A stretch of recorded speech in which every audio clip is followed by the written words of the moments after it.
Hello everyone. We are pushing 2 videos a day with little to no budget. You can help with Buy Me a Coffee or Patreon. Link in the descriptions. Chapter 3051, A Larkinson Holiday. Faint ripples began to spread across a patch of space. Those ripples soon grew into waves. The waves grew even further to the point where space almost folded in half. The nearby listening beacons that were close enough to monitor the obvious gravitic fluctuations with minimal delay quickly parsed the readings and calculated that an extremely sizable fleet was transitioning into the star system. Those tiny beacons immediately transmitted their alarming data and preliminary conclusions to a larger automated listening post. Unlike those tiny beacons floating in space, the listening post was a more robust facility that had a lot more processing power at its disposal. Most of that was being used to double-check and confirm the preliminary conclusions. Once its automated systems became assured that the incoming readings weren't the result of a glitch, it transmitted an alarming message through its quantum entanglement node. Word soon spread across the treed-end system that a huge fleet was about to drop into the local neighborhood. Just as the local authorities as well as every major stakeholder tried to figure out the motives of the arriving people, a swarm of hundreds of ships poured in like rain. What frightened the local observers a lot was that more than half of the ships consisted of combat vessels. The remainder all served to support them in some way. There were very few civilian vessels among the large and rather eclectic fleet. The only noteworthy element that did not fit in was the capital research ship, which was emphatically not designed to venture into battle. Regardless, any local resident who looked at all of the combat carriers and even larger fleet carriers would have no choice but to shudder in fear. Had the Crown terrorists managed to swarm together in order to form a destructive fleet? This was not an unheard-of phenomenon. In some rare cases, the Crown terrorists secretly converged together in order to form a large force that could directly raid unsuspecting planets that possess relatively few defenses. Fortunately, the identity of the fleet soon became known. The expeditionary fleet belonged to a relatively unknown group called the Golden Skull Alliance. In order to assure the locals that the new arrivals meant no harm, the Alliance took the initiative to contact the local authorities in order to smooth everything over. "How is it going?" Ves asked Calabast as he sat in his designated chair on the enormous bridge of the Spirit of Bentheim. "Do the locals suspect our true purpose?" The intelligence leader pressed her lips. "That's difficult to say. We have secretly coordinated a story with the help of the Pernes family. Ostensibly, we are merely travelers who are on our way to a different star sector. Due to the stresses that we have suffered in the past, we thought it would be good if all of our personnel get to enjoy some shore leave. Since we don't feel safe in large and crowded star systems, we decided to go off the beaten path a bit and allow our crew to enjoy a vacation at a more quiet and less crowded vacation destination." Ves tilted his head. "It sounds plausible. I mean, we did go through a lot of stuff. Even I feel like I need a vacation after I barely managed to crawl away from Prosperous Hill 6. Surely the Tridenters are accustomed to receiving big customers, right?" "They are, but that was then and this is now. We live in a time where the Crown uprising has already made its mark on society. People tend to get very spooked when large fleets filled with enough mech to raise an entire planet gets close. In fact, I have just received word that the local traffic authority is requesting us to leave most of our vessels in the outer system." "Heck no!" Ves instantly responded. "We've learned our lesson. We will not agree to any restrictions on our freedom of movement. We're bringing our entire fleet close to Treed 2 and that's it. They can fine us if they want. We'll pay it if the amount is not too excessive. I doubt that settling a fine will assuage their concerns. Right now, our communication officers are trying their best to stall and confuse the traffic agents, but we don't know whether this will lead to a more drastic response." "What is your estimate?" Calabas grinned. The Tridenters are powerless to stop us. Compared to the rest of the Grand Loxic Republic, this star system is just a rural location. The military garrison here is too weak to force us to comply with any rules. The only way the local government officials can pose any threat to us is if they call in backup from another star system. Even VS knew how ridiculous that sounded. It will take days for reinforcements stationed at a nearby star system to reach the Trident system. Besides, in order to threaten a fleet of our size, the Loxians must mobilize at least 1.5 mech divisions in order to put sufficient force behind their commands. Who the hell is willing enough to lower the defense of a major star system with a lot of residents and critical industries in this day and age? The Crown uprising had led to a lot of worsening circumstances, but the changing times also made some actions more convenient. VS would have been a lot more hesitant about throwing his weight around in the past. Though the Larkinsons and the Tridenter officials never stopped talking, the fleet continued to soar closer to the inner system without slowing. Many people could feel the tension rising in the star system as the hours went by. The Larkinsons and their allies did their best to reassure the spooked Tridenters that this was just a casual tourism-related visitation. They even went as far as spending lots of money to book a large swathe of resorts and other luxurious venues. It seemed that the foreign visitors were already planning out their holidays. From snorkeling to riding old-fashioned sailing boats, the Larkinsons were spending serious money in order to receive the best possible treatment. As soon as the money started flowing into the pockets of the local businesses, the local authorities soon started to lower their posture. Defending Trident II from Crown terrorists and foreign raiders was important, but supporting the local economy was even more vital, especially when the Crown uprising caused a lot of tourists and regular visitors to cancel their scheduled holidays. It turned out the power of money was still strong enough to trump suspicion. As the fleet leisurely began to approach the orbit of their destination, nothing unusual had occurred. The Black Mechs hadn't even increased their attack frequency, considering that the incoming arrivals mostly intended to enjoy their shore leave on the opposite side of the planet.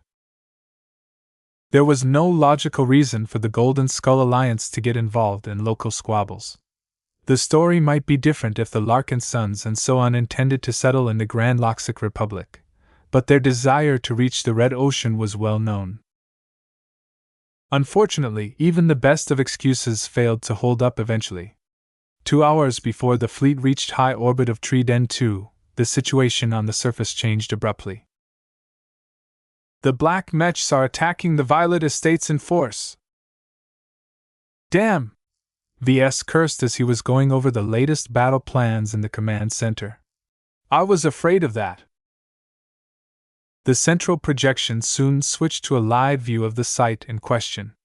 A lot of thick and powerful shields overlapped across a relatively small location as hundreds of Black Mechs emerged from the water in order to assault the home ground of the Perness family.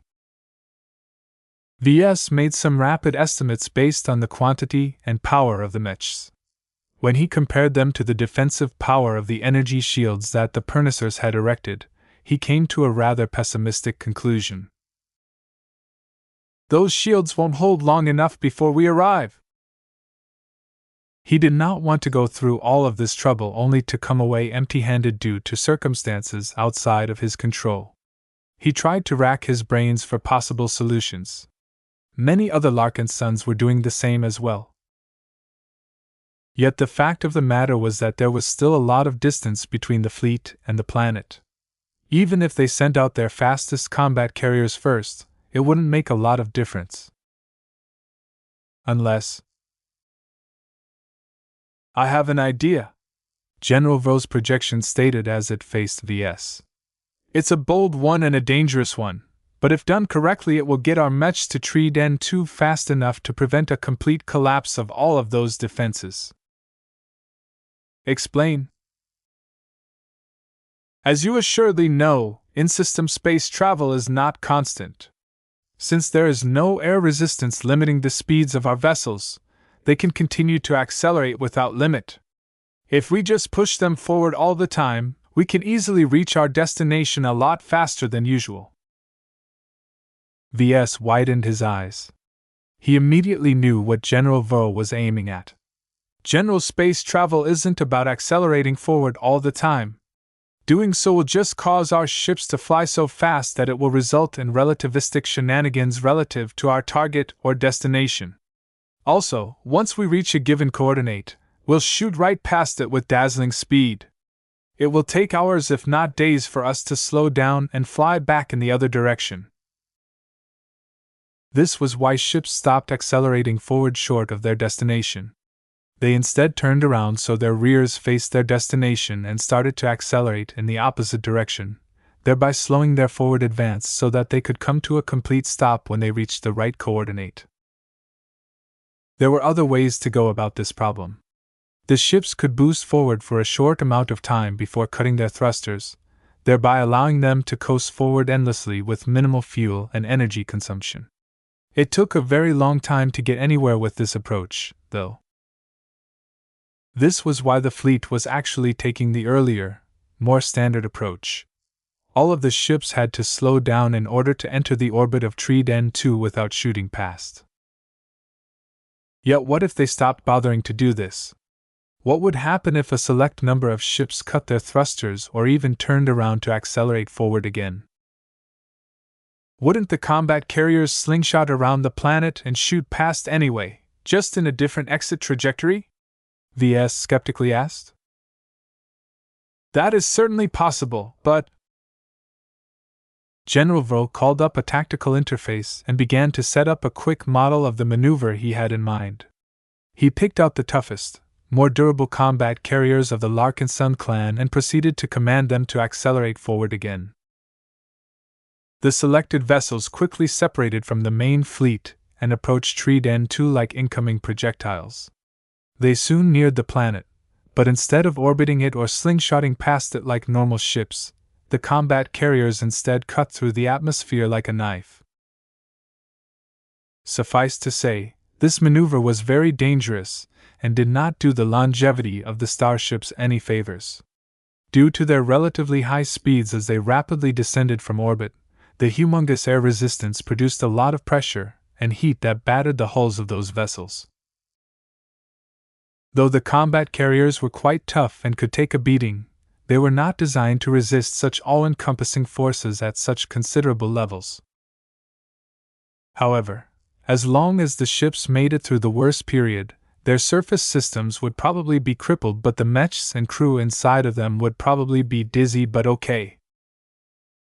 Carriers are designed to deliver mechs to the right destination, General Vril stated with a grim smile. Combat carriers are especially noteworthy because they are designed with hostile conditions in mind.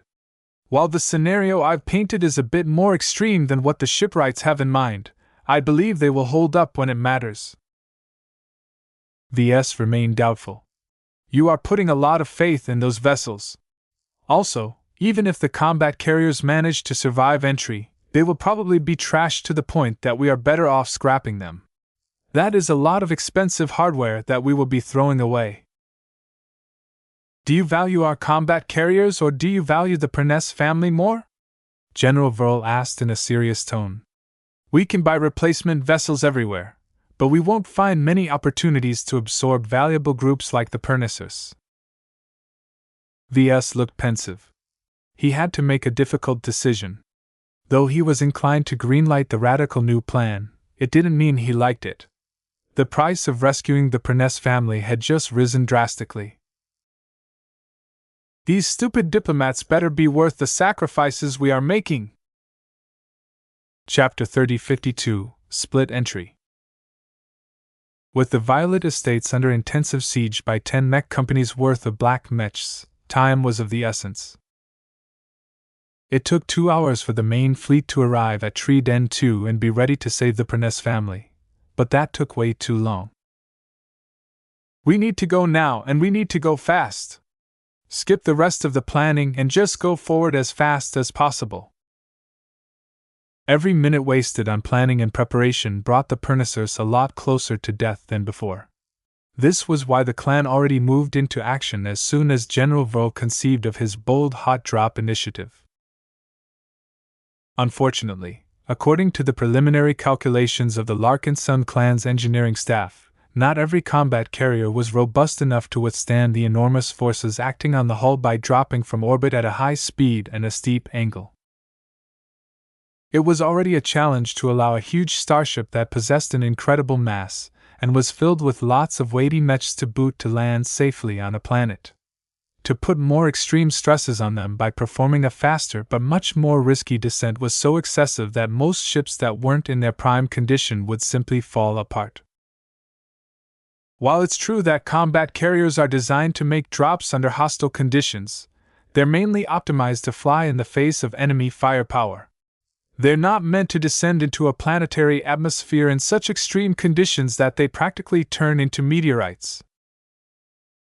Vivian Tsai, the Larkinson clan's resident shipwright, had suddenly become the most authoritative figure when it came to planning and realizing this hot drop operation. She looked completely befuddled as General Vol had urgently tapped her for her expertise in this urgent naval engineering challenge. "We know it is inadvisable to subject our vessels to so much abuse, but we have to do it anyway," Ves told her. "What we need is to transport our mechs to the surface as fast as possible. Even if we have to push our ships to the point where we are forced to scrap them, it is worth it as long as we can obtain the gratitude of the entire Pernes family." If the Pernesers didn't appreciate the huge effort that the Larkinsons put into this operation, then Ves would convince them one way or another. She frowned as she quickly called up an interface that listed out all of the combat carriers in the fleet. She quickly tapped a handful of ships. "Some combat carriers are more suitable for the operation you have in mind than others. These are the ones whose hulls will likely survive a violent entry in my estimates. Mind you, I am just making a hasty judgment by relying on my intuition and expertise. If you want more precise results, I need to perform a lot of simulations." "We don't have time for that," General Vol's projection spoke. "We will go with the ships that you have chosen. As a precaution, I will command the ships in question to evacuate all of their non-essential personnel. There is no need to put them at risk." "You can do more than that, sir," Vivian stated. "It will be easier for the vessels to regain control after their descent if you lighten their mass. This will already happen once their mechs deploy from their hangar bays, but you should seek to dump any non-essential cargo beforehand. Supplies such as fuel, water, spare parts, and so on should all be dumped overboard immediately. Every ton counts." "I shall pass on the orders," Vol nodded. "In addition, the crew left on board the vessels should do what they can to button down the combat carriers," she continued. "The outer compartments will especially be in danger. Don't leave something volatile or explosive in those areas. The crew should also do what they can to reinforce the outer hull. There isn't much they can do, but they should at least retract whatever sensor modules and other vulnerable openings. Some of those sections can act as pockets that can concentrate a devastating concentration of heat and wind. After the crew have done what they can within a short amount of time, they should all gather in the interior of their vessels and pray that their rides won't fall apart too quickly." Ves waved his hand. "You should get in contact with the captains or chief engineers of the ships directly. Don't waste any time explaining all of this to us. Just make sure the ships stay intact long enough to deliver the mech safely and keep the crews safe. The survival of the combat carriers and whatever material assets are on board is not a priority. Trash them if you want, but make sure they complete their final mission first." "Got it, sir." Vivian Tsai quickly refined the initial hot drop plan a few minutes later. She separated the suitable combat carriers into two waves. The first wave would drop in first and had to endure the greatest amount of abuse. With just 6 eligible combat carriers, the avatars of myth and the flagrant vandals wouldn't be able to drop too many mechs into the field. A second wave came roughly half an hour later, as the 10 combat carriers that went next were not as tough. They had to come in slower in order to allow for a more gentle descent, and that delayed their eventual arrival. 6 combat carriers doesn't sound like much, Ves grumbled. That's just 240 mechs in total. Those are dizzy numbers compared to the opposition. Fortunately, the opposition didn't look too formidable. When Ves studied the footage of the black mechs attacking the energy shields covering the Violet Estates, he affirmed that they didn't look like anything special. The primary purpose behind the design of the black mechs is to make them as untraceable as possible. This means that they don't possess any distinctive strengths or advantages bestowed by the unique design philosophies of high-ranking mech designers. That said, I can tell that whoever is behind their designs are at least seniors, so their fundamental performance parameters are highly optimized and not deficient in any major areas. Ves disliked bland and ordinary mechs, yet he did not deny such products could provide great value to the right customer. The black mechs were so devoid of personality that Ves truly wouldn't be able to figure out their designers or their origin even if he personally knew every mech designer in the star sector. If the people behind the scenes were thorough enough, then they might have even imported the black mechs from another star sector. When performing business as dirty as taking out a political enemy, it was best not to leave a trace too close to home. What will that mean for us? General Vril asked.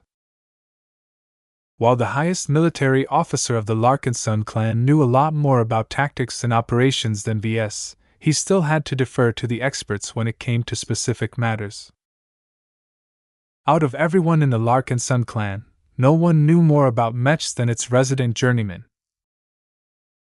The only other person in the entire fleet who could do a better job was Professor Benedict Cortez, but Ves was not about to ask the man who used to be known as the Skull Architect for a favor.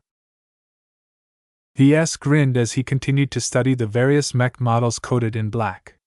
The enemy mechs are what you get if we live in a reality where mech designers aren't as special as today. These are normal, serviceable products that are mechanically sound but lack the charm of more competitive products. The inability to add any defining strengths to them is a significant handicap. It would be as if our mechs are not alive and lack any sort of glow. While his own Larkinson mechs would still be battle-worthy even if they lost all of the advantages that Ves bestowed upon them, there was no doubt that their desirability would plummet to the bottom. There were more useful alternatives on the market that provided a lot more value for money. I see. Telling this to our men will definitely boost their confidence. Vril smiled in satisfaction. What of the overall quality of the black mechs? They do not appear to be too upscale. They don't look like budget models either, though. You're correct, General. By my estimates, they are all mid-range mechs. In order to make life a little easier for the mech pilots who were about to drop onto the surface of Treden 2, Ves continued to analyze the strengths and weaknesses of every individual black mech model. He even requested Gloriana and the rest of the design department to perform their own analyses. An expanding volume of detailed technical data entered the Larkinson database. Every Larkinson mech that constantly maintained an active connection to the rest of the data network would automatically download and process this data.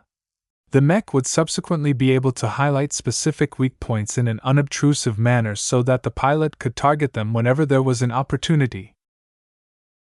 In the meantime, the two waves of combat carriers kept racing towards Treden 2 without too much regard to the challenges they were about to face. With 5 mech companies of avatars and 1 mech company of vandals, the initial wave had to relieve the crisis facing the Violet Estates as much as possible. Commander Melker Larkinson had personally chosen to take part in this wave. He and his personal Bright Warrior had relocated over to one of the 6 leading combat carriers in order to command his men from the front right from the beginning. As he sat in the cockpit of his living mech, Melker constantly paid attention to the developing situation. The mech technicians had mounted a special command and communication module onto the back of his Bright Warrior in order to ensure he would be able to maintain his command even when subjected to substantial interference. The ship he was on began to rattle as the first wave passed through orbital height and rapidly descended into the layers with actual air. Even if most people didn't realize that air was an actual substance with mass and volume, Anyone riding a vessel that was dropping from space would feel how much of a difference this made. Soon enough, the vibrations affecting the entire hull became too severe for the combat carrier's various systems to suppress. Melker found himself unable to maintain his concentration as his cockpit began to rattle like a drum. His heart beat faster, as he realized that it wouldn't take long before he and his men faced adversity once again. Though he felt the familiar touch of fear in his heart, his excitement and sense of duty balanced it out. Right now, the avatars needed Melker to lead, not to cower to the point of becoming paralyzed. "Don't worry, sir. I'll make sure to cover you if the black mechs go after you," Isabel Coton Larkinson reassured. The bright warrior next to Melker's brandished its rifle in emphasis. Different from many other Larkinsons, Isabel was an expert candidate. She did not hesitate to volunteer for this action in the hopes that she would be able to find her breakthrough opportunity. Whether she would be able to succeed, nobody knew, but participating in any serious battles always provided a lot of harvest to expert candidates. "I don't need the help. You should look after our new guests instead." "Pff. I won't make any promises. Anything can happen in battle. I hope those snobs won't act too recklessly." A handful of MTA mech pilots took part in the operation as well. In fact, the 4 who dedicated themselves completely to the Larkinson training program were jumping right into the fire by taking part in the very first wave. While it was very reckless to push them into battle while barely giving them any time to get accustomed to the unique Larkinson mechs that had been specially prepared for them, Ves insisted on their participation. All of the guests from the MTA had to learn that he and his fellow Larkinsons were very serious when it came to pushing their limits. Chapter 3053, Hot Drop. 6 combat carriers streaked through the skies of Treed N2 like flaming balls. The surface of these vessels may have been designed to take a considerable beating, but this was something else. So many different things could go wrong that the crews aboard the ships had to cling to any shred of comfort within reach. Even so, most mech pilots and combative Larkinsons took all of the dangers in stride. In their minds, they were made for combat, and an extreme descent like this was exactly why they chose their respective professions.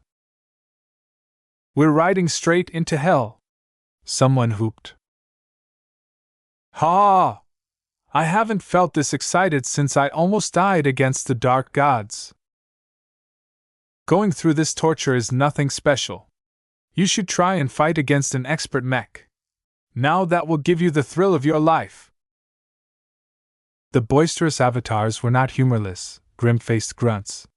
Even though they maintained a professional image in front of others, internally they contained plenty of colorful personalities. The Avatar commander did not want to lead a troop that was devoid of character. Just like how mechs became better when they possessed a bit of life, he believed that making his units more lively was very conducive to their performance. Melker did not do anything to restrict this kind of talk over the communication channels. The men all needed a distraction, while every descending vessel acted as if they were flying straight into a star.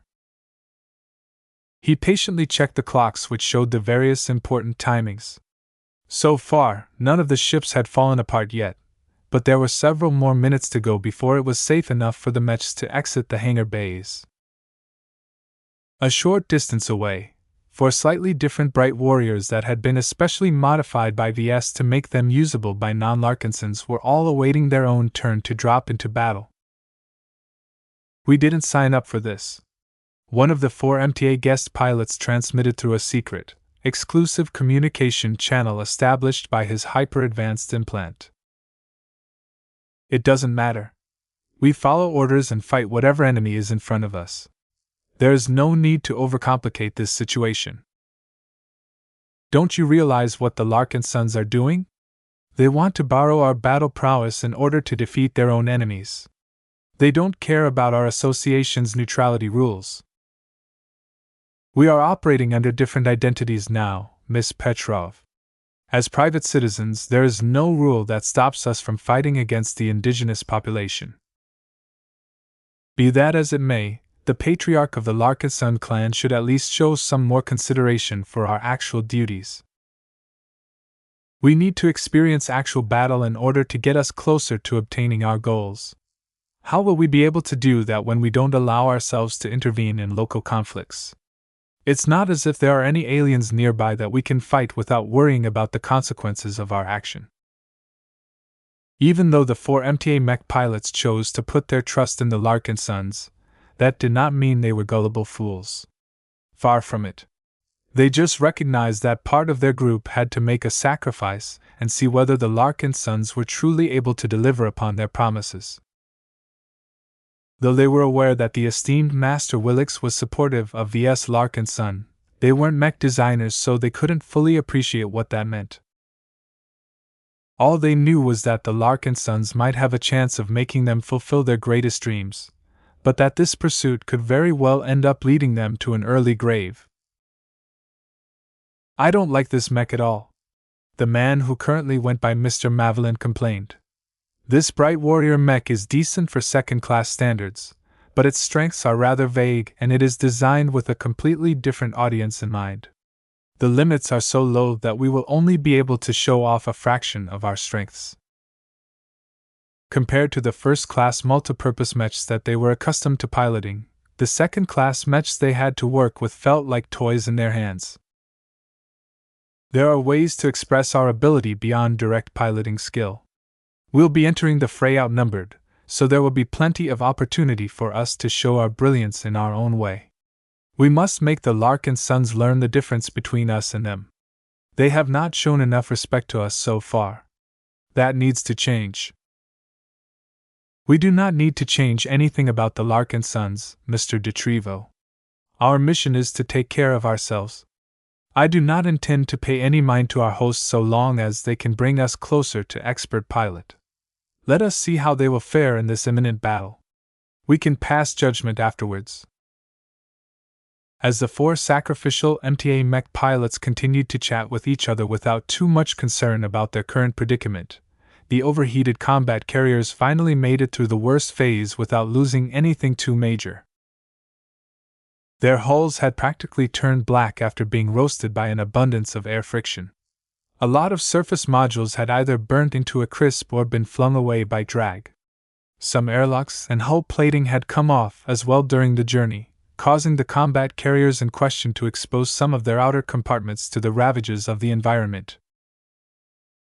No one cared about this relatively unimportant damage.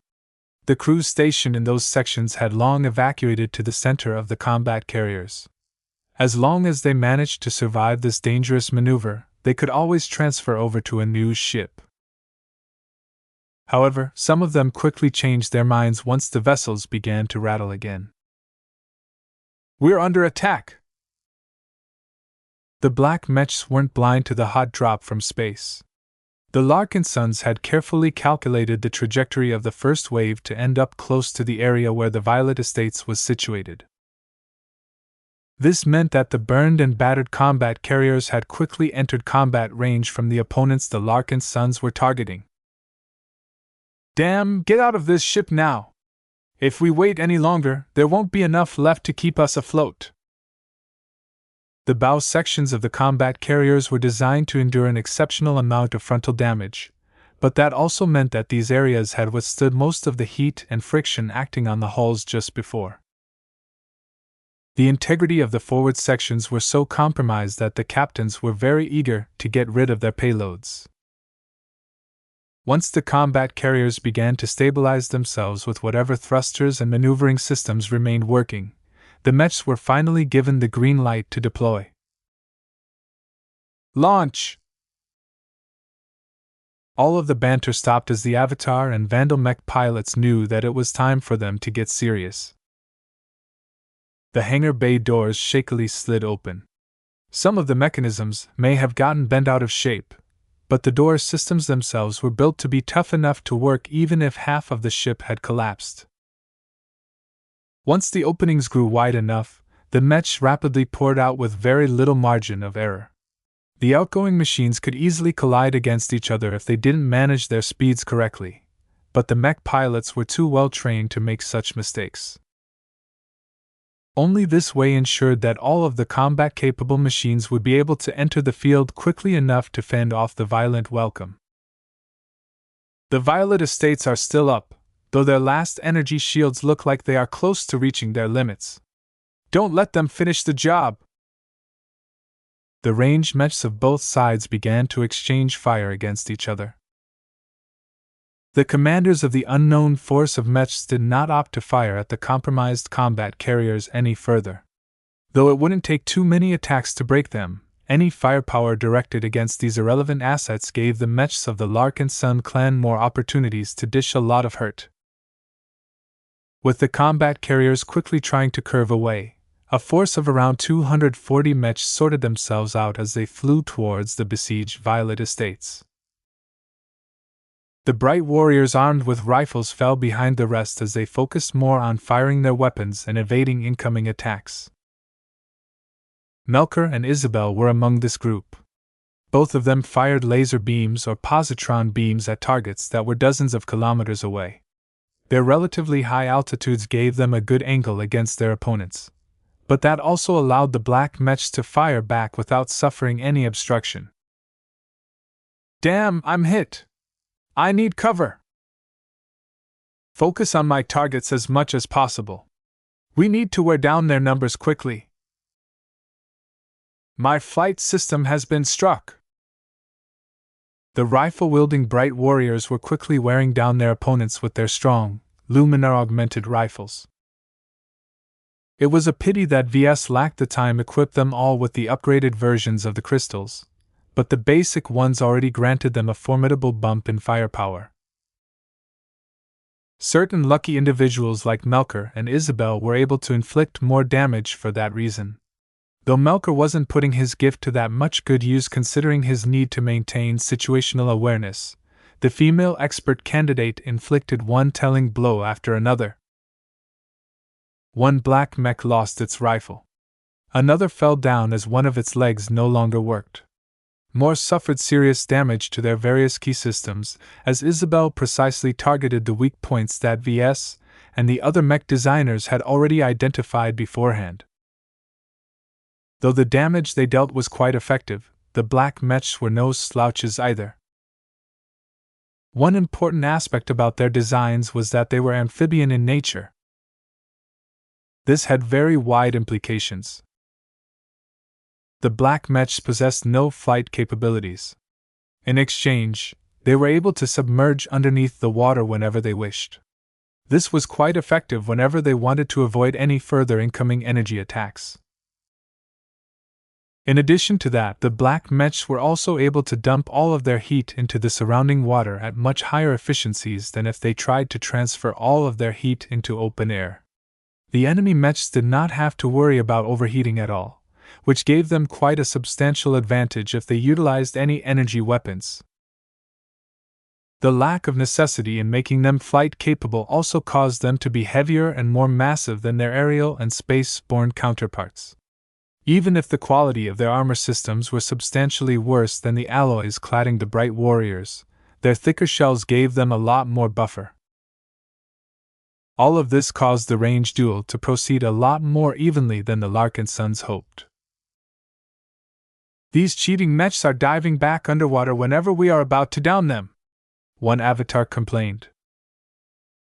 Hit them with synchronized volleys. Don't give these black turtles any opportunity to retreat before it's too late. Damn it! Their night mechs are incredibly thick. Fighting against amphibian and aquatic mechs is an enormous chore. Dozens of mechs from both sides had already succumbed or been rendered combat ineffective within just a single minute. The pilots mostly managed to survive the onslaught as the mechs they piloted were generally tough enough to give them enough time to retreat or eject their cockpits. Still, that did not take away the fact that the first wave of Larkinson mechs were not able to crush their opponents in a dominant fashion. This battle could have proceeded a lot differently if the Larkinsons were able to drop in with 2,000 mechs at once. Even so, Neither Commander Melker nor any of his men had any intentions of backing off. They continued to soar forward in order to confront the black mechs as directly as possible. Avatars of myth! Melker roared over the command channel as he let the thrill of the moment overtake his calm. Who are we? We are larger than life. What do we do? We fight like Larkinsons. What shall become of our enemies? Our foes shall fuel our ascension. Chapter 3054, Air vs. Water. The distance quickly narrowed between the two sides. The ferocious Avatar mechs were premium second-class mechs that were tougher and stronger than the average mech models that were usually used by private organizations. This was the benefit of an organization led by a wealthy mech designer who took care of his own men. Yet the black mechs weren't weak despite their ignoble roles. Whoever was behind them invested considerable sums to turn them into tough and durable machines. Though the amphibian mechs weren't exactly the fastest when they walked on land, they were uniquely optimized for combat on a water-dominated planet like Tree-Den 2. The paradise destination was mostly covered with oceans, and the only surface landmasses that existed were either islands or slightly larger archipelagos. There was a functional elegance behind the design of the black mechs. As Ves tracked the progress of the unfolding battle from the bridge of the Spirit of Bentheim, he noted that their mech pilots were no slouches either. These guys definitely aren't crown terrorists. Ves concluded after the first minute the Larkinsons and unknown enemies opened fire against each other. Their performance is too regular. I can smell the standardized training that they have gone through. The enemy mech pilots previously performed a lot more sloppy when they ambushed the Pernicers and assailed the Violet Estates. There wasn't any need for the black mechs to leverage all of their strength against a weak target that only knew how to hide behind walls. Yet the Larkinsons were different. If the Pernicers were like cowardly foxes, then the Avatars came like roaring lions. Against actual challengers, the enemy mech pilots could no longer put up the facade of a bunch of brainwashed terrorists who were only fighting in order to retrieve a supposed crown. Mechs continued to fall from both sides as the exchange of fire grew more intense and precise as the range narrowed. What was important to note was that the ferocious piranhas had flown ahead of the bright warriors. Though the infamous light skirmishers deployed by the flagrant vandals had to slow down their forward advance a bit in order to perform constant evasive maneuvers, they were well on their way of reaching their opponents. The black mechs did not ignore their approach. Their ranged mechs abruptly switched from directing their fire towards the bright warriors in favor of doing everything they could to take down the ferocious piranhas. Even though the vandal mechs put a lot more effort into their evasive maneuvers, the ranged black mechs did not attempt to hit them straight on. Instead, they deployed a coordinated firing strategy where each mech poured their firepower into a specific zone around their target. As long as all of the different zones boxed in all of the directions where their target would be an instant later, it was impossible for beleaguered ferocious piranhas to escape getting hit. I'm already out. Don't bother dancing around anymore, a vandal captain urged. We're going down no matter what we do. If that's the case, then focus more on boosting forward and strive to close into the enemy as soon as possible. Vandals forever! Vandals forever! The fearless daredevil pilots of the flagrant vandals took the incoming fire in stride. Even if ferocious piranha after ferocious piranha dropped down or flew out of formation due to suffering crippling damage, the remainder did not let these sacrifices go in vain. With each ferocious piranha that fell, many more were getting closer and closer to the thick and sturdy mechs, poking half of their frames out of the water. Several Larkinsons, including Ves, winced as they witnessed these mechs dropping like flies. None of them were cheap, and it pained them to see mechs worth several 100 million hex credits perish without even receiving the opportunity to pay back the money that the clan had put into their fabrication. I'm losing billions of hex credits worth assets, Ves complained. Meow. Lucky huffed as he laid on the armrest. The battle was of little interest to the gem cat considering that he and the spirit of Bentheim were too far away to be in any danger.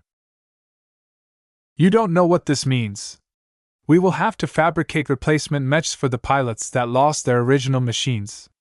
This will delay the supply of mechs to the mech pilots who have not yet received anything, which means it will take additional weeks or months before we get up to full strength. The rescue operation cost more than money, lives, and assets. It also ate up valuable time that he and his clan could have spent on other useful activities. Seeing all of the losses the clan incurred so far made Ves feel a bit regretful for accepting Calabast's recommendation. He didn't feel it was worth it to pay such a hefty price just to obtain the services of a diplomatic family. He was plotting to demand a greater degree of fealty from the Pernes family in order to get his return on investment. These damned Loxians were proving to be a lot more trouble so far than he expected. The battle continued to unfold as Ves strayed in his thoughts. Though the ranged bright warriors were hitting the black mechs fairly hard, the enemy had plenty of mechs to spare for now. The unknown force had probably done their research on the Larkinson clan because the black mechs were doing their best to take down the incoming light skirmishers. Do these people know what our ferocious piranhas can do? It doesn't matter. We'll make their lives hell regardless of how few of us are left. Even though the ferocious piranhas neither had mass nor numbers on their side, the Vandals did not even think about defeat. The original mech regiment that used to serve in the Bright Republic's mech corps had changed substantially over the years. Though it hadn't taken on a lot of new members until recently, the Vandals constantly worked to retool themselves and re-engineer their martial tradition to establish their new place in the Larkinson clan. Though they still retained much of their former military vagabond ways, the Vandals put a lot more emphasis in their new role as the light mech specialists of the clan. This was a niche that the other mech forces currently didn't focus upon, so the former Brighters eagerly embraced the ferocious Piranha IB as their mech of choice. Come on, Vandals! Let's teach those arrogant penitent sisters and sword maidens how real soldiers fight! Vandals forever! The ferocious piranhas rapidly approached the vicinity of the Violet Estates. Instead of trying to enter the defensive envelope of the remaining stronghold of the Pernes family, the ferocious piranhas flew around the people they were supposed to rescue and headed straight towards the scattered formations of the black mechs.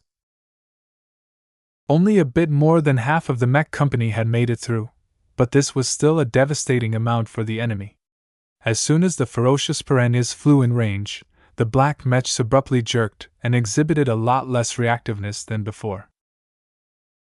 The terrible suppressive glows of these annoying light mechs were making their mark. Unfortunately for the Vandals and the rest of the Larkinsons, the enemy mech pilots affected by the hostile glow weren't debilitated to the point where they lost control.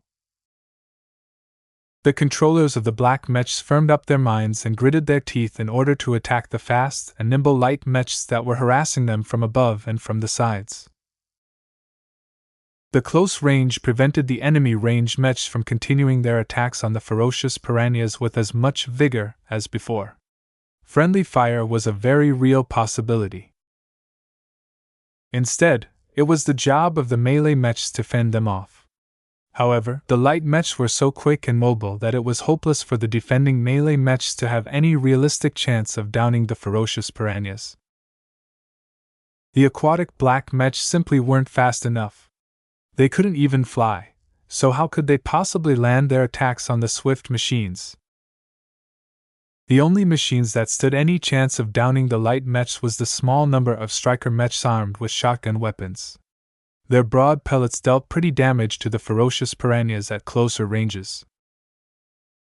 However, the Vandals didn't have to worry about getting harassed this way for long as a torrent of lasers and other beams struck the enemy striker mechs from a distance. Thanks for the backup, avatars! No problem, Vandals! Keep them occupied until we reach your position. We just need a minute. With the striker mechs quickly getting downed or suppressed to the point where they had to dip below the water, the ferocious piranhas were free to fly and pressure the black mechs. The Vandals knew better than to close in to strike with their daggers, though. Their offensive power was not great, and it would be even harder to deal crippling damage against well-armored amphibian mechs. Instead, the ferocious piranhas did as much as they could while making threatening attack passes over the heads of the half-submerged black mechs.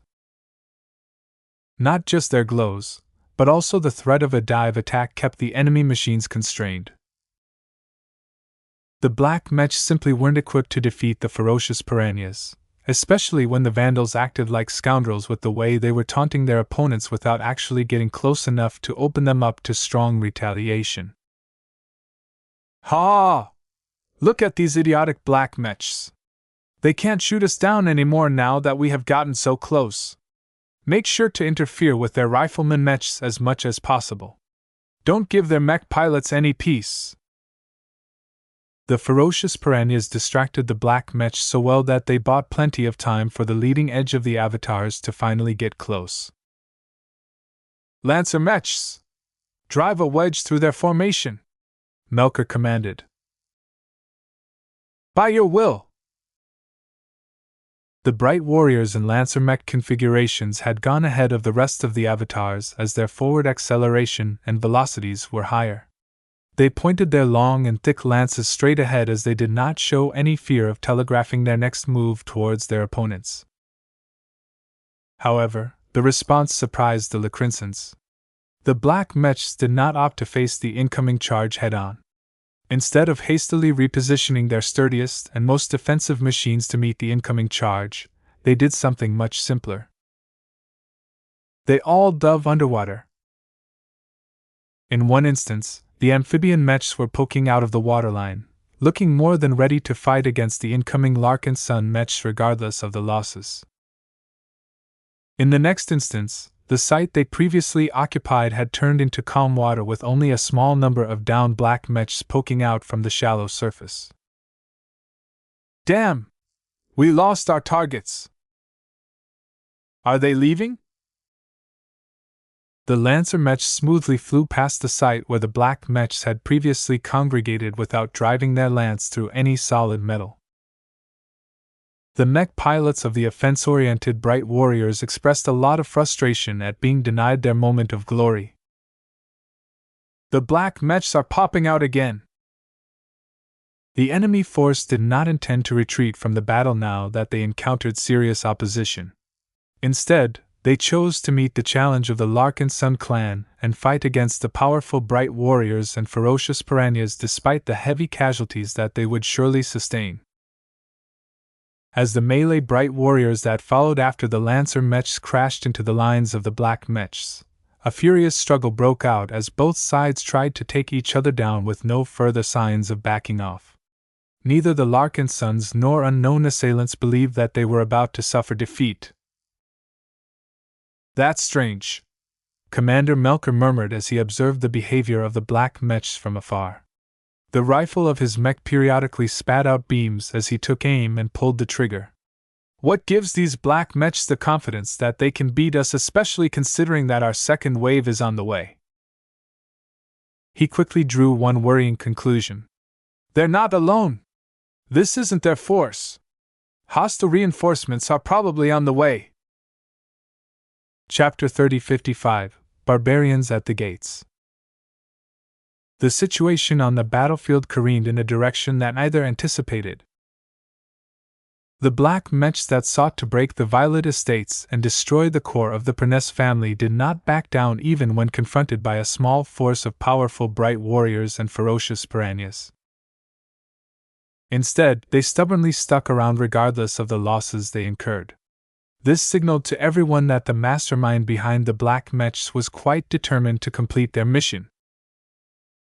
They're not mercenaries, that's for sure, Ves grunted. If the pilots of the black mechs were simply soldiers of fortune, they should have retreated after encountering serious opposition.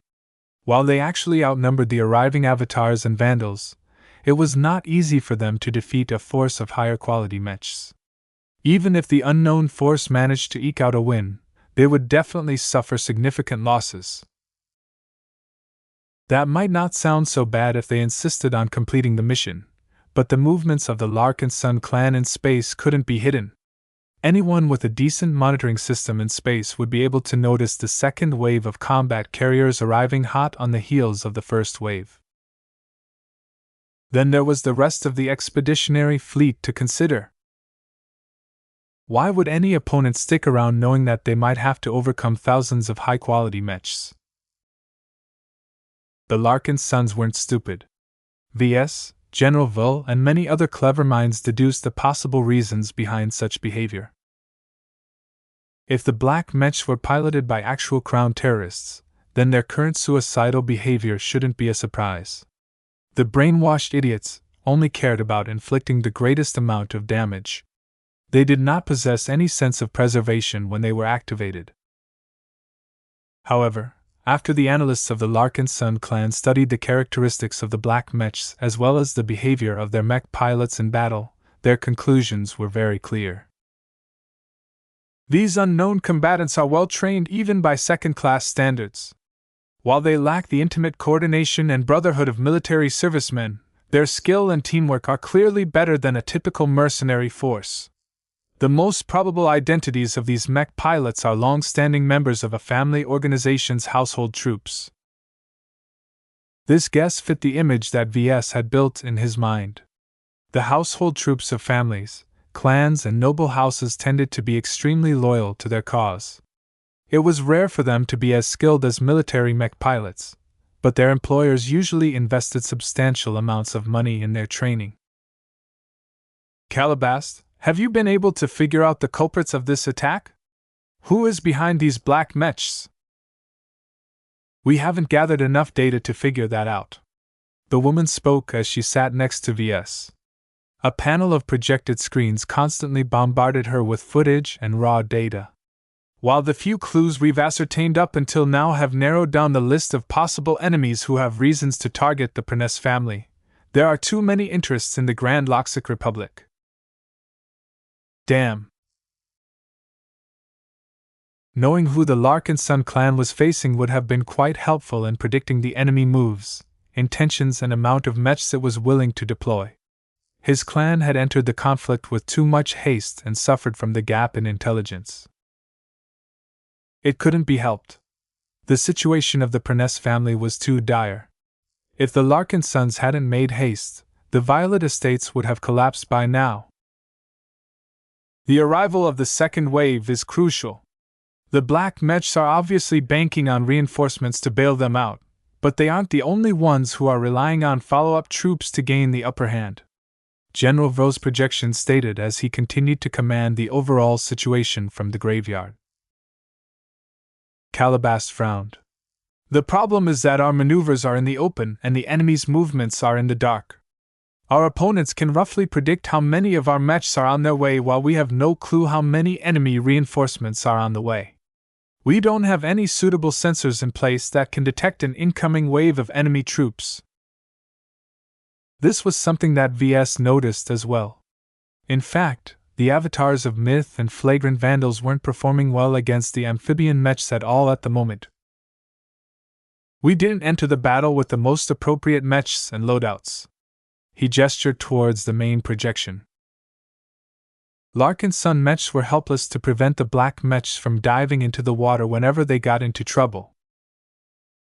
The bright warriors and ferocious piranhas were quite weather-resistant. They were designed to fight under stormy conditions and on untamed planets with fairly hostile environment conditions. However, they were not designed to submerge in a large body of water. Once they fell in, there was a significant chance that they wouldn't be able to get out. If the Larkinsons were fighting against regular land-bound mechs, then this battle would have unfolded a lot differently. Mechs on land couldn't swim through solid ground, so there was no way for them to escape a determined assault. Yet because the Larkinson mechs were fighting against amphibian mechs that used the very oceans as their inexhaustible fortification, They were unable to down the black mechs quickly enough. The Avatar and Vandal mech pilots who clashed against the black mechs began to grow more and more frustrated. Each time multiple bright warriors and ferocious piranhas ganged up on a black mech, the target in question simply dove into the water and neatly avoided getting attacked on all sides. Each time a Lancer mech charged against an amphibian mech, the latter simply dipped below the surface and reemerged right after the threat had flown past its head. The only downside to doing this was that the black mechs weren't inflicting as much damage to the Larkinson mechs as before, but it was still a good way to prevent themselves from getting defeated by a qualitatively superior mech force. These Larkinsons are idiots. Miss Quinton communicated in a private communication channel. Aerial and space-borne mechs may be able to suppress aquatic and amphibian mechs, but they can never defeat the opposition. Right now, we're not only fighting on the home round of these black mechs, we also came without the right equipment.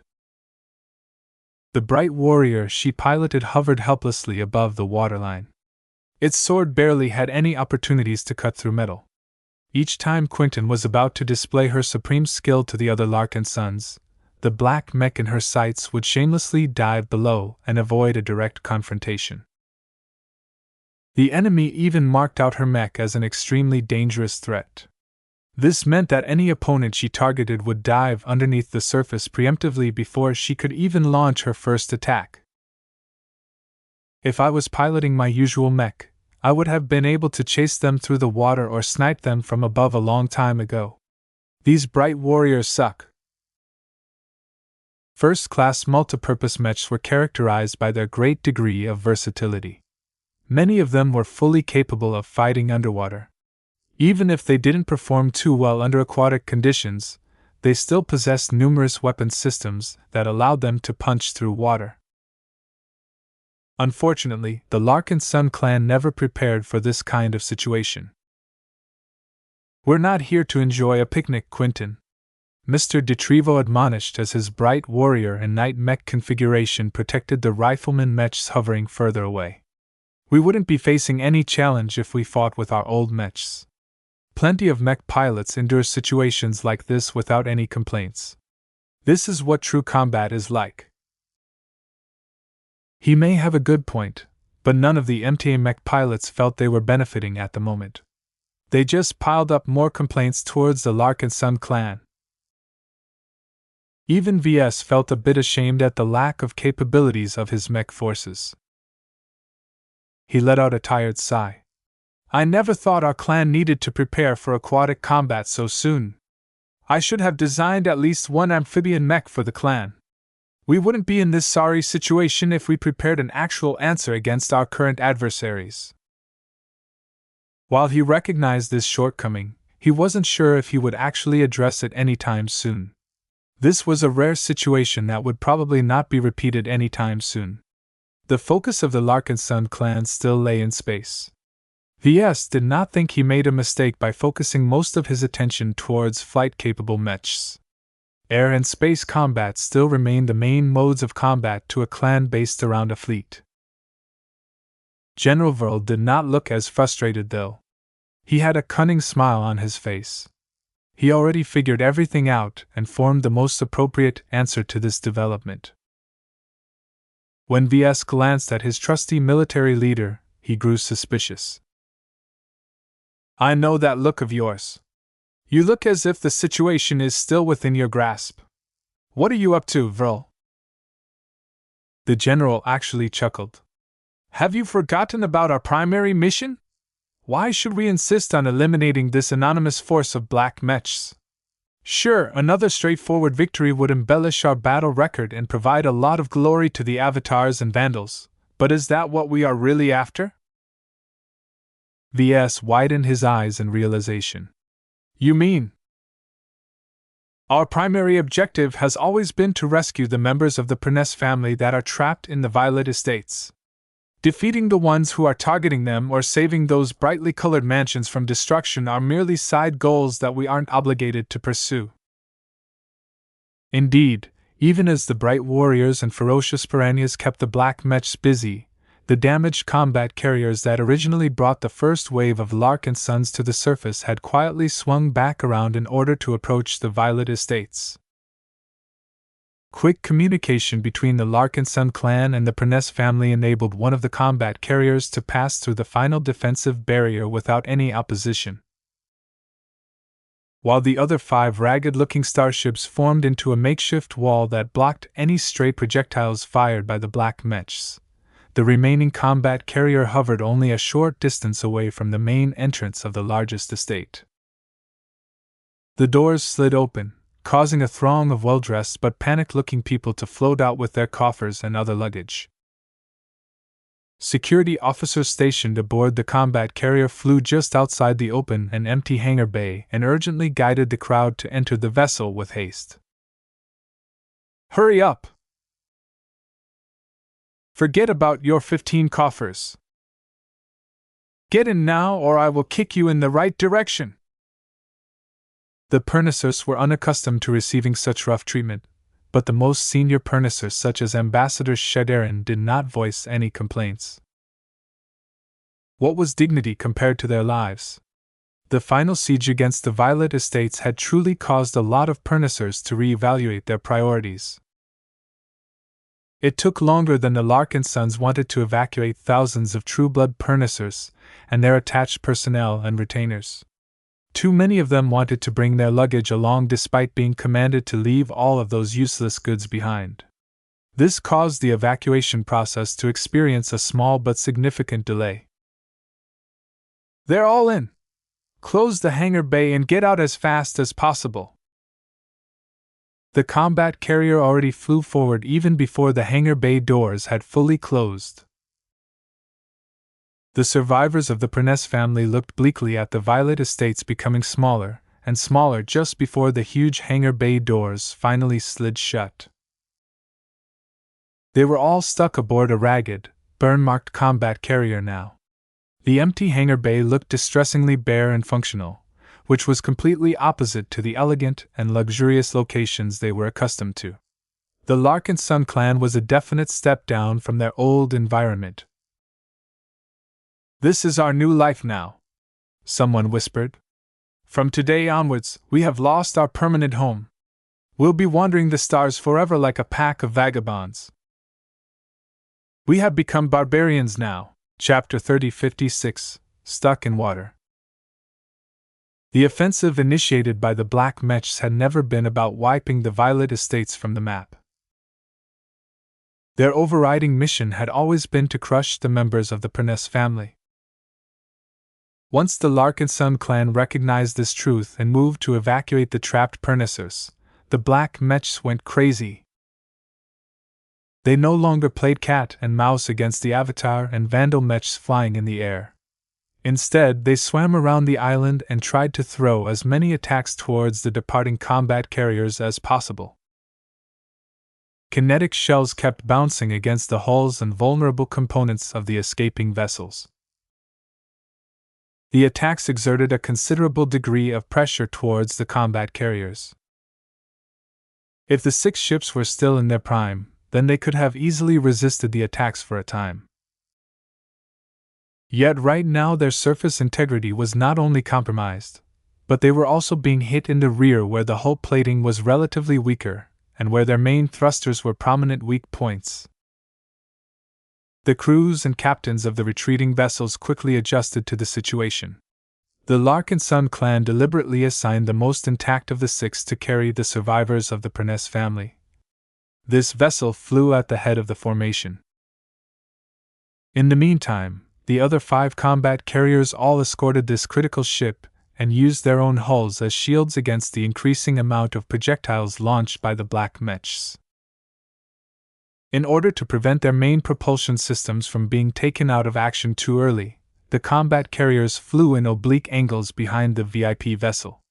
This caused most of the incoming firepower to hit the vessels on the flanks and at an angle, which effectively mitigated much of the damage that they accumulated. The plan was working. The Hexer-built combat carriers that the Larkinsons bought second-hand from the Hexadric hegemony were several decades old, but that did not mean they were faulty. Far from it. After receiving constant attention from their new owners, the vessels all ran smoother than before. Many of their structural issues had been addressed, and their nature as combat vessels ensured that they were still tough enough to endure all kinds of difficulties over their lifespan. Even if one of their sides started to incur serious damage, the combat carriers merely spun around in order to present another side towards the enemy ranged mechs. In fact, even if the incoming fire started to batter the insides of the combat carriers, their high degree of redundancy and compartmentalization ensured that they would still stubbornly remain in working condition even if entire ship sections began to collapse. Our ships are still holding. They're not capable of returning to orbit, though. They've incurred too much damage. This was the only downside to the improvised plan of the Larkinson clan. It took a lot of effort for these heavy ships to fight against the powerful gravity pulling down their ships and increase their altitude. Much of their propulsion systems were either compromised or only partially effective. Though the chief engineers of the respective vessels did not completely rule out the option, in their professional judgment, the risks were too great to make the attempt. We need to wait for the second wave of combat carriers to arrive, Vivian Tsai explained to Ves and General Vull. The combat carriers that are arriving next will enter the atmosphere under more gentle conditions. If we ease up their trajectory further, chances are high that they will remain intact enough to ferry the VIPs back into orbit. Once the Pernisus reached orbit, they could transfer over to a more defensible vessel like the Spirit of Bentham or the Graveyard. Taking down a capital ship was many times more difficult than taking down a single combat carrier. As long as the enemy didn't dispatch at least an entire mech division or something, the mission to save the Pernisus would pretty much be in the bag. In order to accomplish this, the first wave of combat carriers had to hold on as long as possible. Even as they exhausted all of their energies towards increasing their altitude, their progress was still too slow for the Larkinson clan's liking. However, the Black Mechs had lost all of their initiative after the latest developments. The amphibian mechs tried to keep up with the escaping combat carriers by traversing closer in their direction. Hundreds of amphibian mechs surged forth like waves of metal. The melee mech stuck close to the ranged mechs, preventing any bright warrior of ferocious piranha from assaulting the important machines. Avatars! Focus all of your efforts on taking down the ranged amphibian mechs. As long as they lose their ability to attack from a distance, they can do nothing to stall our departure. Commander Melker had already made peace with the fact that his avatars wouldn't be earning supreme glory today. Though he really wanted to stick around and crush these opponents, the mission always came first, and completing it would provide enough proof that his men were not weak. The Avatars and Vandals both coordinated their actions in order to neutralize the ranged potential of their foes. The aggressive posture of their melee mechs rarely resulted in takedowns, but it still forced the Black Mechs to dip below the water, preventing them from launching attacks towards the escaping vessels. Meanwhile, the remaining ranged Black Mechs that were trying their best to complete their primary objective were being bombarded by a torrent of energy beams. Two bright warriors performed noticeably better in this ranged duel. Isabel Coton was one of the many mech pilots who became an expert candidate after the traumatic but extraordinary battle against the Abyss. Compared to the colorful personalities of other expert pilots and expert candidates, Isabel was rather boring. She was a quiet and analytical person by nature, and that usually caused her to attract little attention back when she was a regular mech pilot. However, her diligence and constant effort towards improving herself seemed to have paid off. After taking her first step on the road to becoming a demigod, her skill and confidence rose by leaps and bounds. Though she had hardly become more assertive, she had become more dedicated to polishing her marksmanship now that she experienced significant improvements after surpassing her mortal limits. Due to her status, she was one of the lucky few who received an upgraded Luminar crystal rifle. The laser beams she fired seared through the thick armor plating of the amphibian mechs as if they were plasma cutters. It didn't matter if amphibian mechs were able to pile up more armor than other mechs. Against more powerful laser beams that accurately hit the weak points of the enemy machines with very few misses, Isabel was able to destroy or cripple an opponent with considerably greater efficiency than her fellow avatars. The other mech pilot that performed extremely well was Mr. Mavelin. In truth, all of the MTA mech pilots possessed extremely good marksmanship. First-class multipurpose mechs fought at both range and up close, but most of the time they relied on their large and varied integrated arsenal to defeat their opponents before they even had an opportunity to bring out their blades. Though the bright warrior he was piloting lacked all of the advanced systems that could facilitate its range performance, Mavelin had to admit that the fundamentals of the mech model was quite sound. The precision of his energy beams virtually matched that of Isabel Coton. At some moments, the mesher's accuracy and effectiveness surpassed that of the expert candidate.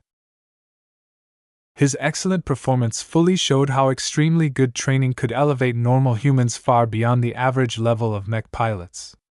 Whatever method the MTA employed to train its internal mech pilots, it was an incredible accomplishment to elevate their skills past what most of the mech community thought was the limit for regular humans.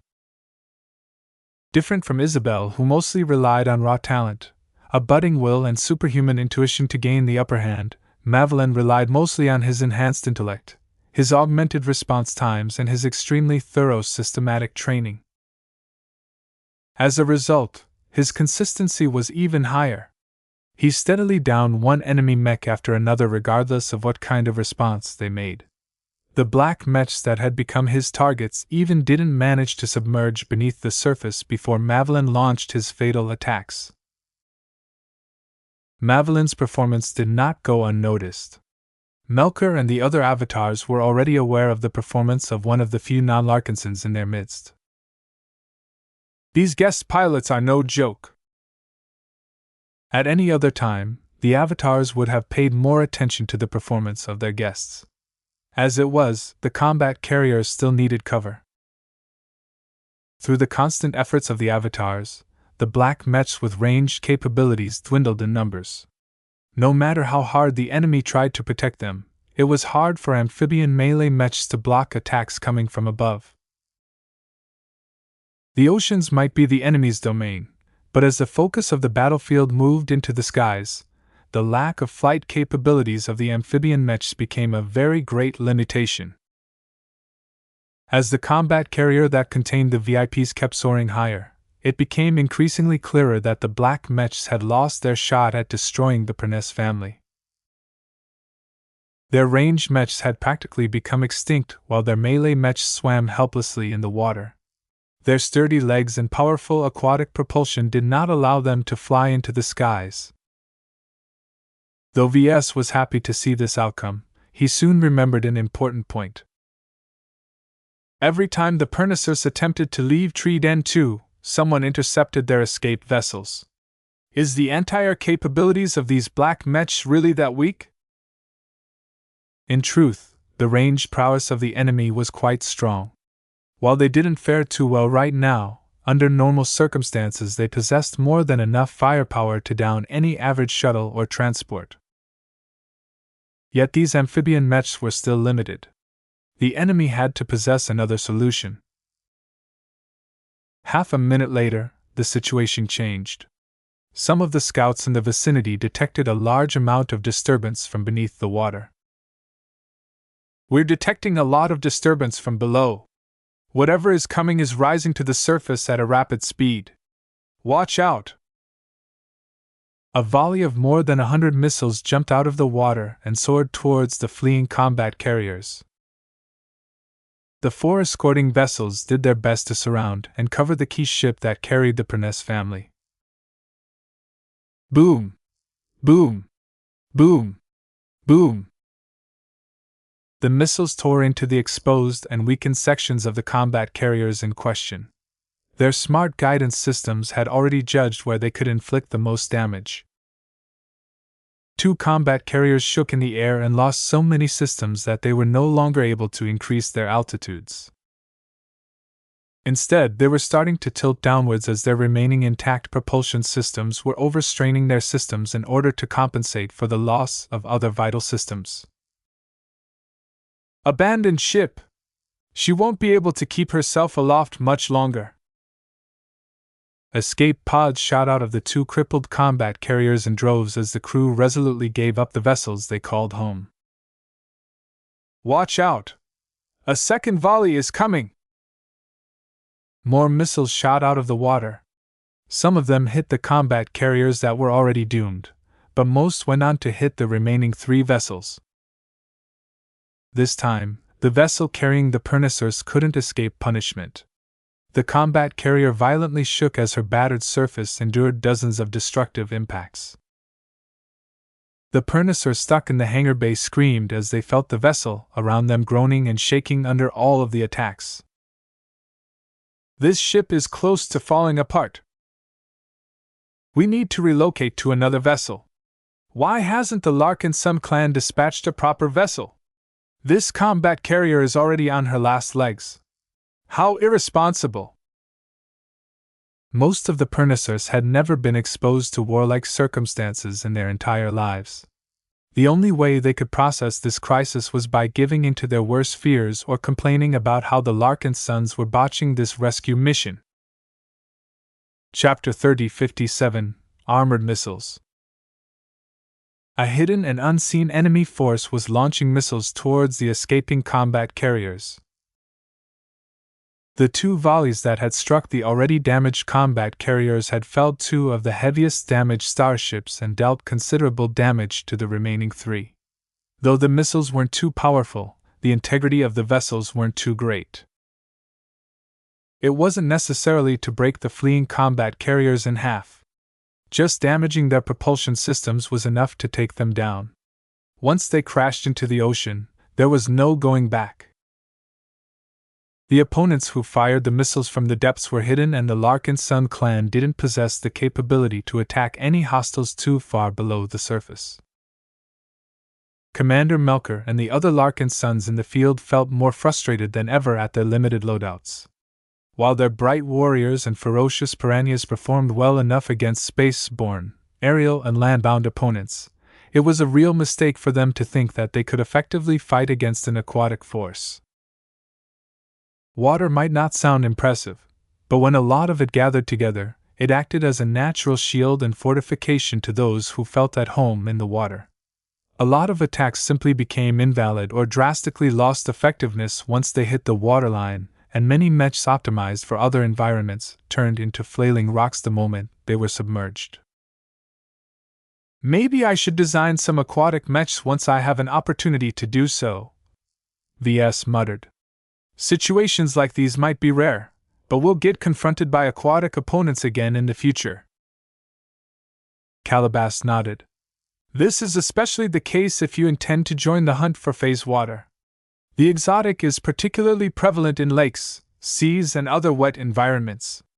The word water is there for a reason.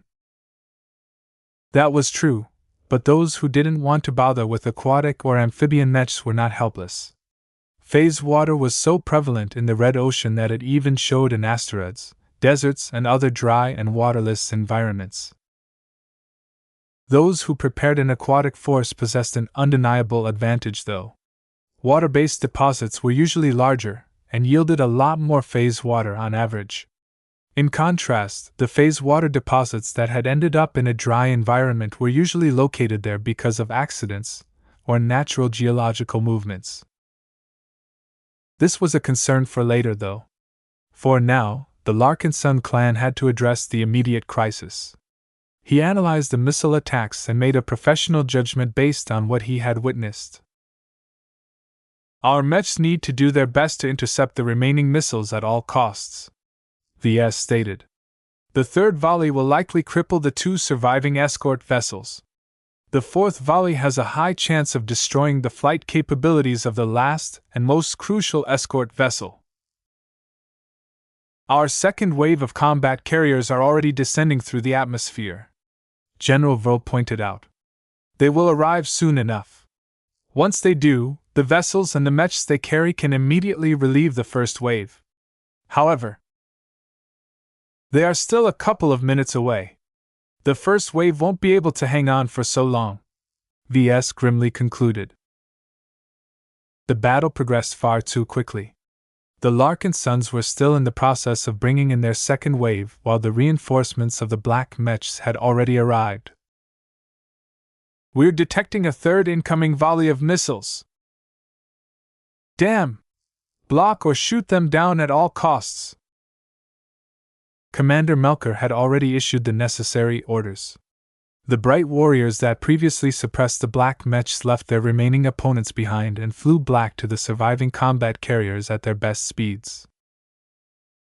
Night mechs took positions around the weak points of the ragged starships and braced their shields. Other melee mechs without any defensive equipment grabbed any solid piece of debris they could pick up or pull out from the less important sections of the ships, and used that as makeshift barriers. Though this was not exactly the most elegant solution, the broken hull plating they carried along with the formidable defensive power of their frames should be enough to block a missile. They're coming! As for the remaining bright warriors armed with rifles, they took on the crucial task of intercepting the missiles. The missiles didn't possess any good ECM systems, so they were quite easy to target, especially with light-speed laser beams. However, the missiles turned out to be quite tough. What the heck? They're like torpedoes. A single shot wasn't enough to blow them up. It took multiple repeated strikes in order to penetrate the surprisingly tough exteriors and take out the payload or propulsion mechanism. Commander Melker suddenly started to sweat as his own rifle took out a missile. Even his upgraded rifle required at least 2 or 3 shots to take down an incoming missile. This was a problem because the missiles rapidly accelerated towards the fleeing carriers as soon as they jumped into the air. At least half of the volley would probably go through and deal considerable damage to the vulnerable vessels. Just as he thought that he and his men wouldn't be able to complete their mission, a very bright and powerful energy beam split into multiple smaller beams before threading through the Avatar mech formation. These split beams all hit their marks, causing 6 deadly missiles to fall short of their target. Another split beam shot out from behind soon after. Each of the constituent energy beams hit a missile without fail. By the time the remnants of the volley reached their targets, the defending Avatar mechs easily blocked the few that got through. A mech that resembled the bright warrior model but performed drastically differently had emerged from one of the surviving combat carriers. It was armed with a larger and much more formidable-looking rifle. What was remarkable about this mech was that it exuded a form of resonance that was similar to true resonance, but ultimately fell short. Yet even if it was not strong as an actual expert mech, its capabilities were still leagues better than a regular mech. Thank you for the assistance, Venerable Stark, Commander Melker thanked in a sincere tone. Don't waste your time on pleasantries, Commander, the older woman replied. Our opponents aren't done yet and you still have to command your men. Watch out for the next volley. The unseen enemy below the surface did something different this time. The 4th volley of missiles did not come at the expected time. Had their opponents run out of missiles? That sounded extremely unlikely. Were the enemies of the Pruness family re-evaluating their offensive after being continually stymied by the Larkinson clan? That didn't seem likely either due to the commitment that they had already shown. V's face turned ugly. They're stacking their volleys! The best way to increase the amount of missiles going through a determined defense was to launch multiple volleys, but adjust their forward trajectories so that the later ones were able to catch up with the earlier ones. If timed and programmed correctly, this was a good way to overwhelm the point defenses of any target. They have to hurry up, though, because our second wave is almost close enough to bail out our first wave. The unknown enemies were aware of this dynamic as well. because they only stacked their missiles once. Soon enough, twice as many armored missiles shot from the water and soared towards the escaping vessels. This time, the enemy also made sure to spread the missiles out a lot more in order to prevent the Larkinsons from intercepting the missiles too easily. The Larkinson ranged mechs along with the Bright Beam Prime put their all in destroying the incoming wave. Venerable Stark even chose to employ her costliest resonance ability once again. When she resonated with the spiritual energy and the luminar crystals locked inside the rifle of her mech, her weapon spat out a split beam that harvested a dozen spread-out missiles at once without any misses. Her instant shot relieved a lot of the pressure. Isabel Larkinson and Madeline were also pitching in. Even though their lives weren't at risk, the high stakes of this mission along with their strong desire to avoid a humiliating defeat drove them to perform at a higher level. While their accuracy was already high, the time they needed to lock on to their targets and adjust their aim had shortened a bit. This allowed them to take down the missiles at a higher rate than anyone else. Their weapons were even starting to overheat due to their rapid discharges. The expert candidate and the MTA mech pilot were harvesting missiles left and right. As for Melker, he couldn't do two jobs at once. VS wasn't able to juggle his multiple responsibilities properly, and he possessed a lot more augments. How was the Avatar commander supposed to do any better? To his credit, Melker was fairly good at recognizing when he was needed. The various mech captains had their units well in hand. His input wasn't particularly needed at the moment, so he partially let go of his situational awareness in order to channel the utmost of his marksmanship skill. "I'm too rusty," he cursed as he saw one of his shots miss a missile by several meters. It had been too long since he fought a serious fight. Due to being stuck behind a desk during every work shift, Melker spent precious little time on improving his shooting ability. The most he could do was to prevent them from sliding back too much. Fortunately, his other men were doing more than enough to compensate for rustiness. The double volley of missiles eventually dwindled down to around 50 warheads. Boom! Boom! Boom! Boom! Explosions rippled through the fleet and in front of the mechs that tried to block them with their shields and frames. Several mechs that already withstood previous attacks incurred so much damage that they began to lose altitude. Their cockpits hastily ejected from the damaged frames. The mechs failed to block all of the missiles from hitting the ships. One of them even started to list before drifting away.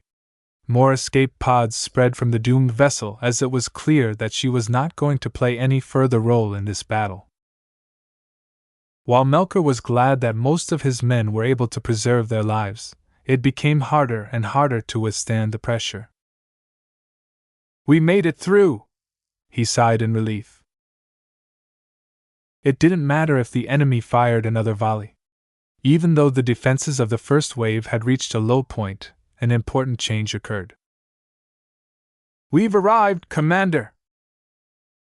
Distant combat carriers that were still radiating lots of heat were rapidly descending from above. Hundreds of mechs launched from the vessels with great haste. The melee mech surged forward as quickly as possible in order to bolster the defensive line. The ranged mechs, on the other hand, readied their rifles in preparation to shoot down any missiles that shot out from the water. The battlefield quieted down. The amphibian black mechs that were stuck in the water were no longer relevant. Now that a force of 400 fresh and fully stocked Avatar and Vandal mechs had reinforced the ones that came first, the Perness family appeared to be saved. Yet Melker and many other Larkinsons did not lower their guard. They continued to monitor the ocean below for any major movements. Their sensors soon detected a huge form ascending from the depths. "There's no way that this is a missile. It's too big. What the hell is coming up?" Much to the astonishment of the Larkinsons, several long stretches of water were soon displaced as a number of large, cylindrical submerged ocean vessels revealed their presence. The size of these vessels exceeded that of any combat carrier. Before the clansmen could admire the new arrival, huge doors slid open from the upper sides of the newly arrived ships. A large amount of flight-capable mechs surged into the air and formed into loose but organized formations. The mechs weren't coated in black this time. The enemy had finally thrown away all pretense and brought out their full strength in order to end the Perness family. Shadarin Perness almost turned red when he recognized the colors and markings of the newly emerged machines. "They're from the Diest family." "That's impossible!" Novilon Perness reacted with shock. "They're supposed to be dead." "It appears we have missed some key members. Our rivals must have sheltered and provided a lot of assistance to their remnants." Neither Shadarin nor Novilon looked pleased at this discovery. The truth was that the Perness family had been the primary drivers behind the downfall of their rival Diest family. Chapter 3058 Blood for Blood. The blood of many members of the Perness family froze when they recognized the culprits behind the slow extermination they endured. The appearance of several aquatic carriers proved that the assault on the Perness family was not a hastily prepared operation. It took an immense amount of effort to transport such a class of sea vessels onto a relatively small and quiet paradise planet. Aside from modular construction and shipment, the more likely answer to their appearance was that they had been covertly constructed in some kind of secret underwater stronghold. The lengths in which the Diest family went through in order to build up the strength to overwhelm the Perness family in one swoop was excessive. Like many people, Ves was surprised by the appearance of several large sea vessels. He could tell how much effort had been put into constructing them and the mechs they carried. The cost, time, and manpower needed to put all of this together just to destroy a single family that was too weak to defend itself was absolutely mind-boggling. This was definitely a plan that had been in the making before the Crown Uprising swept the galaxy. Even if there was no possibility of using the Crown terrorists as a pretext to attack the Violet Estates, the Perness family would have been targeted anyway. Perhaps in a few months or years, the enemy would have completed its preparations and launched a surprise assault that was so overwhelming that virtually every Pernessa at any location suffered an attack at the same time. This was the best way to cut the Perness family down in total, but the price of doing so was immense. At the very least, the identities of the culprits would become clear. There was no way to disguise an effort that was huge to the rest of the Grand Loxic Republic.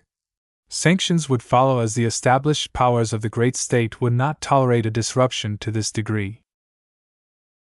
Therefore, when the Crown Uprising changed human history forever, the people targeting the Pernessers saw another, less costly alternative.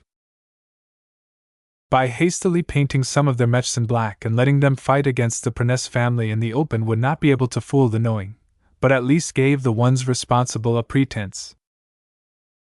As long as no one bothered to back the Pernessers up, this pretense would continue to hold up, thereby preventing the Grand Loxic Republic from getting embroiled in a serious scandal. Ves had to admit that this plan was quite shrewd and utterly ruthless. It should have worked splendidly, especially after it became apparent that the Pernessers had lost all of their value and support. "It's too bad that we happened to drop by and ruin their best-laid plans," he sardonically remarked. The slow extermination campaign made the Perness family so desperate that it began to reach out to anyone who was willing to bail it out. This happened to draw the Larkinson clan over to the Trident system in order to pick up this supposedly easy bargain. How could he know that the bargain he was looking for turned out to be another scam? He and his clan had been bamboozled once again. Meow. Lucky directed a contemptuous look at Ves as he rested on the armrest. "Oh, shut up." Meow meow. Ves ignored the accusations of his cat. Instead, he turned to Calabast. "Who the hell are these guys?" According to the utterings of the Pernicers aboard our combat carrier, we seem to be dealing with the Diest family. And they are. Our hasty research shows that the Diest family used to be a lineage that is roughly similar to that of the Pernes family. The spymaster succinctly explained. The two were even rivals once upon a time. Much like the people they are targeting, the Diests inserted a lot of people into government institutions, but instead of focusing on diplomacy, they focused more on the military sphere. They were aligned with the Forendo Party, which is considerably more proactive and expansionist than the Hegenarian Party. What happened to the Diests? Calabas shrugged. Public sources are rather vague and scarce on that. It seemed that the Diests did something naughty and got struck down because of their violations, but the reactions of the Pernicers on our ship makes me suspect that there is a greater story behind this past scandal. Ves narrowed his eyes. Are you suggesting that the Pernicers set the Diests up? Did the latter fall unjustly? I can only speculate, but from what few clues that I have gathered, the Pernicers might not be the innocent victims as they make themselves sound. We do know that the removal of the Diest family allowed numerous Pernicers to acquire higher positions. In addition, if you look at this revenge action, it is so extreme that there have to be factors at play that we are not aware of.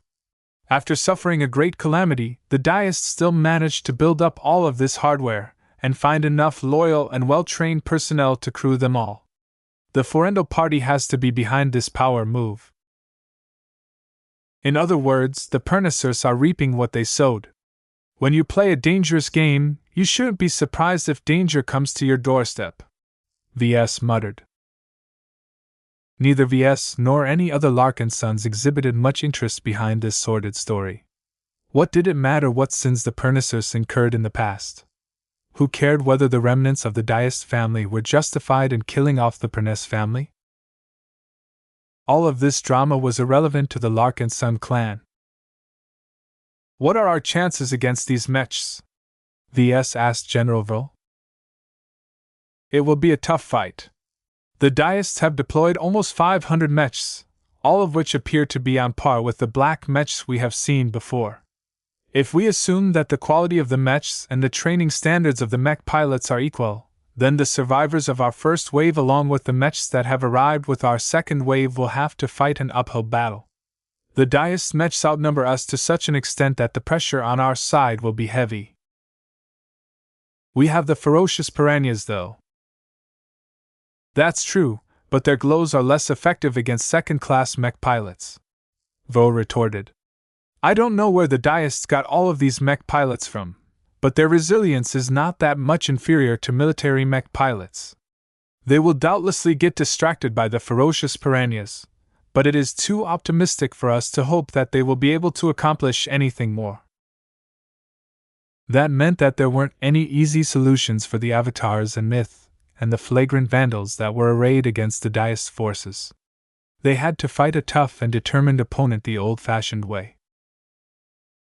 Though the Larkinsons were already dispatching even more support, it took a considerable amount of time before the next wave of combat carriers arrived.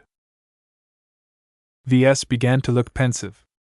I recall that we offered to dispatch additional prime Mechs as well as a small contingent of penitent sisters, sword maidens and Ilvanans in the second wave. The commanders of the avatars and vandals refused the help. They want to win this battle on their own merits. The moment the two mech forces have to rely on others to secure victory, the damage to their confidence and self-image will be incalculable. Right now, the odds are still within a tolerable range, so the men in the field are still hopeful that they can gain the upper hand. It wasn't just a matter of pride. The performance of the avatars and vandals would define their image to the rest of the Larkinson clan for years to come. In previous battles such as the battle against the Abyss and the Battle of Reckoning, the Sword Maidens and the Penitent Sisters established strong and invincible impressions for themselves. The two female-dominated mech forces did not need to prove their strength any further because everyone already acknowledged their strength. The others felt a lot of pressure to catch up. The living sentinels were more laid back because they never aimed to be the best in the first place, but the avatars could not accept being relegated to 4th or 5th place. They had to get into the top 2 at least. Pride is so silly sometimes. Ves shook his head. We're about to lose a lot of mechs and a fair amount of mech pilots. It is going to be a pain to replace them both. The only reason why he didn't feel more upset was because what was happening fell in line with his own thoughts. The avatars had grown very quickly as of late, but the embrace of so many newcomers severely degraded their cohesion and hardiness. A hard-fought battle would definitely hammer and condense the avatars into a unified fighting force. While Ves tried to weigh the costs and benefits of this evolving battle, the Diest family had fully deployed all of their aerial mechs. Different from the black mechs of before, the orange and gray machines were fully flight-capable. They were already eyeing the combat carriers of the Larkinson clan that had hastily entered the atmosphere of Treed and 3. The Larkinsons hadn't been idle all this time. As soon as the heavily damaged combat carrier carrying the VIPs approached the more intact vessels of the second wave, numerous shuttles traveled back and forth. Under the cover of several combat carriers repurposed into makeshift walls, the evacuees were being transferred over into the hangar bays of several combat carriers whose hulls were still in the process of cooling down. While this hastily transfer took place, 2 old enemies exchanged words with each other. Ernesto Diest, Novilon Pernes grimly said. I never thought that you managed to escape the hunting squads. No thanks to you, kid. The man in charge of what was left of the Diest family scoffed. Did you ever think that your family's plot would come back to haunt you in this way? We did nothing. We merely acted on behalf of the Loxic president and the Hegenarian party. Both of them are already dead or on their way to the grave. Aren't you satisfied with their fall? No, the middle-aged man shouted back. I am not. Don't lie to me, you brat. I know your ways. Everything that comes out of the mouth of a pernicer is a distortion. My friends and I have done our own research. While it is true that the Hegenarian party dealt the main blow, the principal reason behind our collapse was because you pernicers wanted to get rid of an obstacle. Novilon Pernes' mood worsened. We were just abiding by the rules of the game. Screw the rules. What you did went way out of line. The conspiracy you enacted against my family not only led to the deaths of my parents, grandparents, and thousands of other relatives, but also caused me to lose my wife and children. Children, Novilon. I am truly sorry for that, Ernesto, but what happened to your family was outside of our control. While I do not begrudge your right to take revenge against us, think of what is left of the Diest family. Now that you and your forces have re-emerged in the open, you should know very well what that means. Screw the Grand Loxic Republic! The Diest survivor shouted as his eyes bore into the projection of one of his hated foes. Our Diest family has already died as far as I'm concerned. I do not seek a future for myself. The only reason that I have been hanging on until now is to repay blood with blood and kill every member of your Pernes family. Ernesto Diest had gone mad. Novilon Pernes that there was no hope in persuading this crazed survivors to call off this attack. The vengeance-obsessed man was willing to squander everything the Diest family had left in order to satisfy his final desire. Attack! The 2 sides immediately opened fire on each other as a larger battle began to unfold. Chapter 3059, Bootleg Pendants.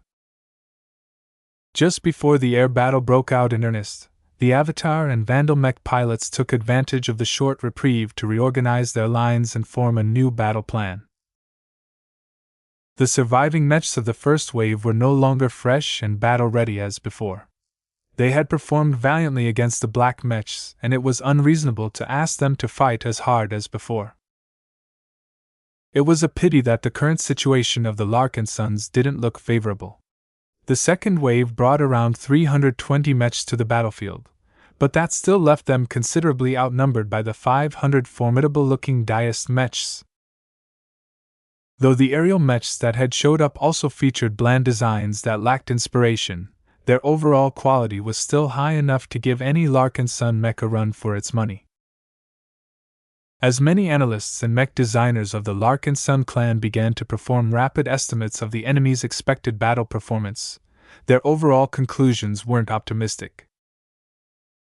In terms of value, the two sides are roughly even. Our bright warriors and ferocious piranhas are qualitatively better. In terms of numbers, the story is different.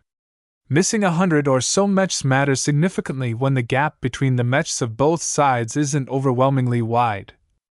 The Deists will be able to take advantage of their superior numbers to gain the initiative and maneuver much more freely on the battlefield. This was exactly what happened when both sides began to fight in the air. The Deists didn't bother to communicate with the Larkinsons. Ernesto Deist and his trusted men were completely consumed by their need to take revenge against the Pernes family. Nothing, not even a foreign clan with an unusual battle style, would be allowed to stop the reason why they had invested so much time and effort in this attack. As far as the Deists were concerned, the Larkinsons were just extensions of the Pernes family. Anyone and anything that dared to stand in their way of completing their revenge had to be eliminated. The aerial battle began with a furious exchange of fire. The Larkinsons mostly employed energy rifles while the Deists continued to favor kinetic rifles. Beams seared through the exteriors of Deist mechs while solid projectiles cratered against the tougher armor of the bright warriors. After the first few volleys, it became clear that the advantage in numbers allowed the Deist mechs to exert considerable greater pressure at range. The Avatar ranged mechs had to invest more effort into dodging incoming attacks or sheltering behind other mechs in order to remain operational. The different weapon types mattered a lot in this battle. Gauss rifles and other physical ranged weapons were heavily limited by the amount of ammunition that the mechs were able to carry. However, as long as their rounds didn't run out, the riflemen mechs were able to inflict a formidable amount of damage in a short amount of time. Positron rifles and laser rifles packed less punch on average. The beams had a tendency to spread out across the surface of a target, and modern mechs were quite good at coping with excess heat. It took time for the damage dealt by energy rifles to become telling. This was not a long time, but in a situation where the enemy possessed a greater punch, the bright warriors armed with ranged weapons would definitely be routed if this pattern continued. "This damn mech model is too slow," Mavelin complained as his mech got impacted by a Gauss round that shattered some of its surface layers. "If I was piloting my old mech, I could have dodged this blow with ease." "Stop complaining and shoot these new enemies down. We might actually be defeated by these yokels if the Larkinsons can't get their act together." The 4 MTA mech pilots who took part in this operation endured a lot more pressure due to the changing circumstances. Even if they had the option to eject from their mechs, suffering defeat in their first deployment would become a huge stain on their records. Their colleagues back in the association would never ever take the force seriously again if they knew what happened. Many other Larkinsons were aware that they had to do something special in order to reverse the current trend. "Vandals!" Commander Melker shouted over the command channel. "Suppress their riflemen mechs! Take them out if you can, but don't let them fire at us unopposed." "We're already on our way, Commander! The enemy light mechs are running interference against us, but we Vandals will make quick work of them. Just watch!" The Vandals deployed in the field all piloted the ferocious Piranha, which many Larkinsons considered one of the best mech models of the Larkinson clan. In their initial confrontation against their Deist counterparts, the orange and gray mechs actually exhibited a slight but crucial edge in speed and acceleration. The enemy light mechs were faster. Yet when the range between the two groups of swift mechs decreased, the flagrant Vandals actually gained the advantage. Their hateful glows forced every enemy mech pilot to alternate between feeling abnormally calm to getting engulfed by overpowering fury. Getting subjected to one of these glows was already bad enough, but the rapid switch between the two threatened to drive the mech pilots crazy.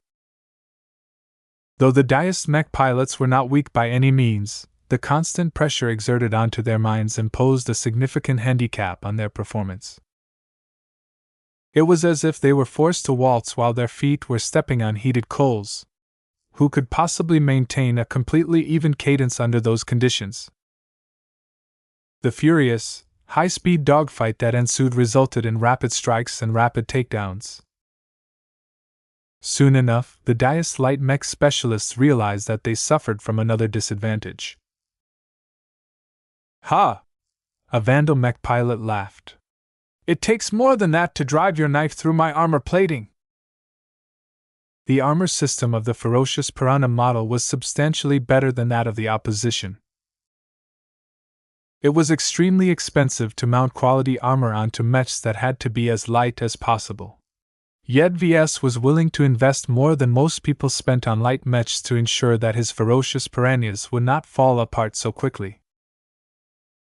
This was one of the reasons why the ferocious piranhas managed to fell more Deist light mechs while their opponents failed to perform as brilliantly.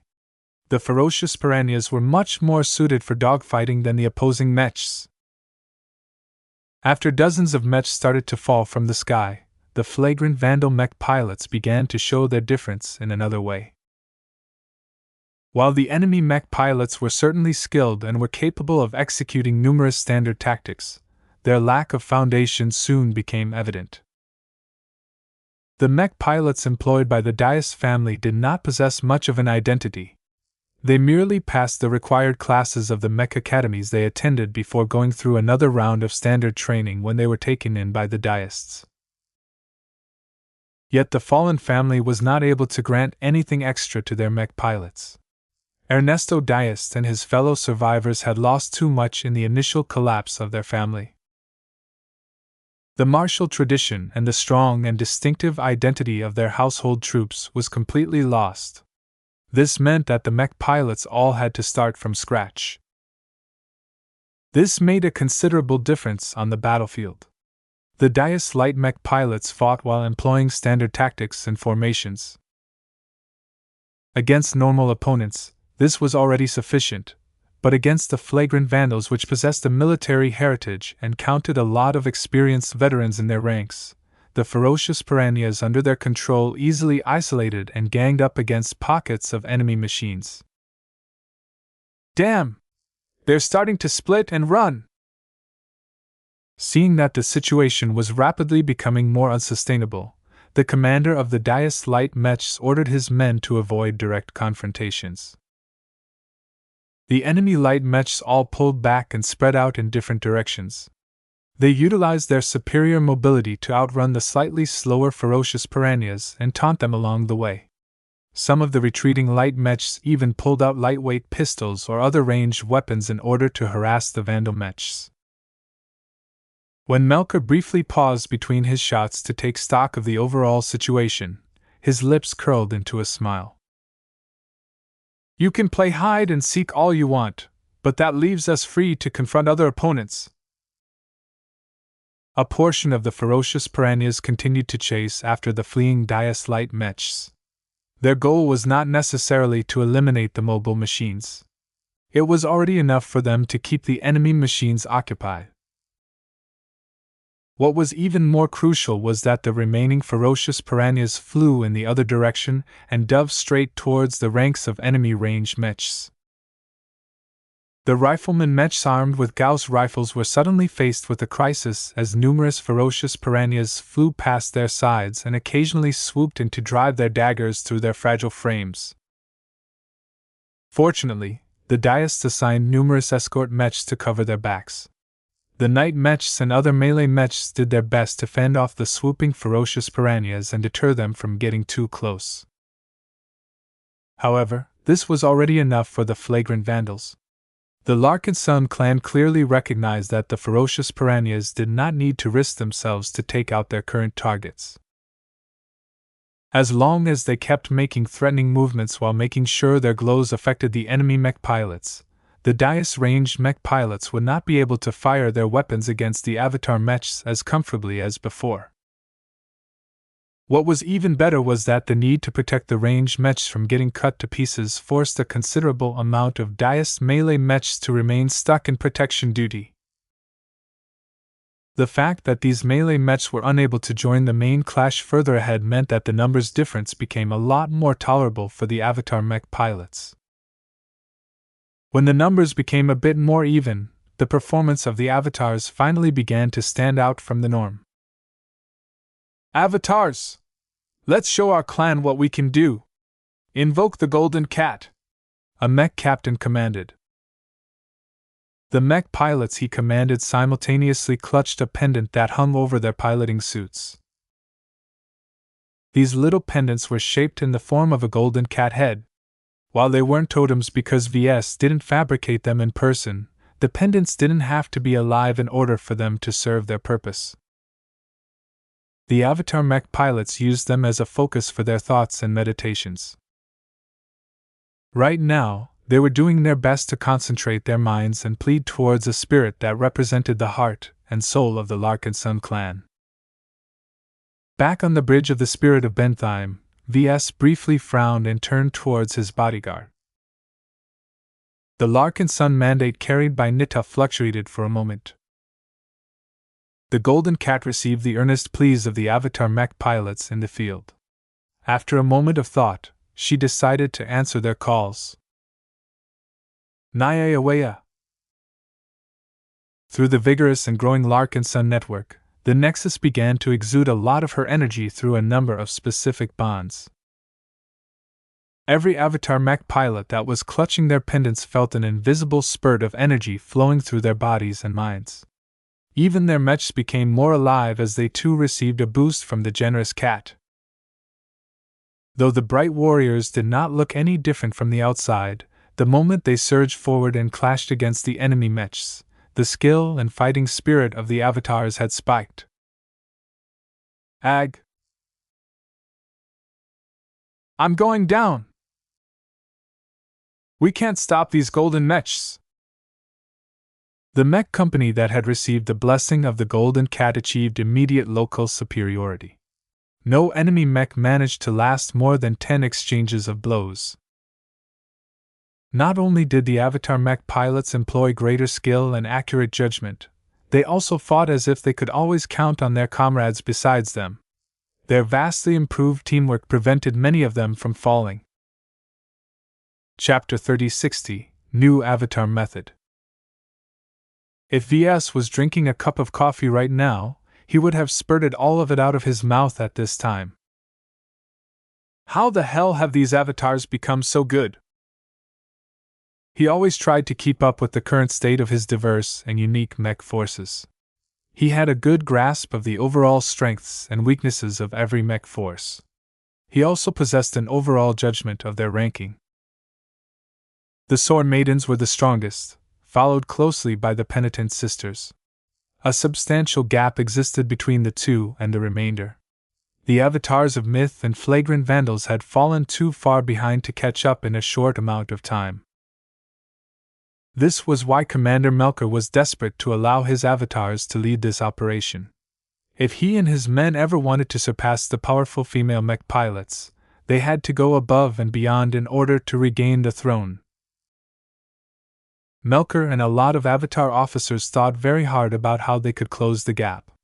They realized that they had to acquire a unique advantage that they could depend upon to give them an edge in battle. One of the reasons why the Penitent Sisters and the Sword Maidens were so stupendously scary in battle was because VS bestowed them their unique battle networks. One of them used the extremely powerful Superior Mother as its nexus, while the other centered around a living expert pilot. Due to their notably high degree of unity and cohesion, the Penitent Sisters and Sword Maidens were able to activate extraordinary battle formations that could launch massive, battle-changing strikes that could harvest hundreds if not thousands of lives at once.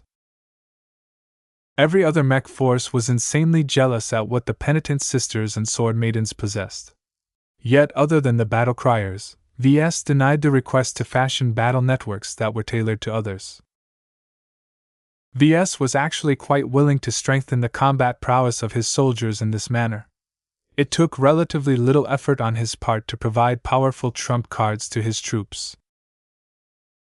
Yet the requirements to establish and activate a battle network were quite harsh.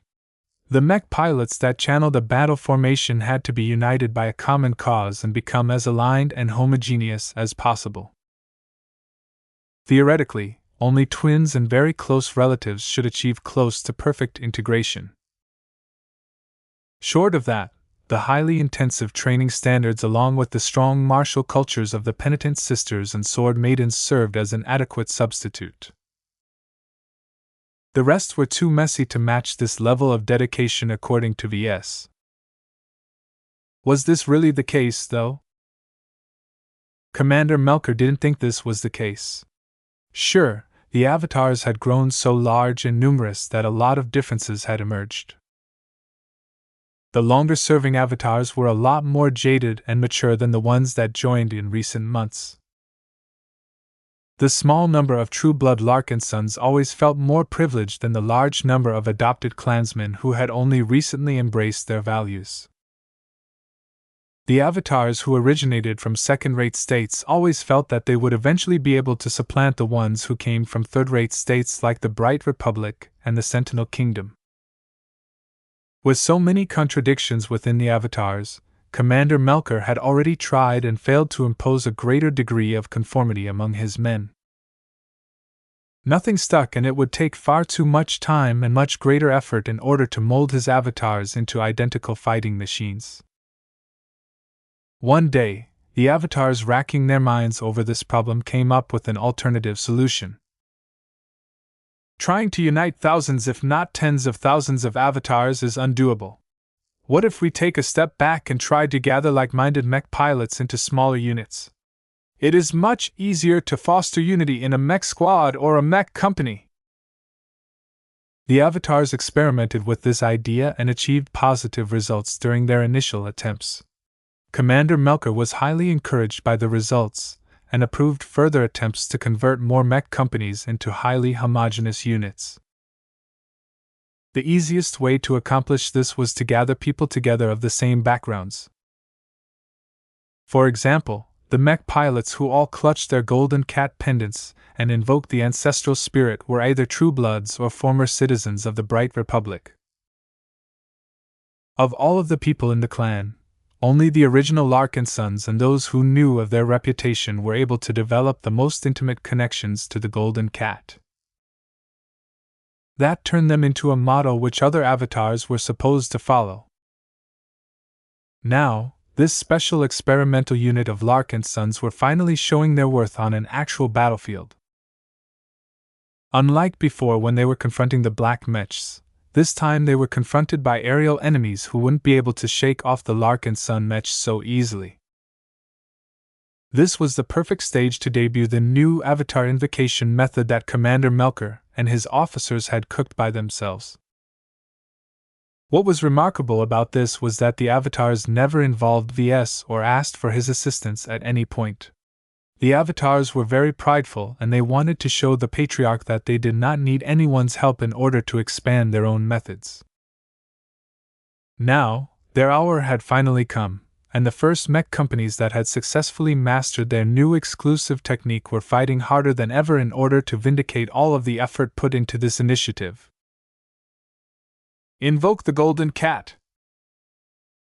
Invoke the Golden Cat! 2 more mech companies experienced an invisible transformation that subsequently improved their effective performance by at least 30%. This difference might not sound so drastic, but in a fast-moving clash where every difference mattered, this improvement was nothing less than a revolution.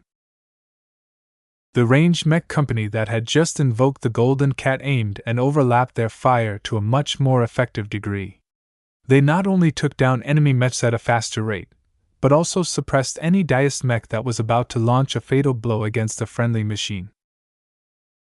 The melee mech companies outfought the mechs opposite them to such a devastating extent that the handful of MTA mech pilots fighting alongside them were filled with questions.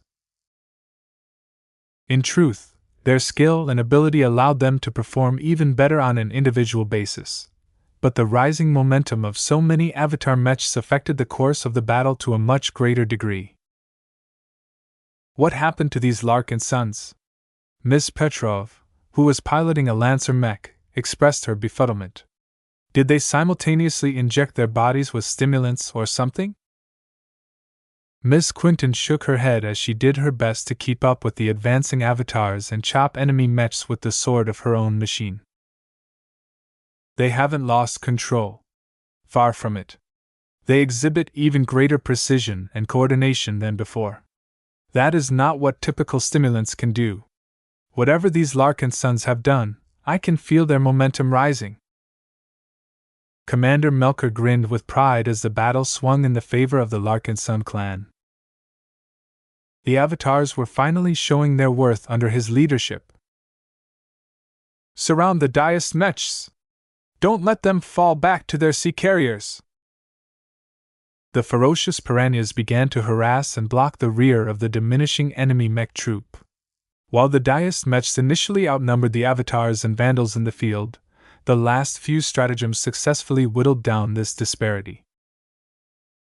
Now that the Dias lost more than 100 mechs in a short amount of time, their situation became even less optimistic.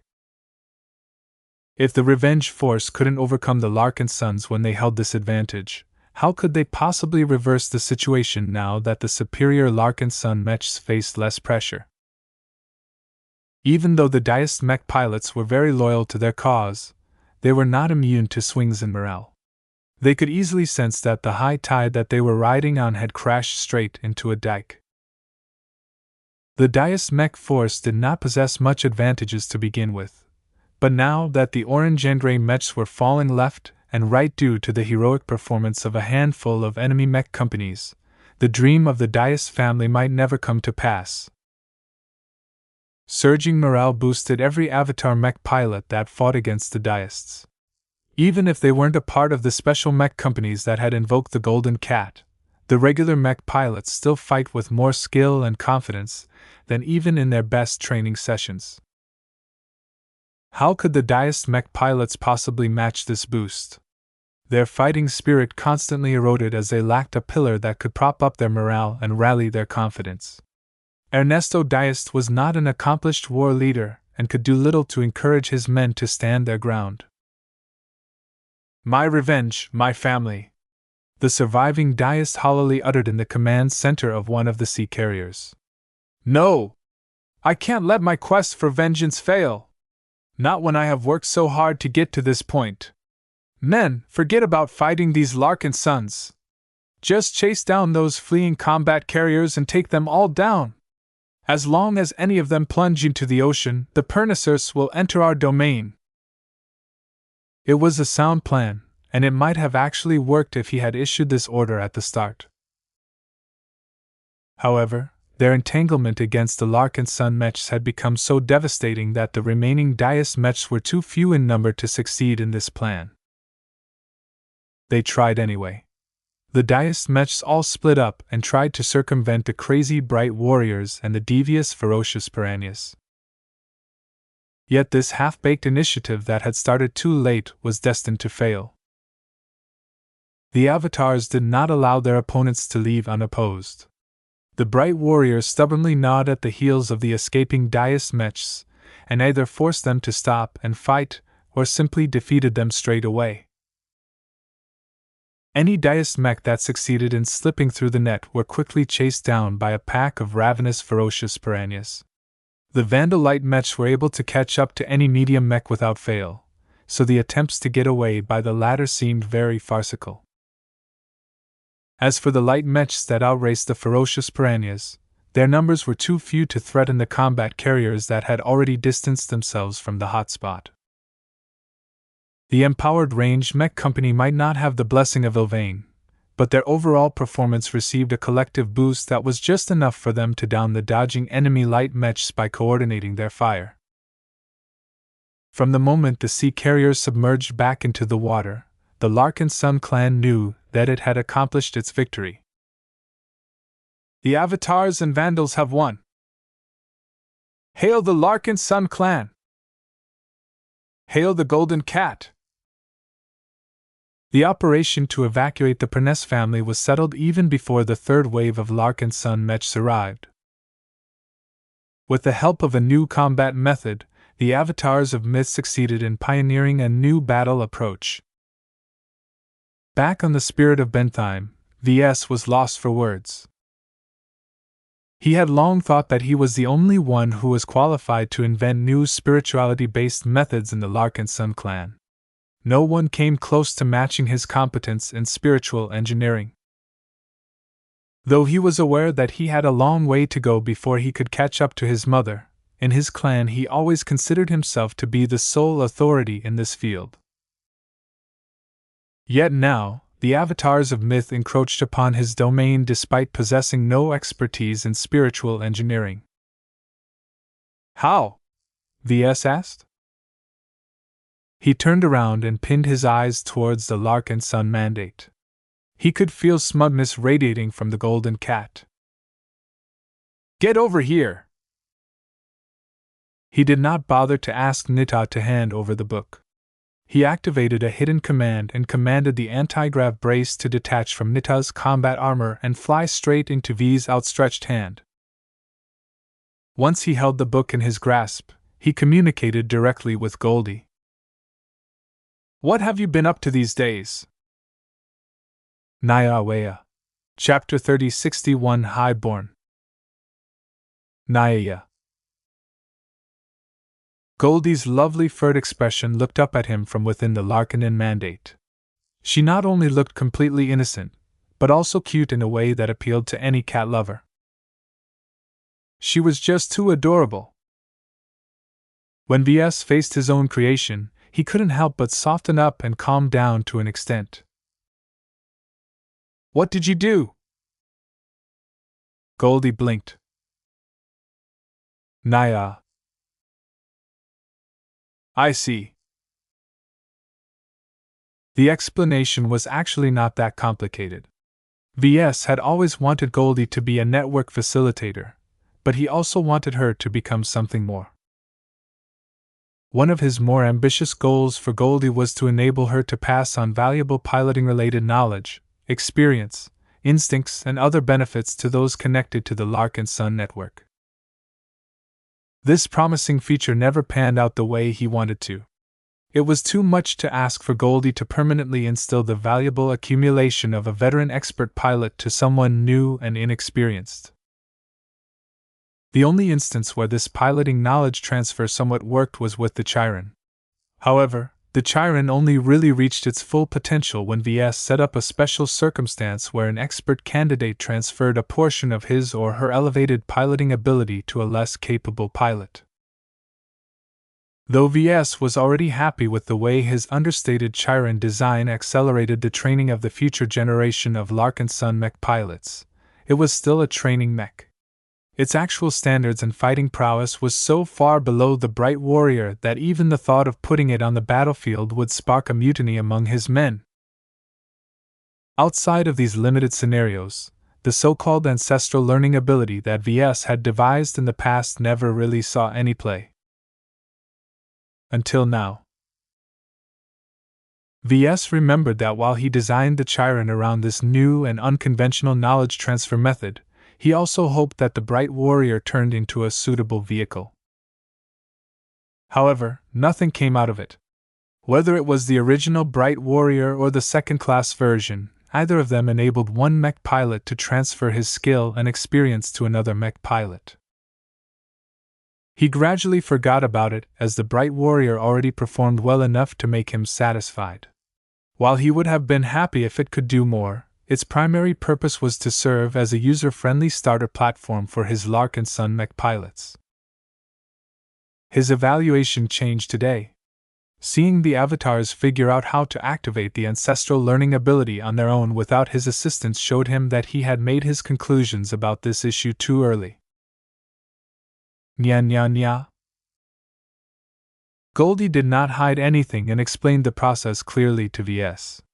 It turned out that she always knew what Ves wanted, but that the conditions weren't right in the past. First, Goldie was a lot younger and weaker in the past. There weren't as many people connected to the Larkinson network, and she had barely developed her abilities at the time.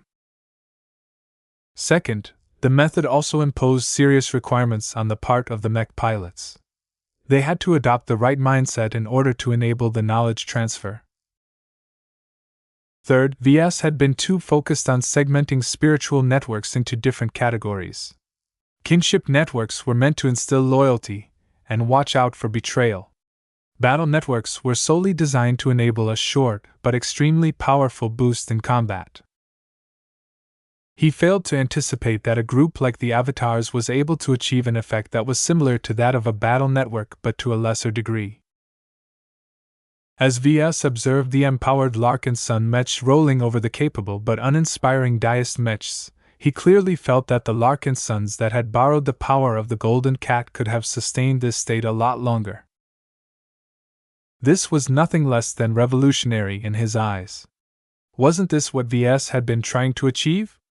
Though the activation of a battle network could achieve a drastic impact in battle, the downside was that it lasted too short, and the power might be too exaggerated for certain battles. A lesser but more lasting empowerment like the current state of Avatar mech pilots was much more practical in most battles. Ves could already observe from various pieces of data that the mech pilots did not look significantly drained after the experience. They could still put up a decent fight even after they strained their minds earlier. This was much different from the aftermath of activating a battle formation. Ves was eager to explore this new facet of spiritual battle methods, but this was not the time for him to indulge in spiritual engineering. After smashing the Deist family's aerial mech force, the enemy did not launch any follow-up attacks. It was already difficult and expensive to form a secret mech force on a quiet paradise planet with no inherent industrial infrastructure. Their backers might be generous, but it was a bit too far-fetched for this secret remnant to receive enough resources and manpower to build up an entire mech regiment.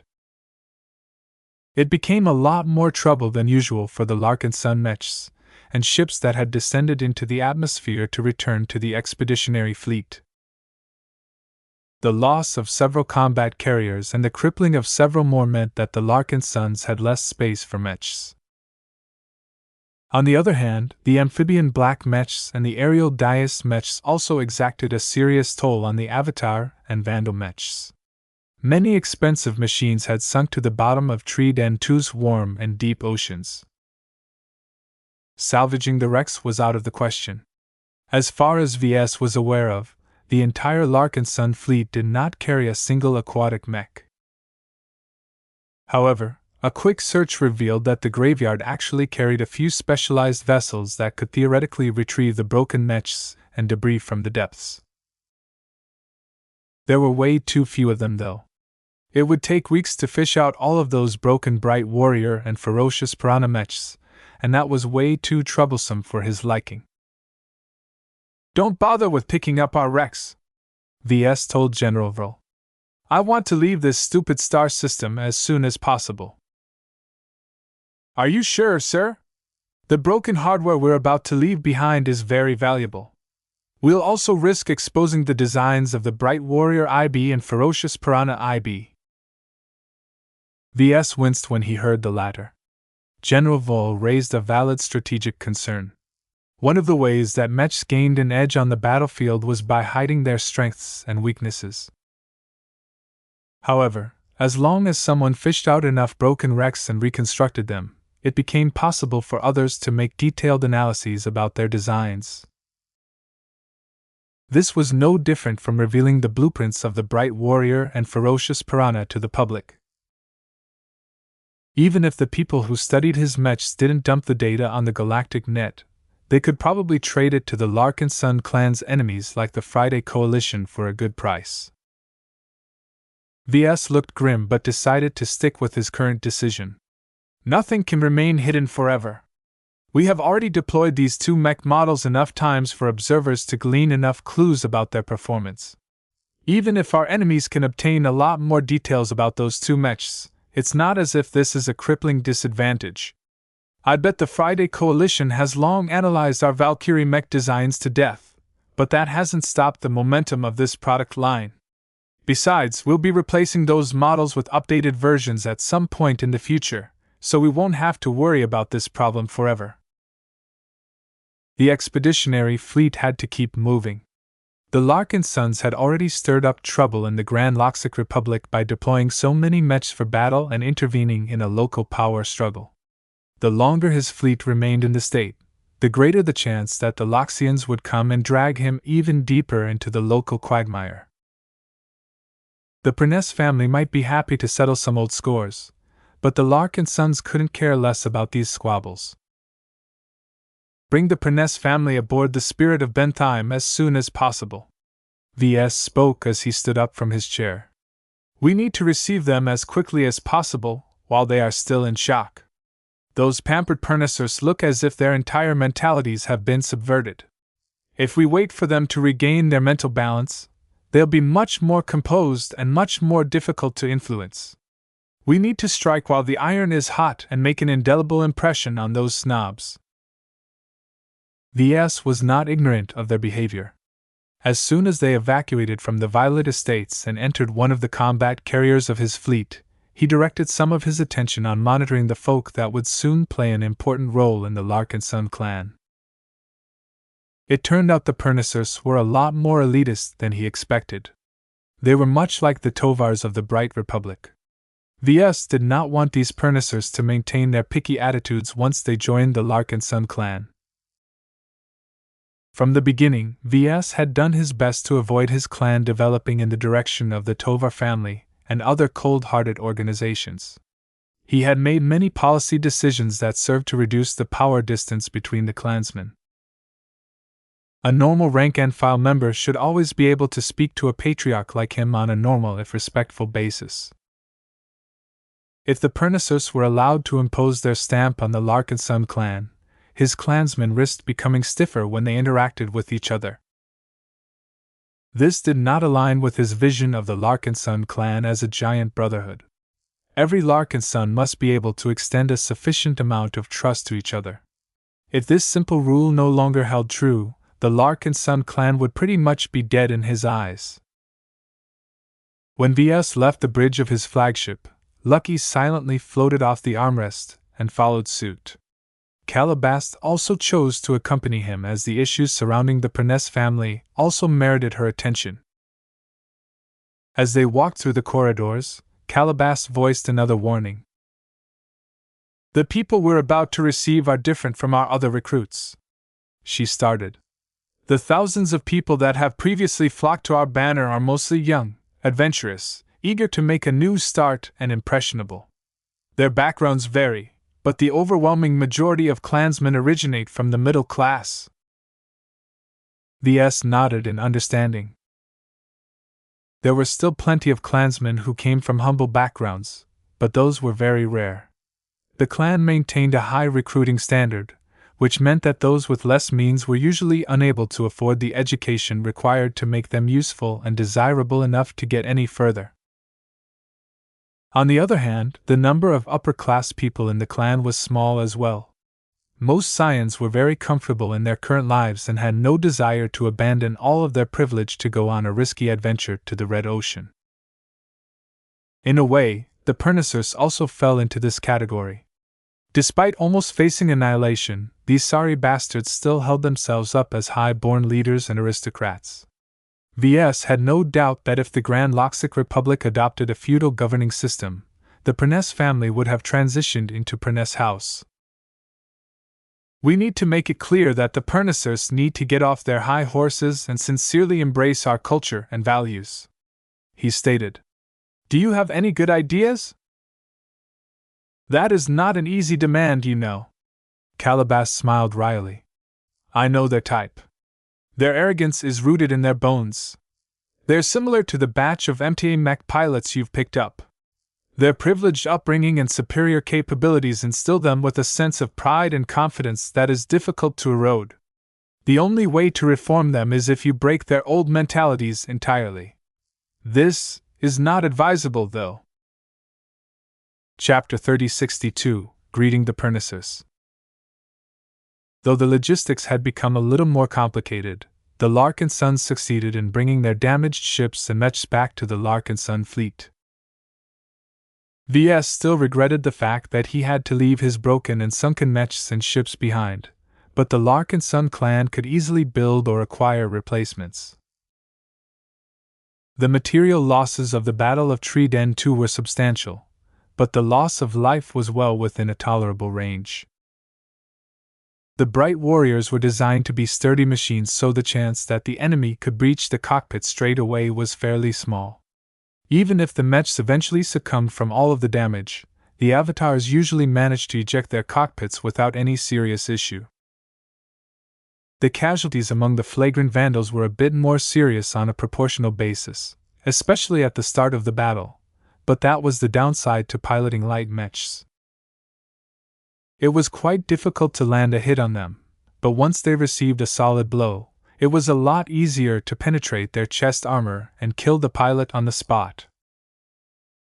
Still, as much as Ves lamented the losses, the figure was within a tolerable range. With tens of thousands of pilots at his disposal, the clan wouldn't even feel a difference. The avatars and vandals could easily recruit replacements for the dead. This was no longer a matter that Ves needed to pay personal attention to. The Larkinson clan already developed its human resource capabilities to the point where it could automatically recruit the most suitable personnel at their next port of call. The only troublesome consequence of suffering these battle losses was that Ves had to go out and attend yet another tedious burial ceremony. He had gone through so many of them that it became increasingly more difficult for him to play his role. Unfortunately, as the patriarch of the Larkinson clan, presiding over these ceremonies was mandatory. If he gave his men the impression that he no longer cared as much, his approval rating would probably dip by at least 20%. Ves was much more preoccupied with determining how the Larkinson clan should integrate the Pernes family. First impressions were important, and he keenly recognized that traumatic events the Pernicers had gone through had made them more receptive to change than usual. It was important for the clan to seize this moment and ensure the Pernicers smoothly identified themselves with the Larkinson clan instead of their old lives. It's quite troublesome to make the Pernicers embrace our clan seriously. Calabast explained her thoughts as they continued to walk all the way towards one of the hangar bays of the factory ship. From our observations, it is clear that the Pernes family lived very different lives from the rest of us. For example, you came from a privileged but relatively sober background. I grew up as a member of one of the most powerful matriarchal dynasties of my state, but my relatives piled up extremely high expectations on me. Everyone else in our clan had to struggle one way or another. This is also why we are so driven by our ambitions. Are you suggesting that the Pernicers are less hardworking and ambitious? That is not what I am trying to imply, Ves. I am trying to paint different pictures for different kinds of people. The Pernicers can also work hard. It is just that their ambitions and their ideas about how they should live their lives are different. These people will arrive in the Larkinson clan with preconceived expectations about the treatment they should receive and the responsibilities they must bear. Do you recognize the potential dangers in what I have said? Ves mulled over her words. She was obviously hinting at something but expected him to stumble upon the answer himself. He mulled over the situation and made a tentative guess. Our original goal for grabbing the Pernes family is to acquire a diplomat. The need to forge new relations and grow existing ones has become more and more important to our clan. As a result, the importance of this job is extremely critical. As long as one of the Pernicers performed well, that person would gain a lot of say in the running of the clan. Calabast nodded in affirmation. It's actually more extensive than that. Didn't you tell us that our clan is lacking a lot of mid-level managers and administrators? All of those pernissers and their retainers can't remain idle once they become a part of our clan. They need jobs as well, but they are all civilians and completely unsuitable to serve in a military capacity. Instead, our clan will do its best to allocate them to positions where their prior learning and job experience will be put to use. Many of the pernissers happen to hold impressive positions in the past. The Larkinson clan did not have a habit of wasting someone's potential. The clan organization was expanding every day, and the list of vacancies grew longer. There were definitely a lot of influential jobs in the clan that the pernissers could perform with ease. Though Ves didn't mind it if new recruits immediately started off with vital, important positions, he became a lot more guarded to the idea of giving the pernissers cushy positions without having to work for them. Competence was one thing, but contribution was another. Ves rubbed his smooth-shaven chin. I think we may need to revise our original plans towards the Perness family. We can wait with appointing diplomats and other important jobs. What is more important to me is to make sure that the pernissers enter the Larkinson clan with the right mindset. He knew that the Larkinson network could do much to alter the mentalities of the Perness family, but its influence was too subtle and gradual to produce major results. This was partially intentional, as Ves did not want to get accused of brainwashing his own people. At least the current degree of influencing made it clear that every clansman still retained enough of their original identity and thoughts. However, this also left the clansmen to pursue their own ideas. As long as they did not plot any direct betrayals, they were allowed to pursue a lot of different agendas. Since both Ves and Calabas recognized that this would probably lead to undesirable consequences if the soon-to-be former members of the Perness family rose to power, they had to derail the expected process in some fashion. While Calabas was in the process of hatching numerous covert plots, Ves had a more direct solution in mind. A smirk slowly appeared on his face as he came closer to the hangar bay. Lucky recognized his expression. Ves always became swept by devious thoughts when he smirked in this fashion. Meow. Oh, quiet, Lucky. My ideas are not that bad. Meow meow. Okay, I admit that the plan I have in mind might be a bit extreme, but it's not as if the pernissers can turn away at this point. They're not like regular recruits who are eager to become a part of our clan. They need to learn to appreciate what we are all about before they are truly ready to become Larkinsons. A short time passed before the carriers that carried the evacuated members of the Perness family reached the core of the Larkinson fleet. Numerous transports and shuttles brought the members of the Perness family over to one of the hangar bays of the Spirit of Bentheim. Ves deliberately did not opt to guide the newcomers to one of the fancier compartments located on the upper decks of his flagship. He instead commanded a large number of guards to stand guard in the hangar bay and prevent the rescued pernissers from walking away. The sight of all of those armed and armored troops chilled the hearts of the well-dressed pernissers. The posture of the Larkinson clan did not appear to be friendly at the moment. Only the wiser among them, such as Ambassador Shadarin Perness, recognized that the Larkinsons were engaging in a power play. The elder man's expression remained impassive, but inwardly he already began to sigh. He could read a lot of clues about Ves and the Larkinson clan's intentions from these actions. Combined with what he had witnessed from the clan during the Battle of Tree Den II, the head of the Perness family suspected that the objections voiced by his son might ring true. If Ves knew what the head of the pernissers was thinking about, he wouldn't change anything. No matter what kind of pejorative labels the newcomers threw at the Larkinsons, they would become a part of the clan one way or another. Once the pernissers had all been ferried over to the Spirit of Bentheim, Ves finally made his entry. At first, a loud impact rang through the hangar bay as the bright warriors stationed in the cavernous compartment all stomped the deck with their feet. The Perniciers and their retainers immediately fell silent. The entrance at the opposite side slid open in order to allow for the entry of Ves, Lucky, Calabast, and an honor guard. The latter two did not attract too much attention, but Ves definitely did. He marched forward while being shadowed by a formidable squad of bodyguards. Though Ves opted to greet the Perniciers in his uniform, he exuded a martial and domineering air that was common to military leaders such as Patriarch Reginald Cross. The Larkinson clan was not an aristocratic organization.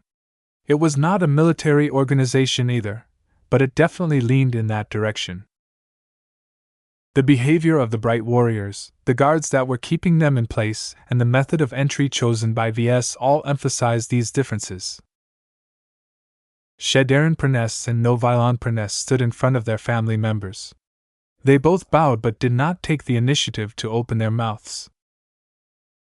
As diplomats, they recognized the power imbalance between their almost ruined family and the prosperous Larkinson clan. Ves enjoyed all of the initiative by virtue of grasping all of their lives. When Ves reached an appropriate distance, he surveyed the crowd in person. Studying their behaviors through the monitoring system already gave him a good idea what he was dealing with, but inspecting them in person allowed him to observe them in other ways. The Perniciers felt scared, lost, and traumatized. However, they still clung to their own pride and insisted on keeping their heads high in front of their future leader. Their feelings towards the Larkinson clan were mixed. On the one hand, they were very grateful that the foreigners took the initiative to rescue them at a considerable cost. On the other hand, they never wanted to abandon their comfortable lives in the Grand Loxic Republic and become a part of a nomadic, spacefaring fleet. The latter began to weigh more heavily in their minds now that the reality of the situation started to settle in. Hundreds of Perniciers had even begun to cry. Ves did not pay much mind to them, though. He still maintained his superior smirk. Pernice, welcome to the Larkinson fleet. While I would like to welcome you as Larkinsons, I'm afraid you are not ready to adopt the Larkinson name. Before you become a part of our clan and start your new lives in our fleet, you must go through a process of adaptation.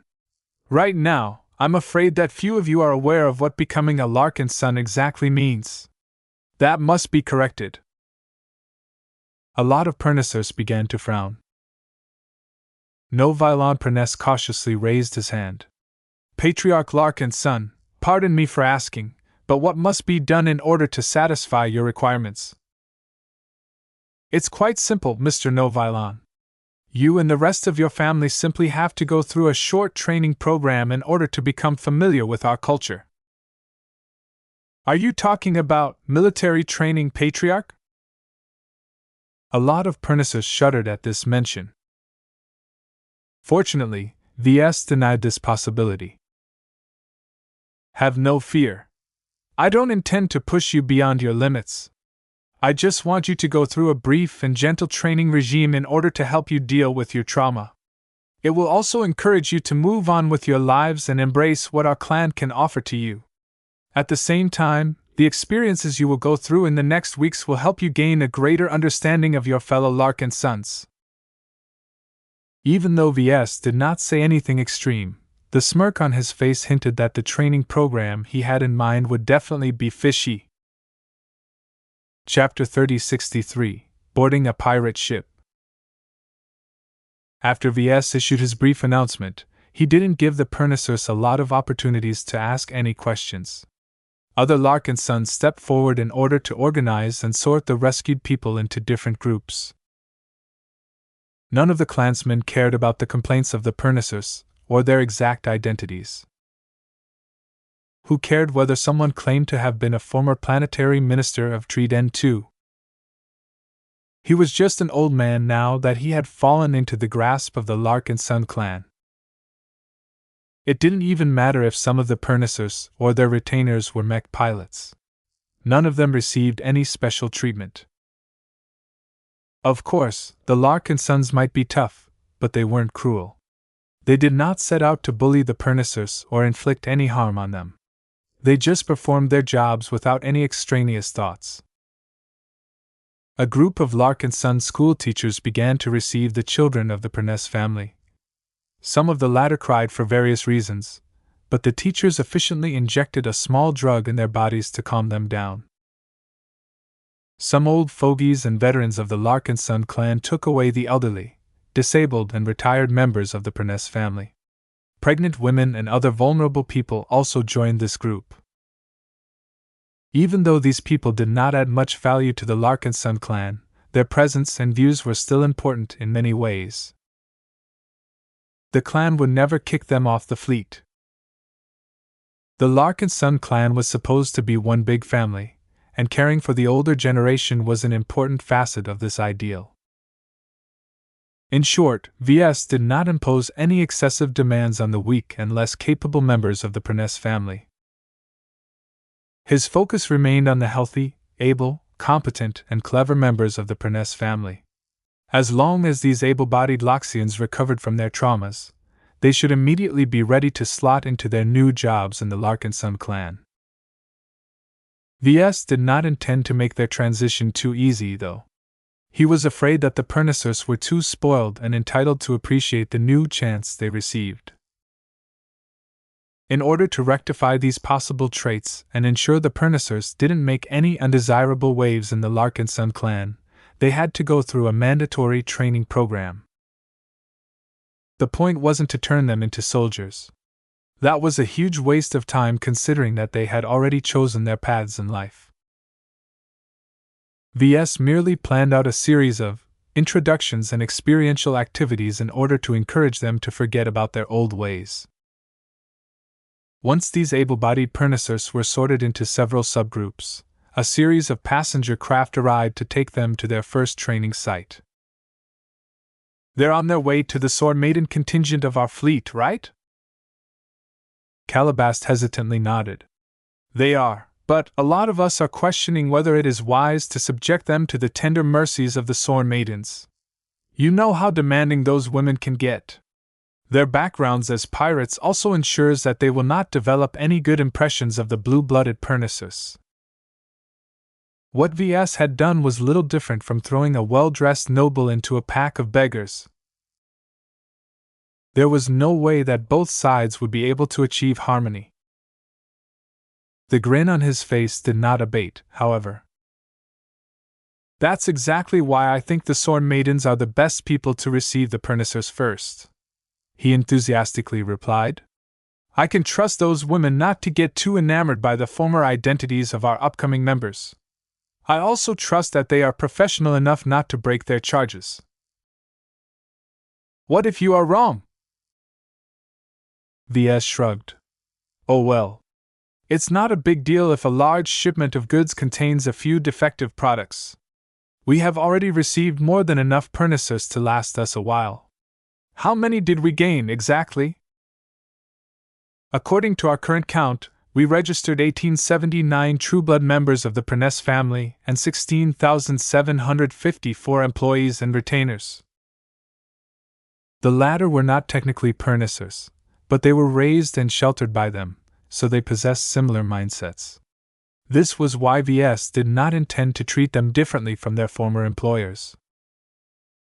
As Ves and Calabast continued to oversee the transfers of the different groups of Pernessers, a pair of guards brought forth an old but stately-looking Loxian.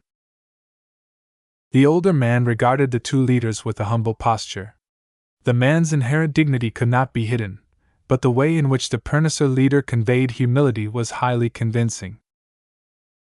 If Ves didn't know that he was dealing with a professional liar, he would have been sold by the performance. Of course, the niceties still had to be followed, so he replaced his devious smirk with a friendly smile. "Ambassador Shedaren Perness, welcome to the Larkinson fleet. Again, I apologize for not being able to induct you and your family members into the fold straight away, but unlike the rest of our recruits, your people have not yet proven to be worthy to become a Larkinson. I hope you understand." The former head of the Perness family made a brief but humble bow. "You do not have to call me Ambassador, Patriarch. My old titles have lost their meaning the moment I have brought my family to your domain. I am no longer a citizen of the Grand Loxic Republic. Ves felt satisfied by the former ambassador's smart response.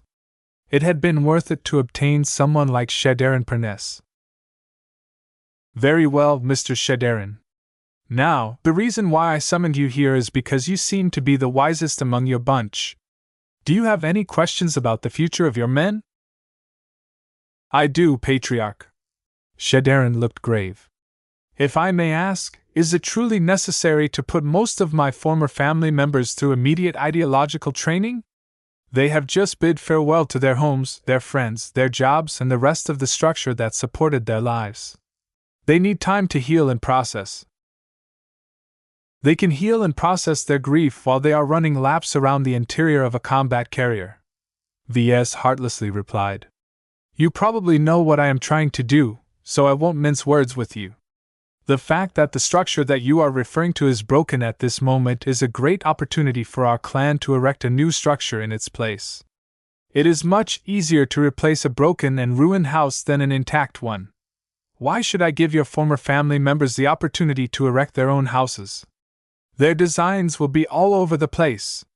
If we are the ones who are building your new houses, we can ensure that their architecture falls in line with the rest of our clan. I can understand your desire to mold us into your image, but there are gentler and more sophisticated alternatives. I can pass on these methods to you or refer you to some best-selling books that can explain the theory behind them. There is a whole body of academic literature behind the best ways to teach and indoctrinate humans. Ves directed a sharp look at the former ambassador. How many of you Pernessers have read those books? Don't answer this question. While I am sure that all of those proven methods are effective, our clan have our own unique ways to transform any random recruit into a sincere and loyal Larkinson. You'll get to know them in the coming days and weeks. There was no need to flood Shadarin Perness with all of the wackier aspects of the Larkinson clan right away.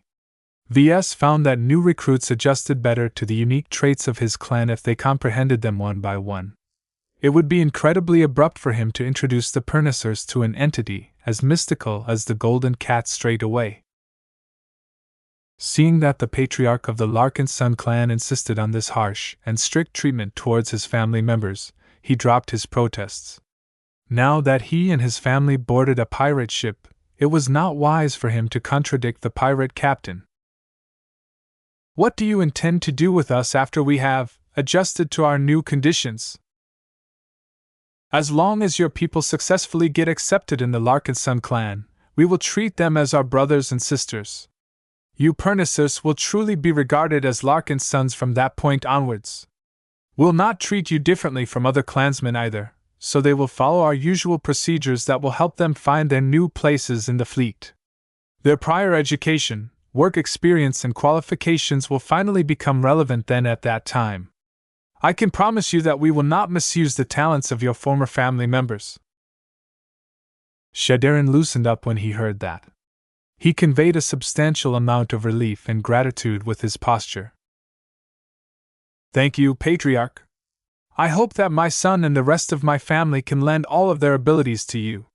You may not know much about the Grand Loxic Republic, but you can trust that its standards are high. I have never questioned the competence of your people. Ves smiled.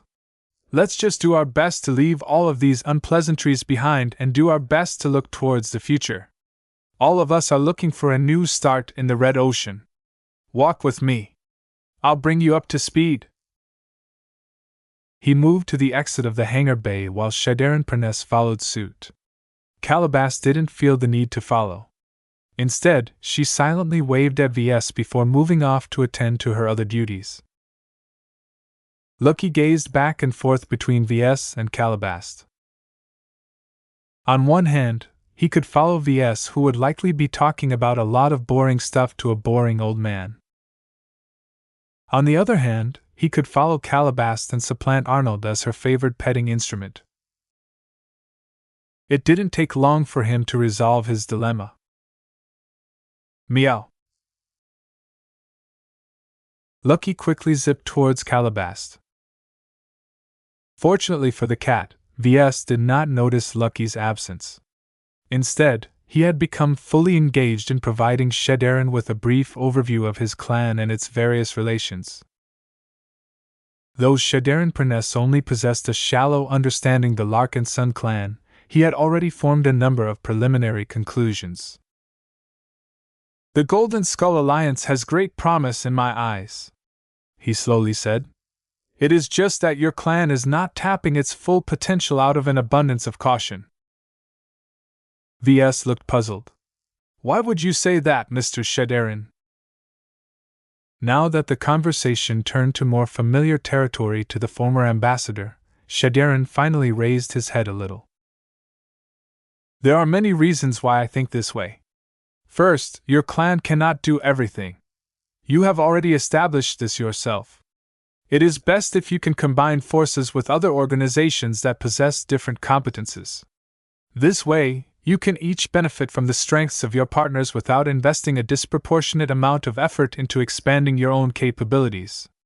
If you just want to grow your clan quietly and over a span of a few centuries, then you might consider this approach, but you are looking to achieve a good start in the Red Ocean. The pace of development and competition in the dwarf galaxy is so high that you cannot bank on long-term plans to achieve success. The early bird gets the worm," Ves succinctly said. "Just so, Patriarch." Shadarin sagely nodded. "I have studied the conditions of the Red Ocean extensively, even if I never held any intentions to enter it. When I compare the current trends with what has happened in past colonization waves, I have found that collective action has a much higher chance of success than trying to achieve everything by yourself. You don't have much hope that we'll be able to manage in our current conditions." "Oh, heavens, no. According to my preliminary estimates and calculations, the chance that your clan will be able to survive 10 years after entering the Red Ocean is 8.7%. Ves almost had a heart attack when he heard this figure. 8.7%? Isn't that too low? The old man shook his head. "In fact, this is a rather optimistic estimate based on rosy projections of your future growth and development. In my more pessimistic scenarios, the chance of survival can dip as low as 0.3%. 0.3%. Chapter 3064, Shadarin's Theory. Ves became quite shocked when Shadarin Perness issued a depressingly poor verdict on the chances that the Larkinson clan would succeed in its grand expedition. He deeply wanted to reject the low odds. He bet so much on his journey to the Red Ocean and thought he was making good progress in building up his clan and network of allies. However, Ves could not dismiss the authority of someone who possessed a greater vision on these kinds of matters. As much as he had grown into his role and tried his best to steer the Larkinson clan in the right direction, he was well aware that he wasn't cut out for these matters. It was why he always desired to acquire the experts who could do the thinking on his behalf. Now that the Avatars and Vandals sacrificed a significant amount of hardware and numerous lives to save the Perness family, he finally accomplished one of his major goals. He just didn't expect the former head of the Perness family to start off with a grave prediction. "Well, you certainly have guts," Ves lightly said. "You seek my counsel, not my flattery," Shadarin Perness calmly replied. "From what I have observed about your Larkinsons, you prefer to be direct. That is quite in line with your straightforward military heritage. When in Rubarth, do as the Rubarthans do. I can adjust myself to multiple personality types. It is my vocation, after all." The pair had moved to a private lounge on the upper decks. Ves wanted to speak frankly with Shadarin Perness. All of the showmanship that he displayed at the hangar bay was mostly meant to guide the sheep. The head of the Pernessers was no sheep, though. He was a herder, and many of the usual tricks that Ves employed to dazzle and manipulate people didn't work on such wise and far-sighted individuals. As Ves looked at Shadarin Perness sitting casually on a divan, the former ambassador of the Grand Loxic Republic exuded a distinctive mix of dignity and authority that only senior statesmen possessed. It made the old man come across as authoritative, and someone who absolutely knew what he was talking about. Whether this was actually true remained to be seen, but so far Ves did not doubt Mr. Shederin's competence or sincerity. The man used to lead a foreign diplomatic mission on behalf of one of the most powerful second-rate states of winged serenade. There was no way that anyone assigned to such a position was a dummy. In addition, the Larkinsons almost completely grasped the surviving members of the Pruness family. Other than the careerists who had been assigned to work at foreign embassies and so on, the main body of the Pruness family had effectively fallen in the hands of the Larkinsons. Since the Pernissers were stuck aboard several ships in a vast and powerful fleet, there was no way for them to escape. Rather than resisting this reality, Shederin Pruness instead chose to acknowledge it. In any case, they no longer had any future in the Grand Loxic Republic anyway, and the Larkinsons had shown enough intention to make use of the talents of their family members. After the remnants of the Dias family almost came close to wiping out the Pruness family, the former ambassador had lost most of his objections to abandoning his original heritage. What did it matter if he and his family members forgot about their ties to Old Earth? Their illustrious family legacy did not offer any protection when the Black Mechs assaulted the Violet Estates for weeks. After receiving this much-needed reality check, Shederin Pruness no longer viewed the cosmos with rose-tinted glasses. He began to treat potential risks and dangers more seriously. This was also why he answered with such low odds. He felt that the Larkinson clan was just as naive and unguarded as the Pruness family at the start of the Crown Uprising. Shederin saw that his audience had a lot of trouble accepting his judgment, so he stood up and began to pace around the spacious lounge. He curiously studied the decorations in the room. The strange cat emblems, martial banners, and glorious projections of great battle moments reinforced his impression that the Larkinsons were both militaristic and eccentric. Though Shederin silently bemoaned the lack of culture and refinement in the clan, he had to admit that the clan could at least provide him with the comfort of strength. Yet that alone was not enough for them to survive the perilous Red Ocean. To explain my views, let me start from the beginning, the old man said as he subtly gained the initiative in this conversation. Patriarch Ves, what do you think about the Red Ocean? It is humanity's latest frontier, Ves answered from his heart.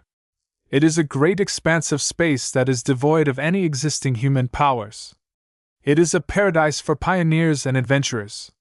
Many seek to become rich or elevate themselves above their stations by taking advantage of the opportunities that the Red Ocean can bring. It is also a region of death where many dangerous humans and aliens can possibly annihilate an entire fleet. The old man slowly nodded towards Ves. All of those descriptions are true, but they do not stray close to what I am truly trying to convey. To understand the Red Ocean, we must shift our perspective to the organizations responsible for opening up to colonization. You mean the Big Two? Just so. Now let us ask some critical questions. Do you truly think the Big Two is too lazy or incapable of keeping the Red Ocean and its rich bounty of phase water to themselves? Ves frowned. The MTA and CFA aren't that incompetent. I think if they truly wanted to occupy the dwarf galaxy to themselves, they could have done so. We no longer live in an ancient period where we turn to feudalism in order to govern realms that are too vast to rule from a centralized position. The issue was actually more complex than that, but neither of the two questioned this assumption at the moment. Then what possible motives do the Big Two have in mind by giving up such a fruitful piece of the pie? Shederin Pruness continued to ask. You have to be aware that they are effectively giving up a huge quantity of phase water to indigenous people like us. All of that phase water won't be used on powerful mechs and warships that can be employed against hostile alien empires, but will instead be put into mechs that are subsequently sent to fight against rival human polities. Do you actually think that makes sense? Well, when you put it that way, that does sound stupid, Ves lamely said. The only other explanation is that the Big Two have a greater plan in mind. The former ambassador smiled. The Big Two are not stupid, Patriarch Ves, so let us assume that the latter is true. Now, what possible reasons did they have in mind when they deliberately chose to open the Red Ocean to every ambitious desperado that is seeking a greater future? Ves paused in order to formulate his answers. Well, the main reason why the MTA and CFA are able to maintain their hegemony over human space is because our population is divided into many different states that constantly squabble with each other. Lately, the first-rate superstates slowly show signs of consolidating and returning to their former glory. That is bad news to the Big Two.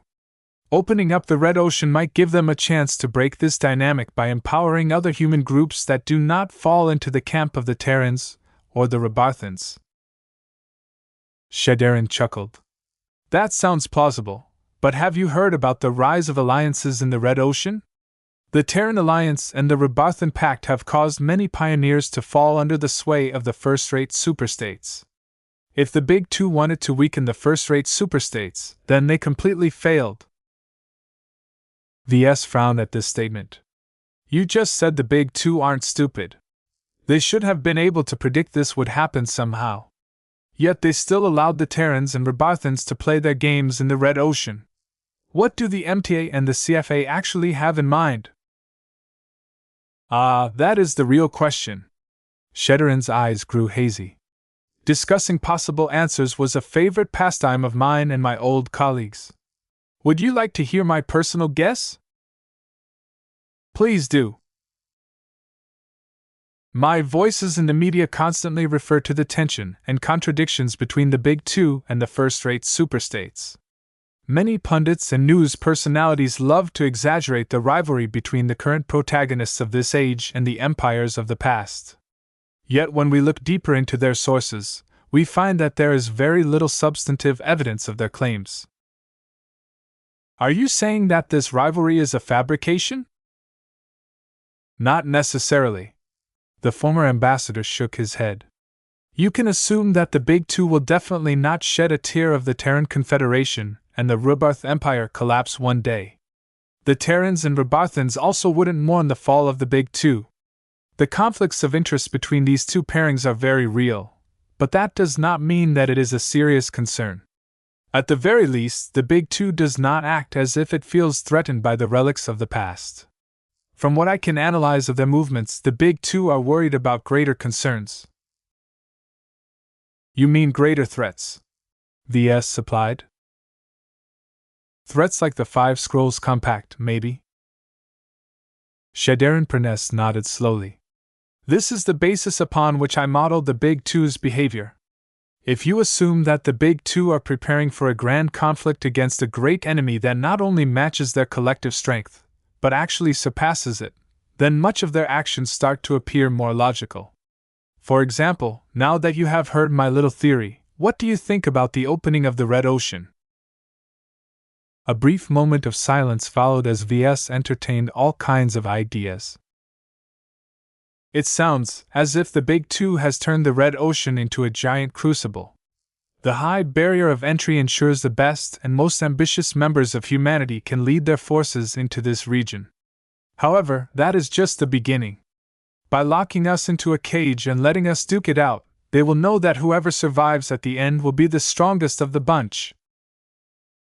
The blood of the weak will feed the strong, Shadarin uttered as he admired a projection of the Larkinsons pummeling the Gravada Narlax during the battle against the Abyss. The losses resulting from the infighting will be horrendous and doubtlessly lead to an enormous amount of waste. But if you look at this development at a timescale that stretches across centuries, the gains outweigh the losses. Ships and mechs can always be rebuilt, and the growth rate of our race is so high that any population of humans will explode after it attains stability. The people who plotted this possible plan must possess extraordinary vision in order to implement such a great plan. Why though? Ves asked. Why does the Big Two seek to foster stronger groups in the Red Ocean? I cannot determine their exact reason, but I speculate that they may have become desperate enough to seek a comprehensive strengthening of humanity beyond their own ranks. The unknown threat in their sights might be so formidable that the Big Two cannot achieve victory without the support of the rest of humanity. Perhaps the old model of diving humanity into states and keeping us preoccupied with fighting against each other has become outdated. Only by activating the entire potential of every human may human civilization stand a chance against the danger that looms over the horizon. Though Ves continually reminded himself that Shadarin Pernes could not back up his guesses, he felt that this story made a lot of sense.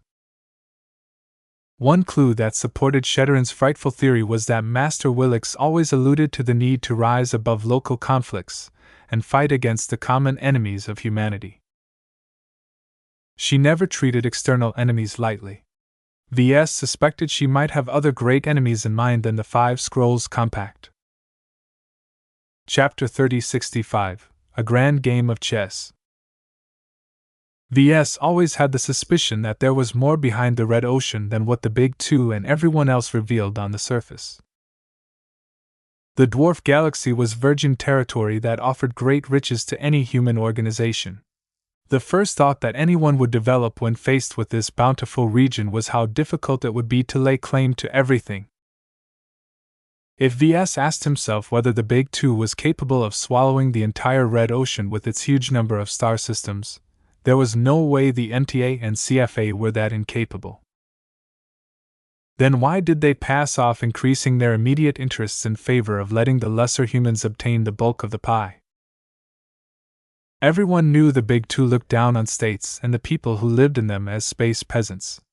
After the debacles of the Age of Conquest, the current controllers of human space pretty much regarded everyone outside of their own ranks as irresponsible children who could not be trusted with powerful weapons and great responsibility. They were like female hexers who treated boys with contempt and distrust. Instead of basing their biases and prejudices on fallacious, unfalsifiable theories, the Big Two instead referred to past historical events as justification for their constrictive policies. The human empires of the past almost made humanity extinct.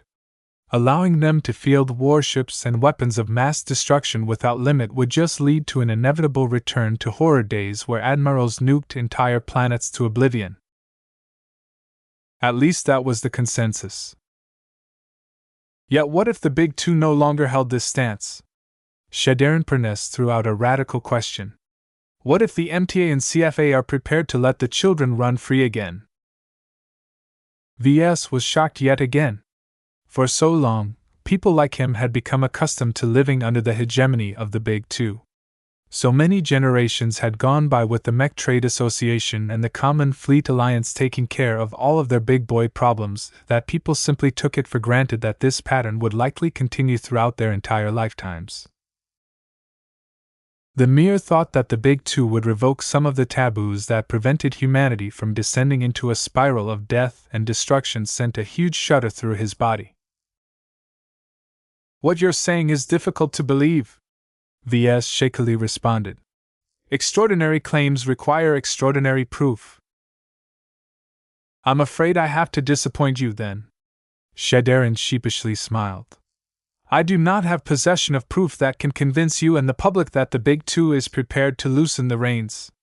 However, in my own professional judgment, I can read and predict the Big Two's movements over time in the same way I do with other states such as the Garland Empire and the Booker Federation.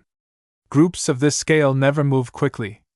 They are large, ponderous machines that need to plan well in advance and make specific, targeted movements in order to achieve their objective. By recognizing and analyzing the first steps of their grand plans, we can infer where their next steps will lead to. This is why I am reasonably confident in my prediction. All of this went over V's head. In the end, his background and his specialization caused him to lack the vision that someone like Shadarin Pernes possessed. The old man used to be a part of the ruling class of a large and influential state.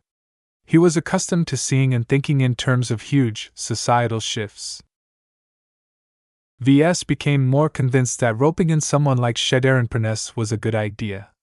As much as Calabast had proven herself to be adequate in fulfilling the role of a diplomat, She simply lacked the vision that separated true experts in statecraft and foreign relations to those that merely dabbled in these fields. Of course, he was also aware that Shadarin Perness was putting up a show of some sorts. As a consummate salesman, how could Ves not recognize that he was being subjected to a sales pitch? He didn't mind. He set out to rescue the Perness family in order to recruit a diplomat to begin with. It was natural for the most likely candidate to fulfill this role to show off his chops. Ves still remained skeptical of this train of thought.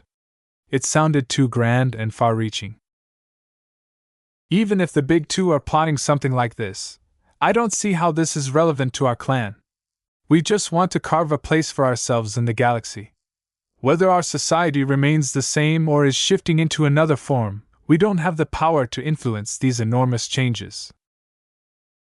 That does not mean it is pointless for us to see and think ahead, Patriarch Ves. Let me put it this way. The Big Two are chess players and the Red Ocean is a new chessboard that they have just prepared. Where do you think pioneers such as you fit in this picture? Ves lowered his eyes. Smaller people like us can only become their chess pieces if we wish to take part in this game. That is an apt way to describe the situation. The game revolving around the Red Ocean changes as the Big Two continue to pursue their own strategies. Chess pieces such as you can only obediently move to the squares we are directed to.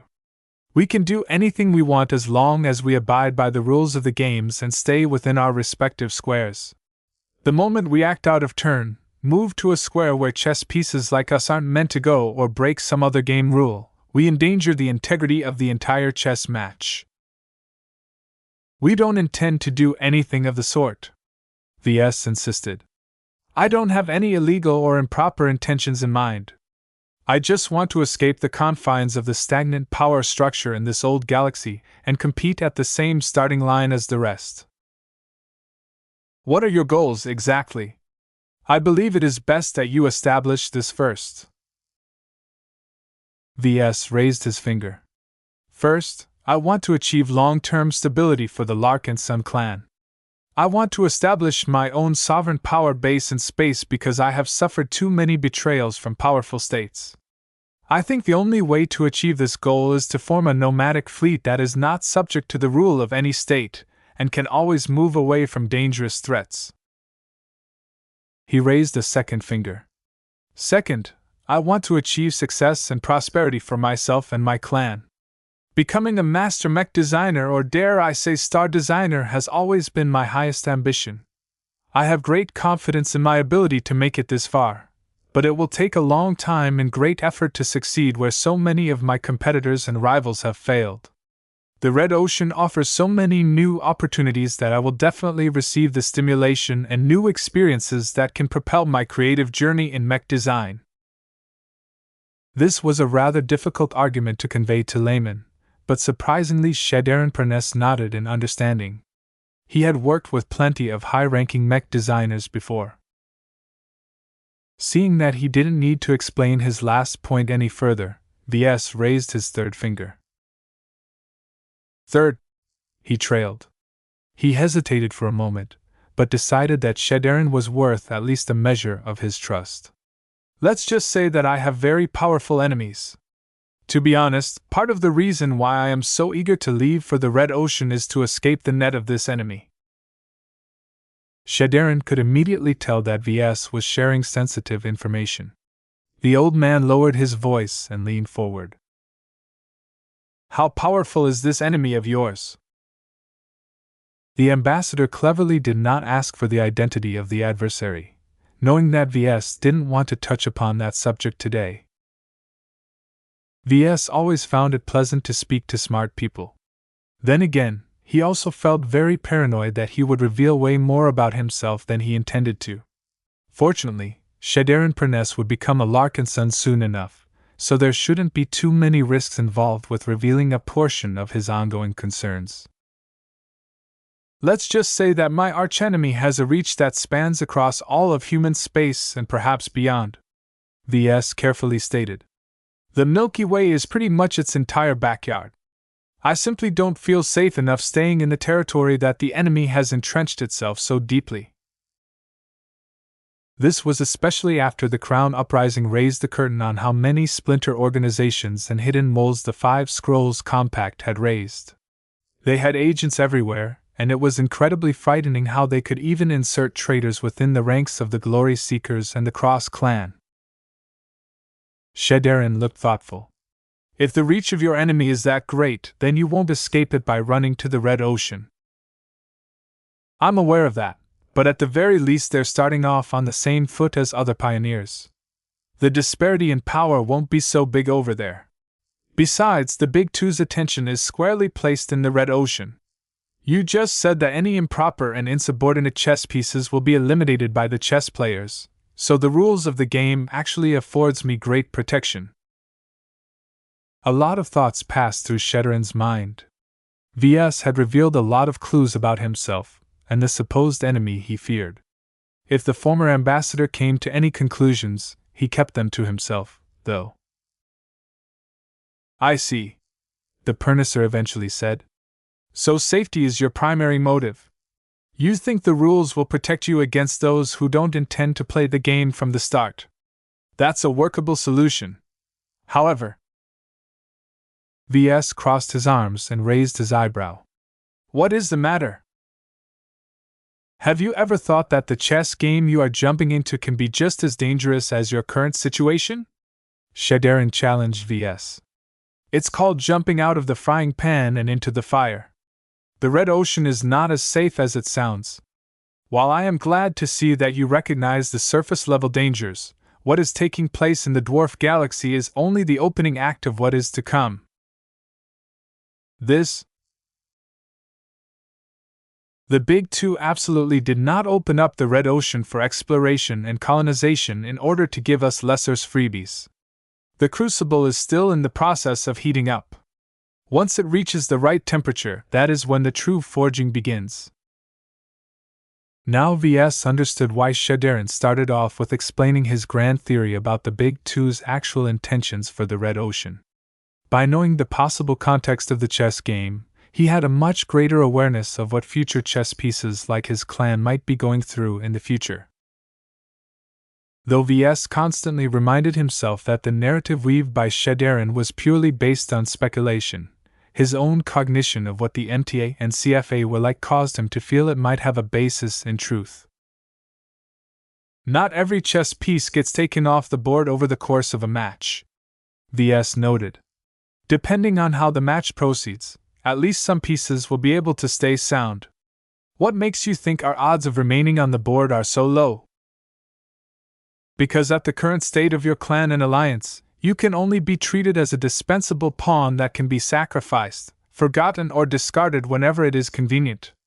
You do not even come close to matching qualifications to become anything greater, such as a knight, bishop, rook, or queen. According to the rules of chess, any pawn that has reached the opposite side of the board can be promoted into a greater chess piece, Ves pedantically stated. Shadarin Purnacer responded with a contemptuous smile. Let me respond with 2 questions. First, what are the odds that you and your clan can reach the 8th rank of the chessboard? Second, how does doing this align with the goals that you have stated? Those were highly pertinent questions, and ones that Ves couldn't easily answer. Chapter 3066. The Lamentations of a Pawn. Ves never held a discussion about his future ambitions to this extent with anyone. Sure, he shared a few of his dreams and aspirations to his inner circle and his trusted companions. He told Gloriana plenty of fanciful-sounding hopes, and she always responded with a smile and a clap of her hands. Though Ves could always count on his wife's unflinching support, she did not offer that much help when it came to questioning his assumptions and asking some critical questions. She was a mech designer, just like him. While both of them could talk for many days about the strengths and weaknesses of any given mech design, statecraft and grand geopolitical shifts fell well beyond their area of expertise. No one in his inner circle specialized in these vastly different fields because he never recruited anyone who was good at this to begin with. Perhaps it would have been a different story if he managed to rope in people like Senator Tovar or some fancy noble from the Sentinel Kingdom, but the recruitment priorities of the Larkinsons had always been aimed at mech pilots and mid-level professionals. Though VS always treated upper-class snobs with contempt, he might have to revise his stance towards them. The rulers and shakers of a state had to be good at something in order to remain in power. At the very least, their vision alone was worth keeping around. This was what separated people like Shadarin from Calabast and everyone else in his clan that sounded smart. What is the point you are trying to make? VS frowned. He decided not to answer the two questions posed by the former ambassador. He felt that they were very thorny because he had no clue how to answer them. They were too open-ended and subject to interpretation. Shadarin sighed. You hold great responsibility as the patriarch of the Larkinson clan.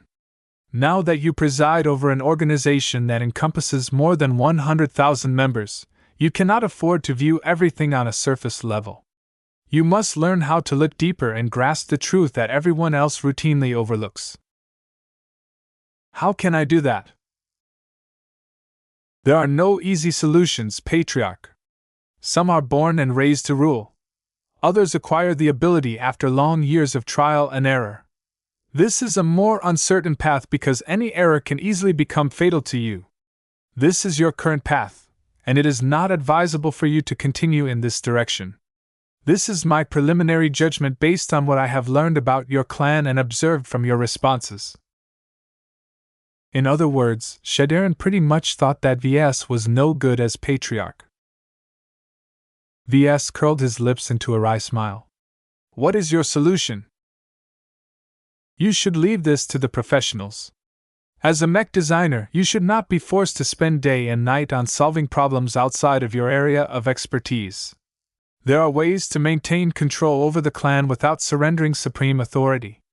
There are many possible people in your clan that can adequately govern and direct the clan on your behalf. Of course, Shadarin Perness was obliquely directing VS to the members of the Perness family.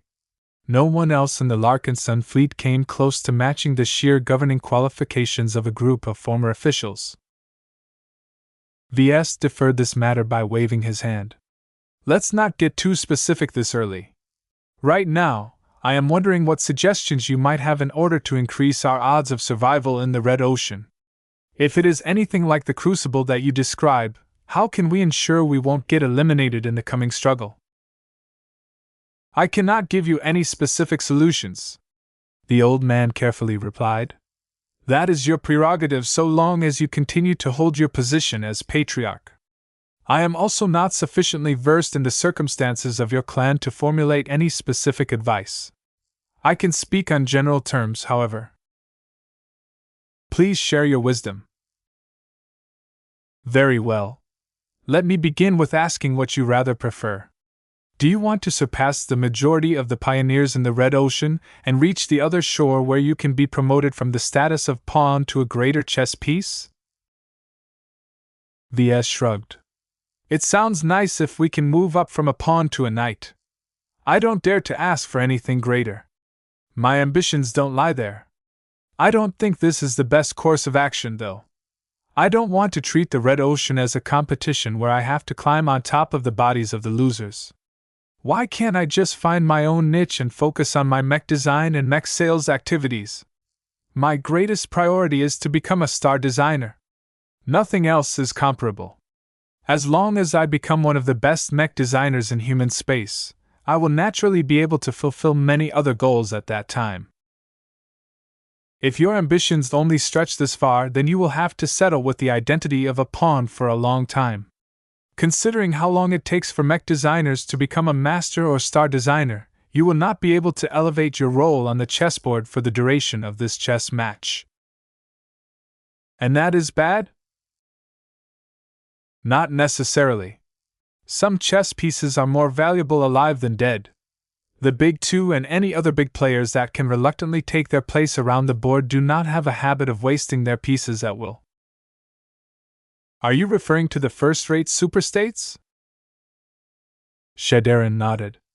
The Terrans and Rebarthans have made their own mark on this chess game by forming their respective alliances. If you believe that either of them have something to offer to you, then it is not a bad idea to shelter under their wing. Of course, the Red Ocean promise issued by the Terrans is a rat race in itself. I do not believe you are interested in becoming a part of the Terran ruling group. Ves vigorously shook his head. I don't have any intentions to rule any states or bark on the orders of the Terrans. I already told you that I don't trust any states. Does that mean you are not in favor of joining the Rebarthan Pact either? If it means taking orders from a stuffy Rebarthan prince, then forget about it. One of the attractions of the Red Ocean is that it was supposed to be devoid of entrenched powers. I don't want to escape the old power structure of the Milky Way just so that I can take part in its mirror version. Shederin's expression twitched. The two major alliances impose many restrictions and expectations upon its members, but the shelter they offer is quite substantial. If you reject them both, your future road will become a lot more arduous. The Red Ocean Union lacks too much cohesion. No matter how it develops in the future, it will never be able to turn into a monolithic entity. That is good if you want to maintain the independence of your clan, but that also means that it is just as vulnerable as before. Then what can we do to raise our chances of survival under these conditions? You become a bigger, meaner pawn, or you band together with other like-minded pawns, the ambassador loosely answered. Right now, I favor the latter. I think that you can impart a greater meaning in the Golden Skull Alliance.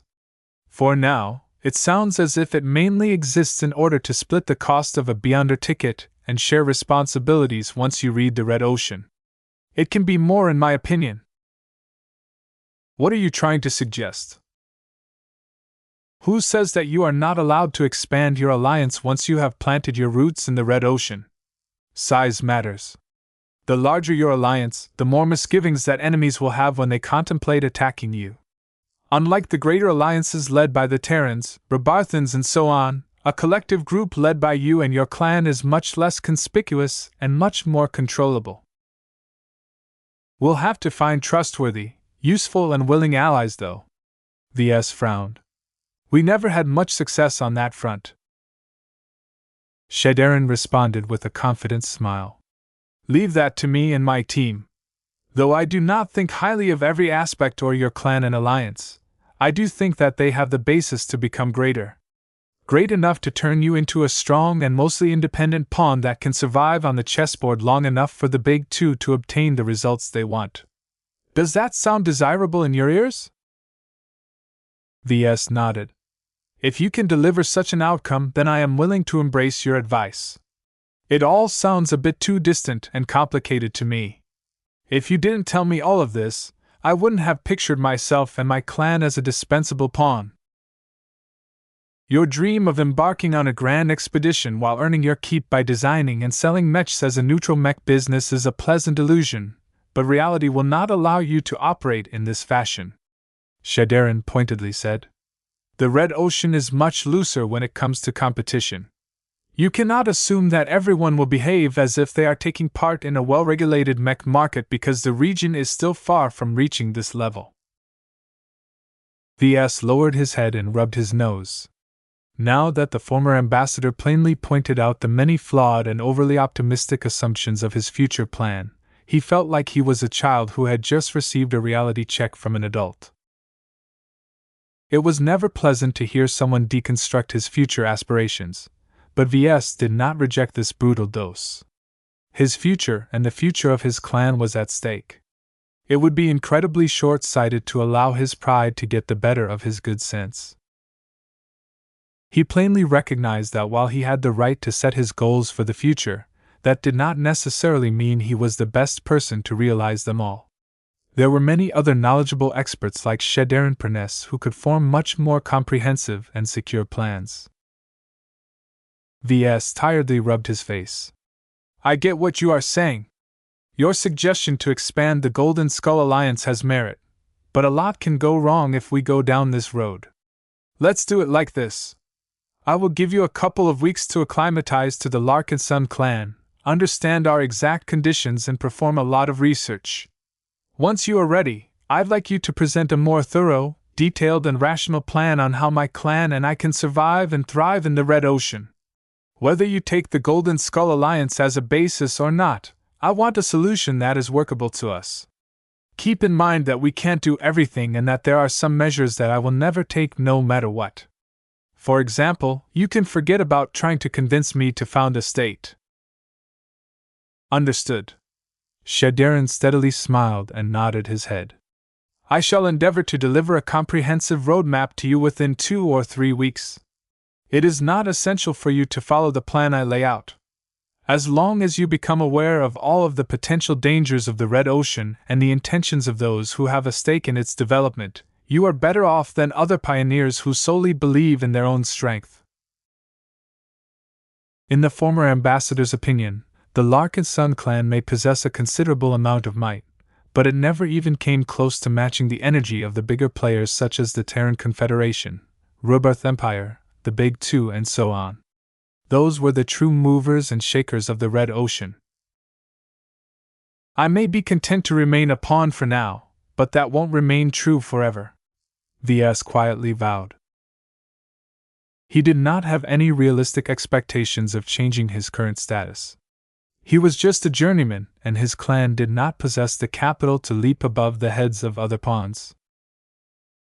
However, the situation might be different in a couple of centuries. Every pawn yearns to be promoted, Shadarin affirmed. He did not mention that most of them ended up discarded to the side over the course of a match. Chapter 3067, Melker's Satisfaction. The Larkinson clan proudly departed from the Tree Den system after achieving a fairly costly but decisive victory against the Dias family. Though the short and relatively limited engagement did not come close to matching the scale and stakes of prior battles, the victory proved crucial in uniting and lifting the confidence of every Larkinson. The more established members had no doubts about the success of the operation, but they still felt a lot of relief. Their mech forces had not grown soft during the long months of reconstruction after the Battle of Reckoning. The newer members all became impressed at the superiority exhibited by the Avatars and Vandals. They had all heard stories and reviewed footage of the Larkinson clan's previous battles, but now that they witnessed the powerful Larkinson mechs in action, they gained a much more emotional appreciation of the advantages that a mech designer like Ves could bestow. I underestimated these bright warriors. I thought that they were just boring old starter mechs, but the Avatars somehow managed to make the most out of their capabilities. Piloting a ferocious piranha is a lot safer than using another light mech. Their strange glow did not turn out to be completely effective against those Dias pirates, but the disturbance it causes already imposes a considerable handicap on the enemy. This is absolutely crazy. I thought that the women of the clan called the shots around here, considering that everyone is raving about those former hexers and those sword-mad women. I'm glad that the Avatars have shown that they can put up a good fight as well. Men like us need a destination as well. The last sentiment was especially important. Though the Larkinson clan did not emphasize any gender, its entanglement with hexers along with the notable strength of the penitent sisters and sword maidens caused many male clan members to develop anxiety about their place in the clan. The brief but decisive show of force by the Avatars and Vandals laid many doubts to rest. Even if those two mech forces did not specifically cater to men, their broad member base gave every ambitious mech pilot enough assurance that they had a place where they could develop their potential to the fullest. Of course, the proudest and most satisfied members of the Larkinson clan had to be the Avatars of Myth. Across the entire fleet, the Avatars practically broke out in celebration. While they did not accomplish anything as drastic as saving the Larkinson clan from the brink of annihilation, they gained a lot of capital to lift their heads high again. Perhaps the only other regret aside from leaving so much valuable salvage behind was that expert candidates such as Tamarin Larkinson and Isabel Coden failed to find their breakthrough opportunity. Still, This was not a factor that they could control. All of the expert candidates of the Larkinson clan failed to find their opportunity during the Battle of Reckoning as well, so this was a fairly normal outcome. Commander Melker Larkinson beheld the reactions from his subordinates and felt as if a weight lifted from his shoulders. As long as the avatars kept making progress, his leadership should not fall into question for the time being. "I still have to do more to lift my avatars up," he muttered to himself. A round of briefings, planning, and lots of problem-solving ensued. The avatars lost a substantial amount of mechs and combat carriers. The loss of the latter was especially painful because this meant that they permanently lost a portion of their maximum combat effectiveness. Acquiring replacement combat carriers in order to restore this lost mech capacity turned out to be a lot more difficult than in the past. "What is the problem, Vivian?" Melker asked. "We live in a period that is just beginning to respond to the Crown Uprising," the projection of the chief ship designer responded. "You've seen what happened to organizations like the Perness family. Their lack of priority in investing in their own security almost resulted in their demise. Do you think that other organizations in the same position are willing to wait until it is their turn to put their heads on the chopping block? These groups have deep pockets and an even deeper appreciation for their lives. You can imagine what that will do to the demand for mech and other relevant combat assets." A large proportion of civilized space featured a fairly high degree of security. This was especially the case in highly regulated planets and star systems which imposed strict restrictions on private ownership of mechs. However, with crown terrorists emerging from every part of human society, the rules that limited the potential for collateral damage also left civilians without the ability to defend themselves and their community against madmen with nothing to lose. "Are you saying that we will permanently be down a couple of combat carriers?" Melker frowned. "The construction of combat carriers is a lot harder than other vessels," Vivian calmly reminded Melker. "They are complicated engineering projects that have to be tough and heavy enough to withstand enemy fire but also need to be light and mobile enough to make landfall and ascend to orbit. Only a portion of shipyards are capable of building starships of this caliber, and most of their order books are already filled with orders from important clients." Melker was afraid of that. What about the second-hand market?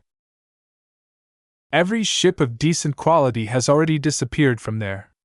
The good ones have either been bought at inflated prices or removed from listing as their owners reconsidered the wisdom of selling a strategic asset that can provide them a critical amount of security.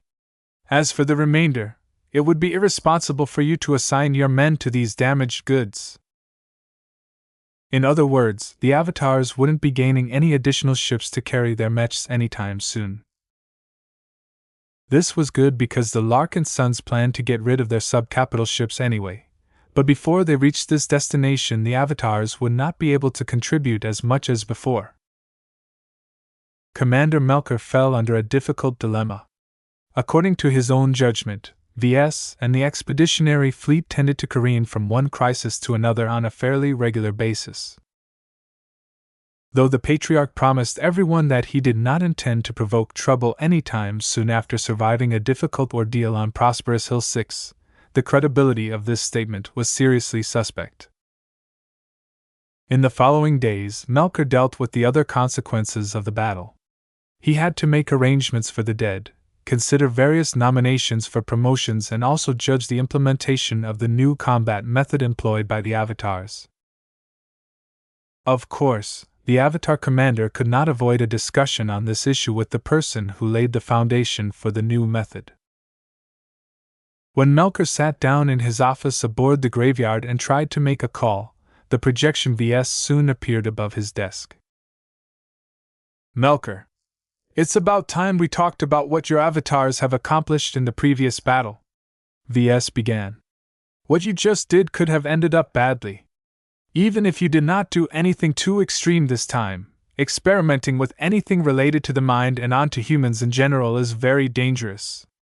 Those avatar mech pilots that have managed to draw strength from Goldie could have easily bitten off more than they could chew. Melker frowned.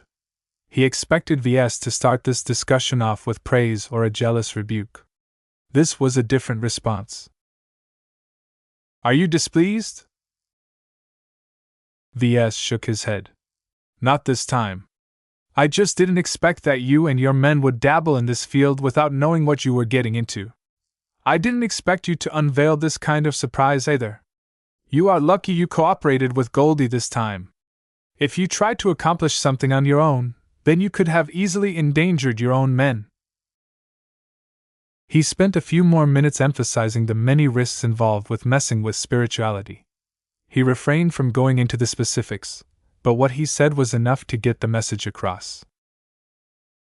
Commander Melker felt a lot less satisfied after he became aware of so many risks. I see. I'll tell my men to curb their experimentation. That said, we can't give up this new method. It worked excellently in battle and the cat's already out of the bag.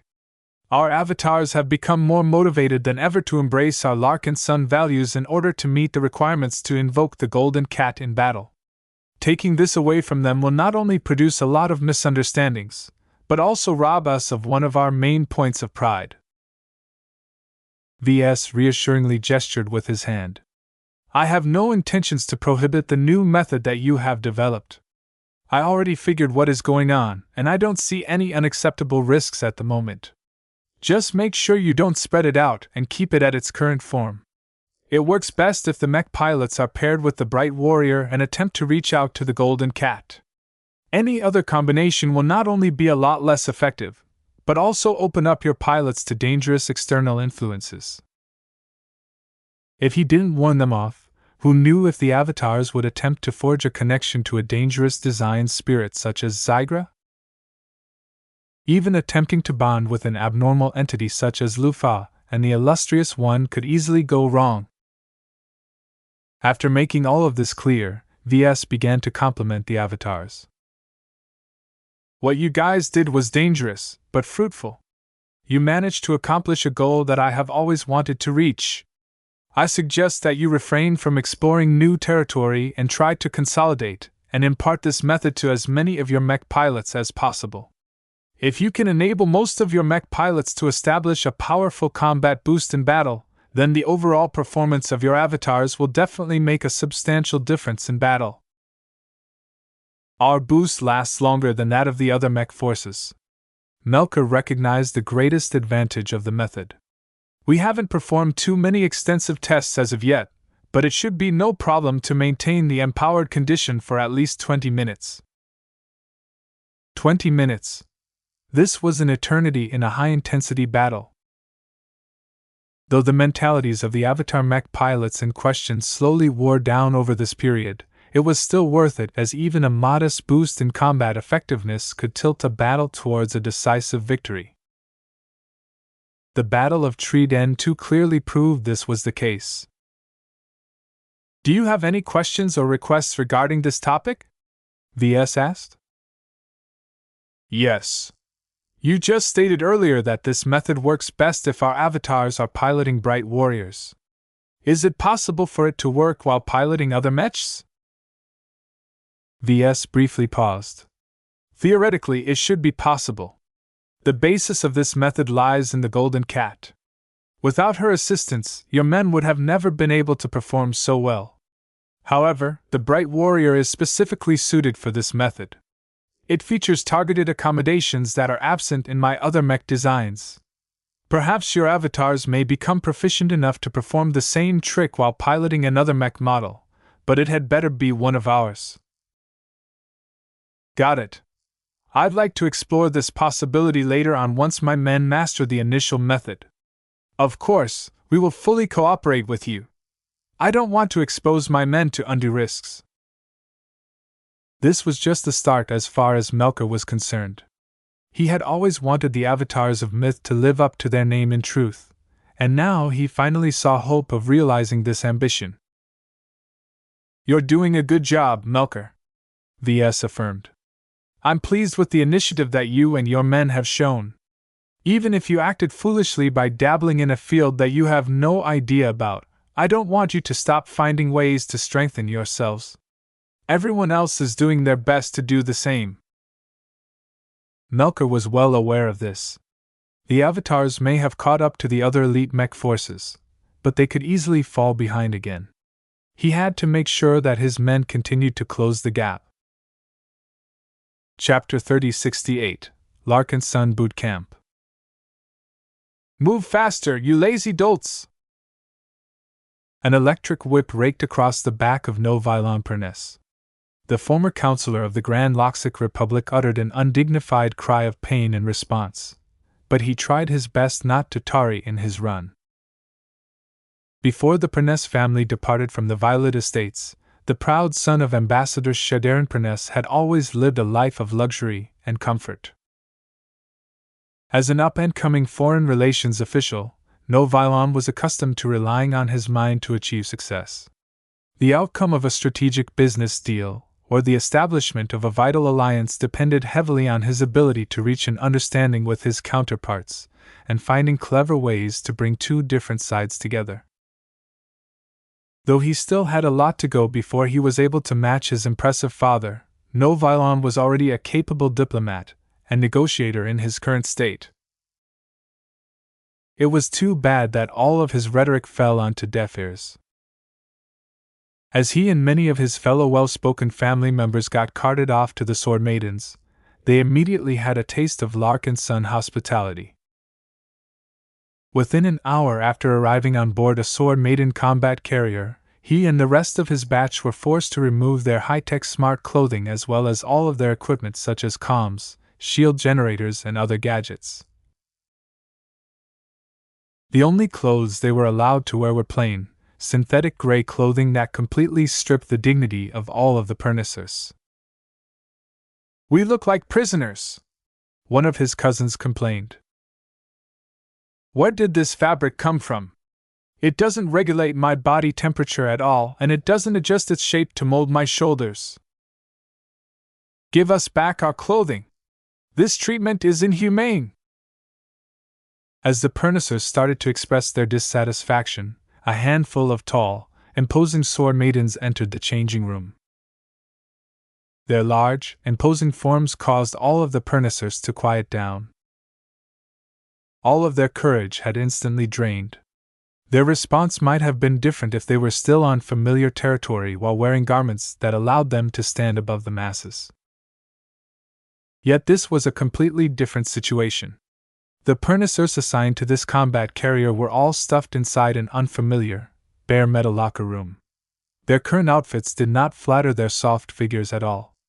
Instead, they emphasized their vulnerability, especially when they stood in front of the muscled women who all carried their great swords behind their backs. One of the lead sword maidens spat onto the deck. "Huh, you disappoint me. At least have the guts to complain in front of my face.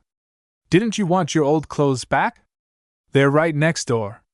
If any of you think that the shirts and pants that we've provided to you are not up to your standards, then tell me now. If not, I'll assume that none of you mind wearing your current outfit for the duration of your stay aboard our ship." Though very few Pernisers felt pleased by this news, none of them were stupid enough to speak out. They recognized the situation they were in and knew better than to challenge the authority of their new hosts. The lead sword maiden looked disappointed. "Anyway, I'm in charge here. I've been assigned to kick you all into shape, and I am going to do my best to turn you into a semblance of a soldier." This time, some of the Pernisers couldn't hold themselves back anymore. "What? I'm too old." "Quiet!" the sword maiden trainer roared. Her voice reverberated throughout the entire locker room. Her lungs were so powerful that Novilon and the other Pernisers felt as if her shout physically pushed them back. The woman in question gestured towards her fellow sword maidens. A couple of them subsequently strode forward. They immediately approached the loudest of the complainers before striking their stomachs with underhanded punches. "Ah! Oh! It hurts!" The sword maidens appeared to have acted utterly without mercy, but they carefully controlled their strength. If they employed their full force, their victims could have easily suffered crippling or even fatal internal damage. They instead employed enough force to prevent any permanent damage, but caused their victims to collapse onto deck while wailing in pain. The Sword Maiden trainer smirked. "Every time you disobey my instructions, you'll get beaten. Every time you talk back to us, you'll get beaten. Every time your mind gets filled with useless thoughts, you'll get beaten. Have I made myself clear to you all, or do you need a more physical demonstration to prove my point?" "Madam, we did not sign up to be soldiers." A female Pernicer mustered her courage and took a step forward. "We all know what you are trying to do. We are not ignorant, young teenagers who are unfamiliar with how loyalty is forged.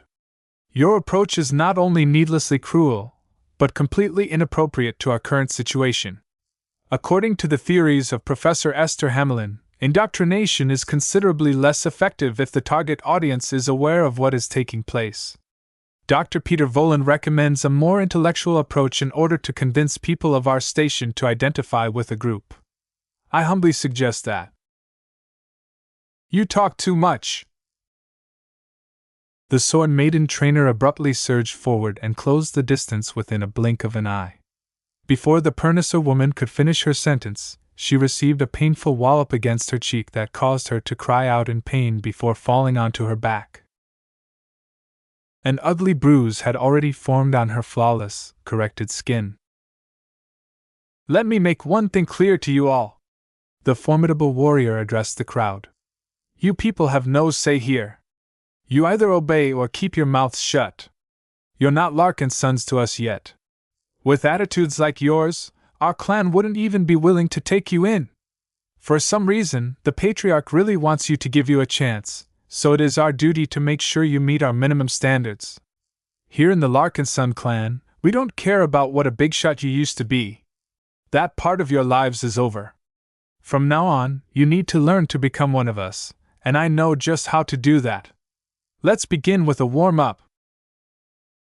What proceeded from there was like a training camp from hell. All of the Pernicers, no matter what kind of shape they were in, had to follow the instructions of their new trainers. Blood, sweat, and tears literally flowed from their bodies as the heartless Sword Maidens continually forced them to squeeze every bit of strength from their muscles. It was insane. Though there were a number of Pernicers who kept their bodies in shape for professional or personal reasons, most family members led placid lives. The last time that Novilon broke out in a run was at least a decade ago. If he ever needed to go somewhere quickly, it was much more elegant and efficient to rely on his smart clothing to propel him forward. Running was practically foreign to him. Even if his body was kept fairly fit through a combination of genetic modification and routine medical treatments, there was only so much that they could do. His complete lack of exercise and his familiarity with all of the pain and discomfort associated with heavy physical exertion caused him to collapse onto the deck numerous times. His reprieve never lasted long. Whenever Novilon seemingly lost all of his strength, a Sword Maiden would come along and either kick his side or strike him with an electric whip. "You lazy bum! Your training is not over yet. Get back up to your feet and finish your assignment." The Sword Maidens did not completely rely on primitive methods to whip the Pernicers into shape. They had borrowed the assistance of lifer medical experts in order to determine the exact physical condition of the new arrivals. The Larkinsons subsequently composed individually tailored training programs for everyone. Though the Pernicers initially thought that this measure meant that they wouldn't be pushed too much, the truth was very much different. This was because the Sword Maidens did not give them any slack at all. If the data stated that Novilon was able to run 3 laps around the interior of the combat carrier, then he better complete the laps before he was allowed to rest. The absolute limit that every Pernicer was capable of turned out to be so difficult to reach that it was no different from torture if they tried to squeeze out the final portions of strength from their abused bodies. What was worse was that none of them enjoyed any proper rest if they managed to run the laps or lifted the weights according to their instructions. During mealtime, the only food and drink the Sorn maidens were willing to serve to them amounted to a mug of water and a nutrient pack. Those that couldn't take the indignity of being fed space peasant food quickly learned to keep their objections to themselves. No one spoke during these relatively quiet periods.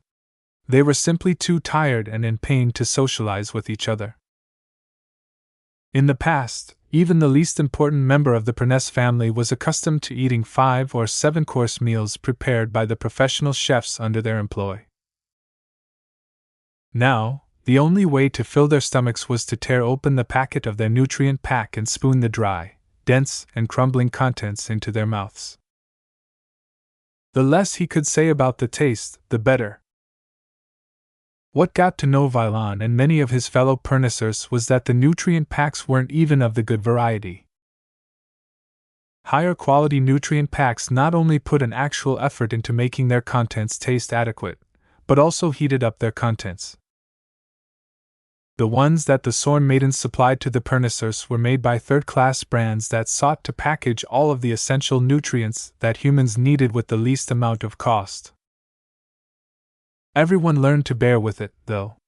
They needed the sustenance to give them the energy to keep up with their next form of training. Though the harsh and repetitive training sessions caused many Pernessers to become so weary that they could barely form any coherent thoughts, people like Novillan still maintained at least some awareness at times.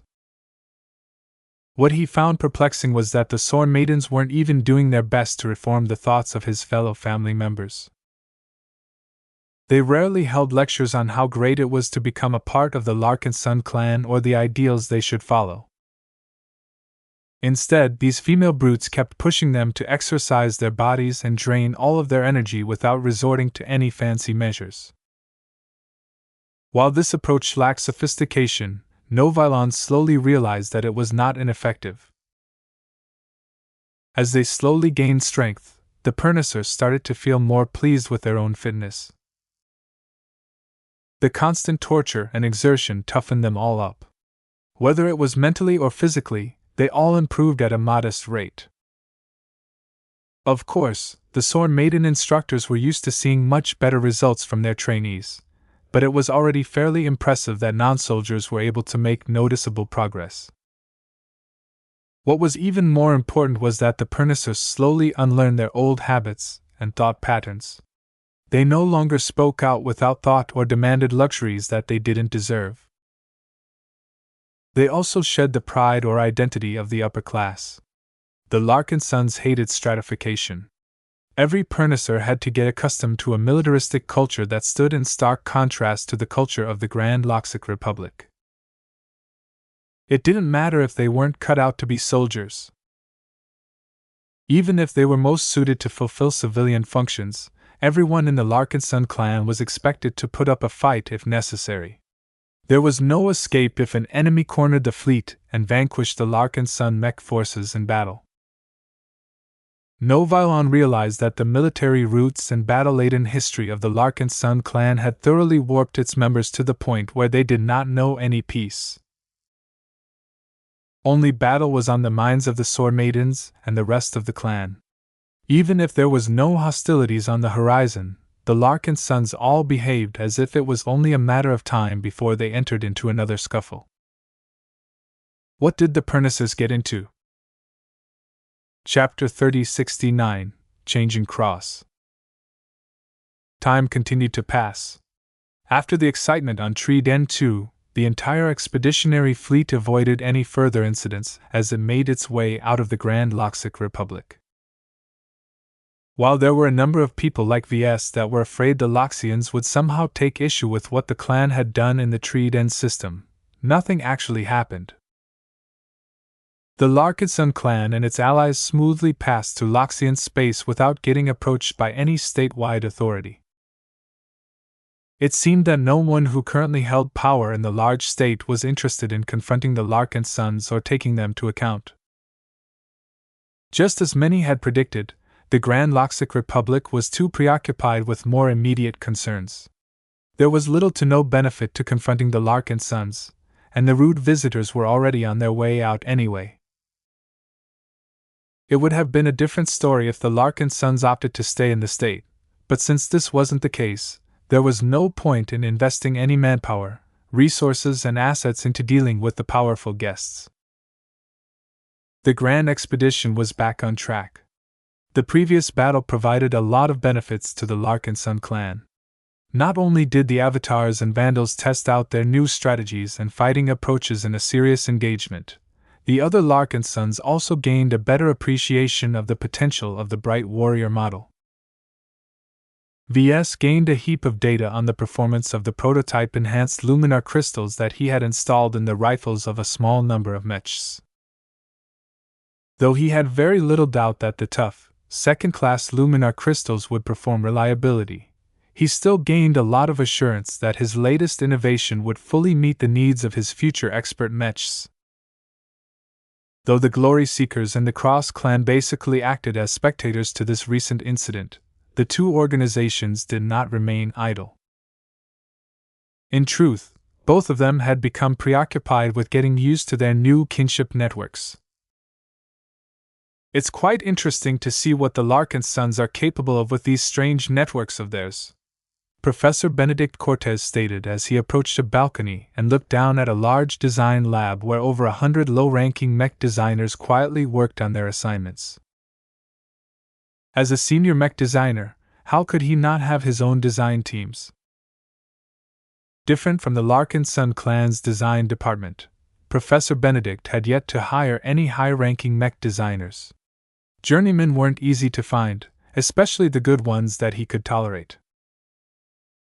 As Benedict quietly tried to figure out how he could make up for this shortcoming in the coming months, Patriarch Reginald Cross joined him in looking down below. The vision of the powerful expert pilot and leader had changed after the Crossers forged its latest agreement with the Larkinsons. When Reginald observed each and every Crosser mech designer at work, he sensed a small flame in each of them. This flame provided both warmth and comfort to him and anyone who was a part of the Cross clan. It was an interesting phenomenon, and one that had brought every Crosser closer to each other. The fact that the latest changes also completely wiped out the spies and crown terrorists among the Cross clan also did much in restoring everyone's trust in each other. What we are just getting to terms with is only a fraction of what the Larkinsons currently enjoy. The senior mech designer spoke. Everything we've witnessed and everything we've heard about their unique combat capabilities makes me feel jealous sometimes. Patriarch Ves Larkinson is breaking new ground every couple of months. His ability to churn out one innovation after another makes me feel the urge to crack open his head in order to see what kind of abnormal mind is capable of producing so many oddities. I wouldn't do that if I were you, Reginald gruffly responded. I'll crack open your skull myself if you kill one of the contributors of the mech that will allow me to reach and surpass my father. I was just joking. Good, because I wasn't. Nothing will stop me from achieving my goal. Not even you, my friend. Professor Benedict sighed. I miss being in charge of my own organization. No one dared to talk to me like that in the past. Even though he said that, he still preferred his current life. Compared to slumming it outside of civilized space and designing mechs for awful and incompetent pirates, he much preferred to tailor his products for highly trained second-class soldiers. Benedict no longer had to force himself to dumb down his own work in order to make his mechs usable to his current target audience. This alone was worth accepting the Cross clan's terms. In order for him to accomplish his own objectives, Professor Benedict acquiesced to joining the Cross network and permanently tied his future to that of the Crossers. He was the most prominent outsider to join the Cross clan and a model to anyone else that came afterwards. Meanwhile, Patriarch Reginald Cross was silently relieved that his good friend and guest designer truly committed to his clan. The mech designers that previously worked for the Crossers had all cut and run once everything started to go downhill. The existence of this network provided him with a lot of guarantees that this would never be repeated. Even though the actual power of the network was not able to impose any constraints or exert any influence to someone as formidable as a senior mech designer, it was still reassuring that Professor Benedict allowed himself to form a bond with the Cross Warlord. Reginald pulled out a hefty metal cross from his coat. The industrially forged object deliberately lacked refinement, but that was just the way the former citizen of the Garland Empire liked it. The cross of rebirth and the living soul that resided inside uniquely matched the temperament of the Cross clan. They were proof that Ves Larkinson was truly capable of designing the expert mech that Reginald yearned for. He eagerly awaited the introduction of the first expert mechs of the Larkinson clan. Their design and performance served as a nice preview of what he could expect from his own future war machine. Professor Benedict glanced at the imposing cross and stretched out his hand. "Can I take another look at this trinket?" "Here." Reginald directly shoved the cross at the other man. When the senior held the cross, he quietly winced at the creative choices that Ves had made to design this object. There were more palatable ways to create a symbol that matched the Cross clan's aesthetics. Its design wasn't his focus, though. When Benedict tried to look deeper, he sensed a response from the Cross Warlord. His thoughts turned into a very weird direction as he contemplated the existence of this so-called nexus. What Ves had been able to achieve with the Cross of Rebirth and the Cross Warlord went far beyond mech design. "What do you think?" Reginald asked. "I have an idea that this Cross of Rebirth is at least a century too young to impress us. Ves Larkinson's products have a tendency to grow more impressive over time. I believe the Cross Warlord will already become a lot more notable in a year. I can sense that it has grown remarkably stronger since the last time I inspected it. Whatever. Treat the Cross Warlord with more respect, Professor. He might not be my father, but he is watching over us all. He is our only guard against traitors and suspicious individuals." Professor Benedict twitched his mouth. Reginald only saw the benefits, but not the cost. For example, how exactly was the Cross Warlord able to differentiate between loyal and traitorous crossers? The only logical answer that made sense was if the Nexus was able to read the thoughts of everyone connected to the Cross network. The senior mech designer was not unfamiliar with network administrators and their duties. Those who monitored any network of any kind usually had direct access to many systems. This caused their positions to become very sensitive, as the wrong person could easily steal a lot of valuable data from their positions. Right now, Professor Benedict deeply felt uncomfortable about allowing a new and unfamiliar life form to have complete access to the minds of every crosser. Fortunately, Benedict was pretty certain he was able to prevent the so-called Cross Warlord from lifting too much information from his own mind. When the mech designer returned the Cross of Rebirth to the Patriarch, the two eventually discussed more immediate business. "The Larkinson clan has churned out a number of impressive mech models. When will you be able to completely renew our entire mech roster?" "I can deliver much of the designs our clan needs by the end of the year. Compared to the works of the Miracle Couple, my products might lack the gimmicks that the Larkinsons depend upon, but their efficiency and absolute performance are clearly superior. Their mechs are designed for battle. Our mechs are designed for war." Compared to the Larkinsons' mech models, the machines designed by Professor Benedict were able to equal or surpass their peak performance, being able to last longer at the same time. This was an area that Professor Benedict had always been good at. The high efficiency of the systems of his mechs resulted in less waste and greater efficiency. In other words, his mechs were able to accomplish substantially more with less energy.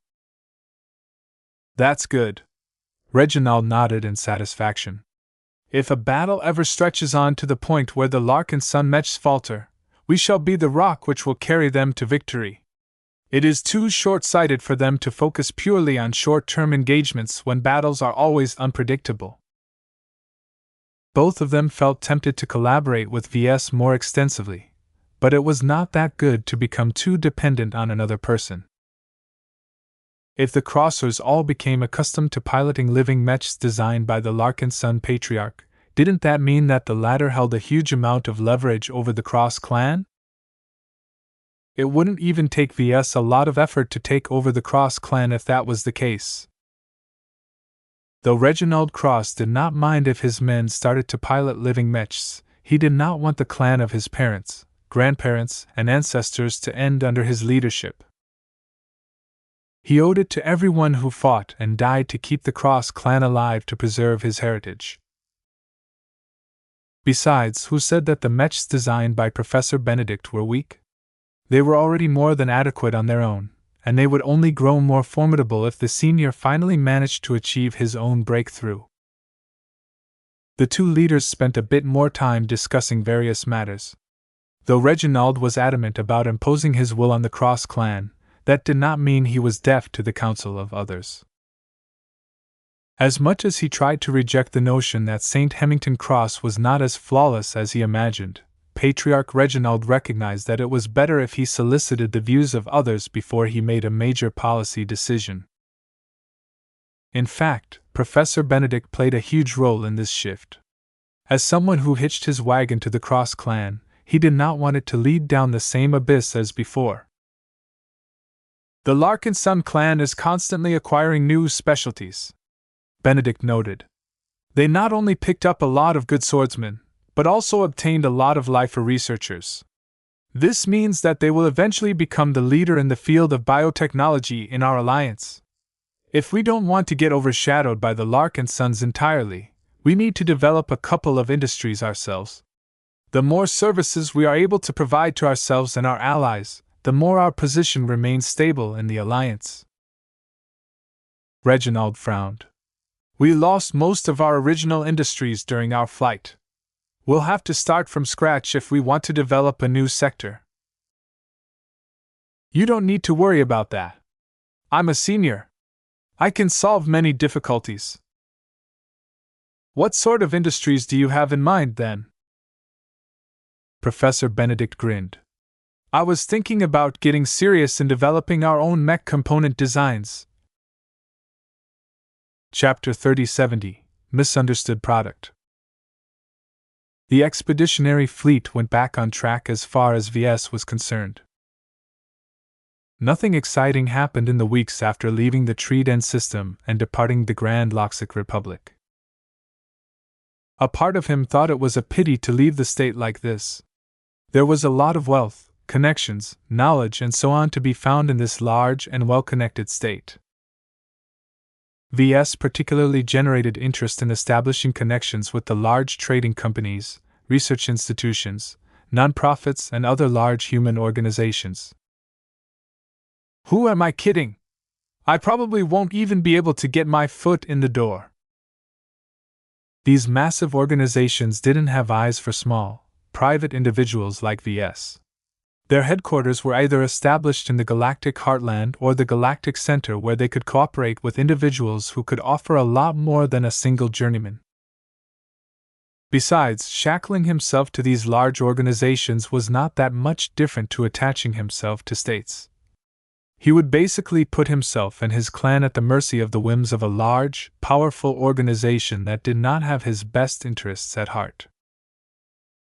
After handling the aftermath of the Battle of Trident II, Ves quickly handled the remainder of his administrative duties. He either dealt with every important item on his agenda or assigned other people to take care of the various issues. For example, one issue that hung on the back of his mind was the recent release of the Sanctuary Treatment editions. Ever since he came up with the 4 aspects of Lufa, Ves always imagined what it would be like to mass produce and market their glows. The commercial release of 2 variants that weren't primarily designed for battle represented a major shift in the Living Mech Corporation's product strategy. As with any change, people had a lot of difficulty adjusting to something that did not fit an established pattern. While the customers of the LMC were accustomed to receiving innovative products, the Sanctuary Treatment Editions were something else. The market isn't reacting well to the new variants, Gavin reported during a routine briefing session. In fact, even our people don't quite know what to make of it. The new models can't be marketed like normal combat mechs. Even if the Tranquility variant is great at neutralizing glows employed by enemy mechs, the ridiculously high asking price of 50 million hex credits for what is pretty much a third-class mech is prohibitively expensive. The reaction of the market falls exactly in line with the scenario that I previously told you about. Third-class customers can't justify the expenditure while second-class customers think we have engaged in a scam. VS frowned a bit. He already expected that the new models would experience a bit of turbulence, but this went on a bit too long. Haven't we satisfied a lot of customers already, Benny? As long as people obtain a copy and experience the new glows, I bet their tune will change quickly. Did we loan a few copies to reviewers and medical institutions? We did. The reaction has been positive, but not as much as we hoped. What's the matter? Gavin sighed. The price per performance disparity is too big for most people to accept. It would be one thing if our Sanctuary was priced at 4 million hex credits, but that is not the case here. A more important issue is that the market can't accept the notion that a mech can be used to heal and treat people. This is a foreign concept to every human, and it takes a lot of effort to convince them that the two models are actually useful. VS thought that word of mouth would have been able to overcome this instinctual resistance, but the truth turned out to be very different. As Gavin brought out graph after graph, the data clearly showed that the various downsides of his new Sanctuary variants heavily weighed it down to the point where it never gained momentum. Have we developed any following for the new models? We do, but only a small one so far, Gavin answered. A small but highly enthusiastic group of second-class customers have steadily purchased more and more copies from us. Unfortunately for us, the mechs do not really appeal to those outside this group. One of the problems that we have bumped into is that its price is mainly aimed at second-class customers, but they are not very familiar with our mech company. Oh. Though VS designed a bunch of second-class mechs, he had yet to release any of them to the second-class mech market. While he had good reasons for doing so, one of the negative consequences was that the brand awareness of the LMC in second-class states such as the Garland Empire and the Grand Loxic Republic was too low. After all, VS never put a single exciting product on the second-class mech market before. Even if he gained a bit of fame for his second-class mech designs due to the widespread use of his Hexer mechs in the Komodo War, not everyone paid close attention to this regional conflict. It didn't help that the Sanctuary Treatment Editions did not have much in common with the useful, war-oriented Hexer mech designs.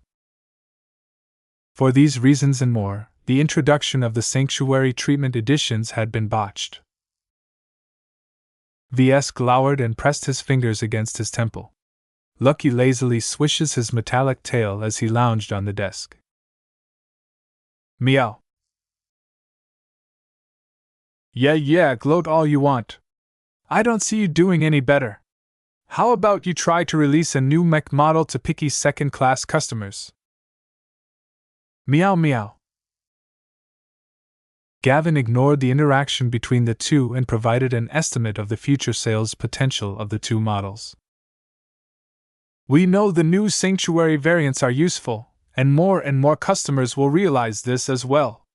We think that sales will slowly ramp up over time as people will begin to realize that they are worth their prices. However, it might take months or even years for the mechs to become successful. For now, selling a couple of thousand Sanctuary Treatment Editions doesn't even cover the cost of contracting third-party companies to fabricate and distribute them. At the scale we are operating these days, selling a couple of thousands copies a month is terrible. The three best-selling models right now were the Desolate Soldier, the Doom Guard, and the Ferocious Piranha IC. It had been a long time since he designed them, and their capabilities no longer reflected his current design ability. The Crystal Lord Mark II was also gaining momentum, particularly after VS upgraded its old design spirit to create the illustrious one. Even then, the Rifleman Mech's relatively marginal performance advantages compared to other market offerings allowed it to become a sleeper hit as best, selling only a few 100,000 copies a month. While VS was proud of this sales volume, the sad truth was that the LMC's business model relinquished a lot of profit to its third-party business partners. If the LMC followed a more traditional business model and based itself in a state, then it could have invested in its own distribution and sales networks.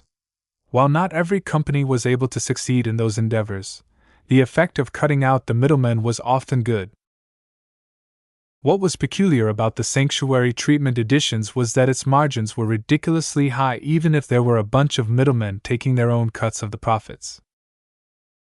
However, this was mostly irrelevant if the sales volume remained way below expectations.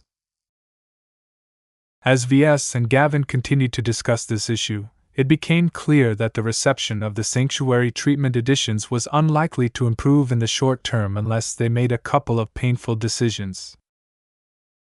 The single biggest factor behind the poor initial reception of the variants are their prices. Gavin directly addressed. The obvious way to remedy this is to lower the price of a mech. If we can cut it in half, we project that sales will likely quadruple right away. Further cuts will result in dramatically more sales. VS adopted a stubborn expression. I don't want to back down like this. We'll just be proving to every critic that we have indeed been ripping off our customers. You can address this problem easily by applying temporary discounts to the new models. That helps, but if the discounts are too frequent, they will not only disrespect the customers who have been paying full price, but they will also develop a pattern that customers will expect from our next products. Just forget about it. I only released the Sanctuary Treatment editions to earn some extra money and do my part in contributing to society. It is not a big deal if I don't immediately get the payday I sought. The LMC still earned plenty of profit, so it was not as if VS felt devastated. Every mech designer released a flop now and then. While VS still believed that the Sanctuary Treatment editions were good products, it was sad that everyone else didn't possess the same understanding. VS eventually shrugged.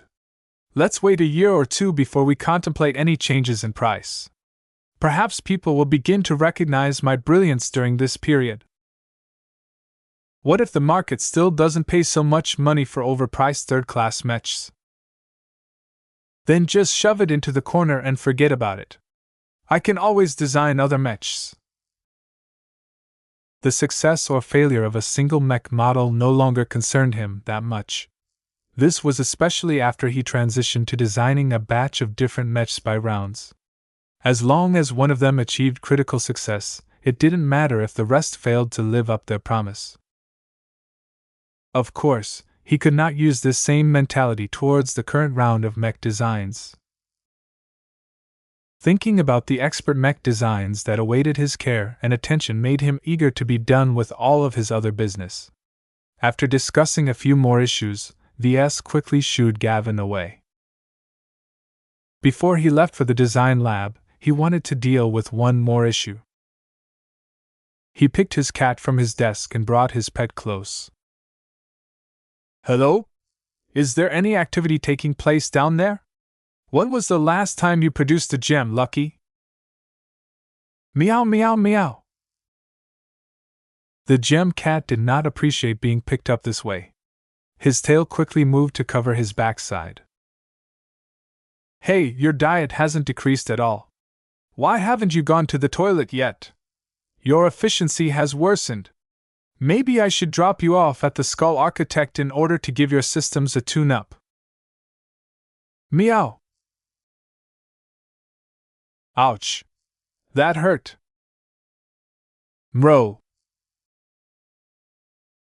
As Lucky freed himself from V's grasp, Blinky materialized into view. The companion spirit took offense at what had happened.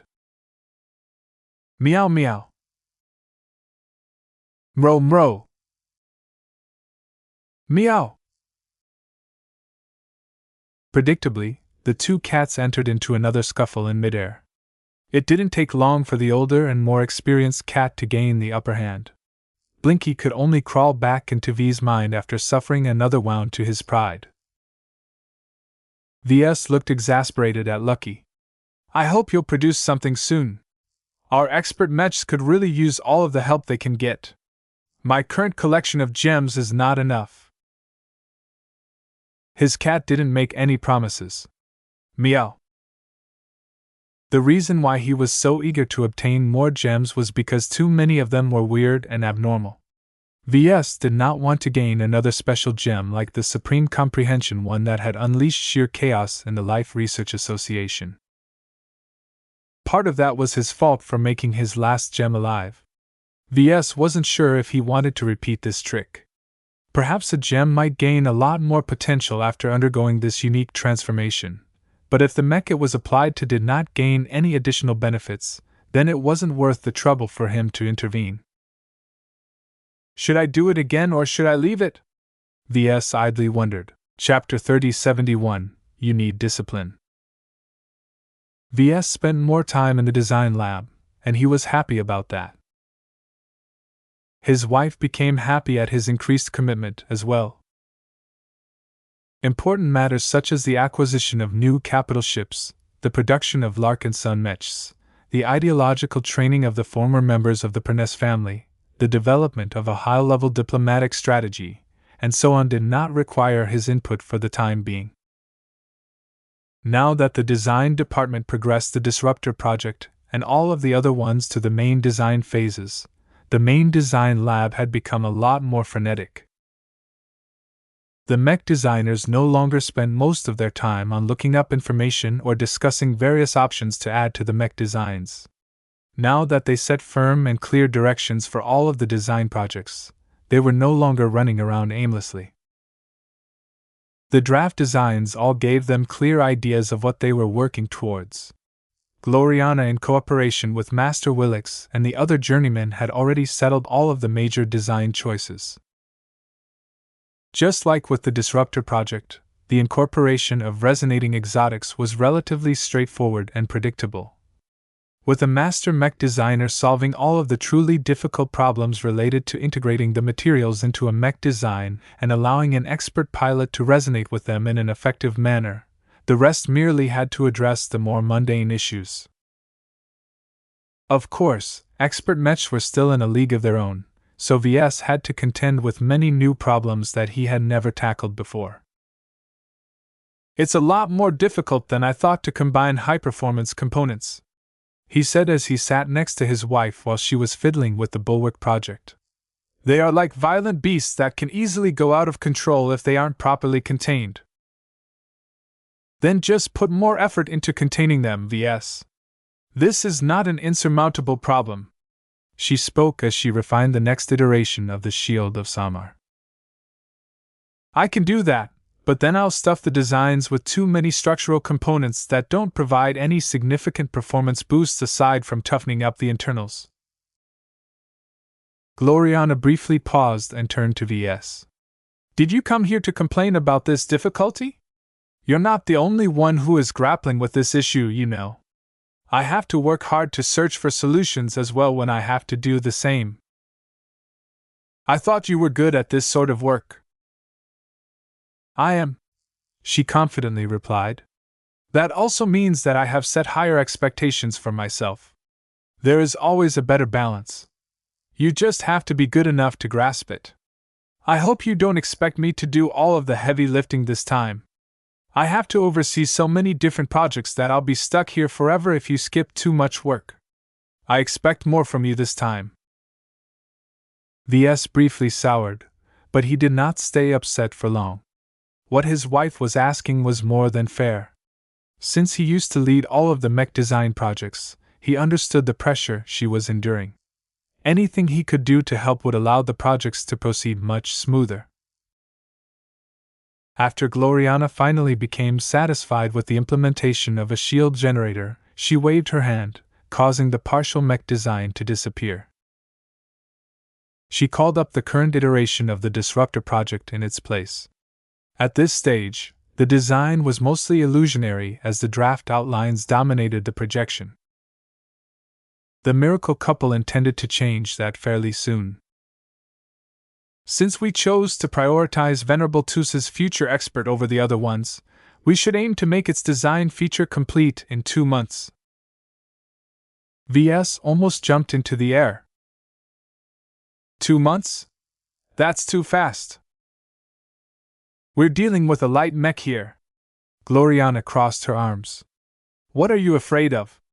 The total volume of the Disruptor project is small enough that it is doable to complete the first iteration within the time span that I have given. 60 days is still cutting it close. Light mech or not, the fact that we are dealing with an expert mech is still a huge factor.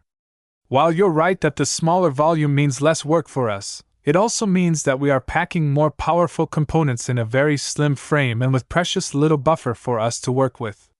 It is going to take a lot of effort to integrate all of those powerful expert mech-grade components without causing them to interact with each other in an undesirable fashion. Matters such as heat management and power transmission became a lot harder to deal with when there was much less room to work with.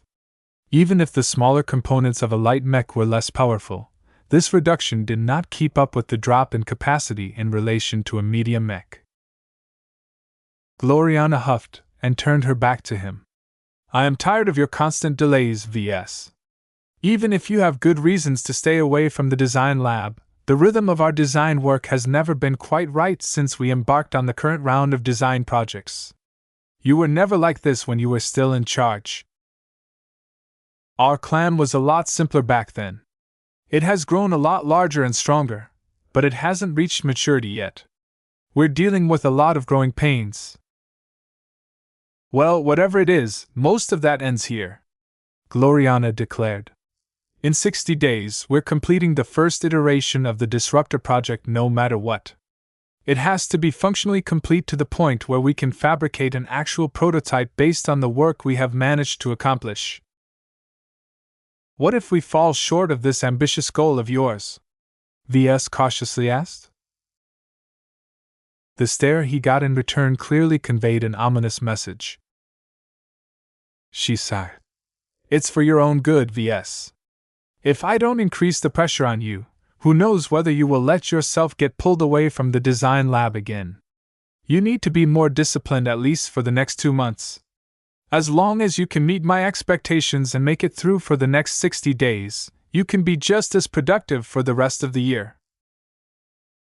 Gloriana essentially employed a management trick where she made a difficult demand more achievable by setting a smaller sub-goal.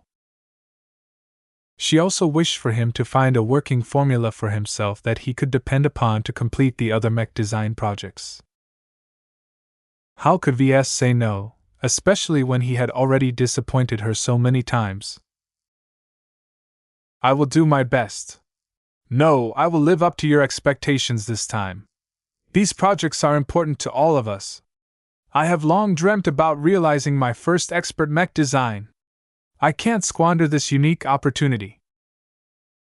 Ves belatedly reminded himself how critical it was for him to propagate his design philosophy to mechs that were more worthy to become alive. Each of the projects they were working on had the potential to evolve into a legendary machine like the Ouroboros one day. Even though there was no guarantee that the expert pilots would retain the same basic model for at least a century, it was still a prospect that sounded very attractive to him. The Shield of Samar was already on this trajectory, and Ves didn't mind adding more to the list.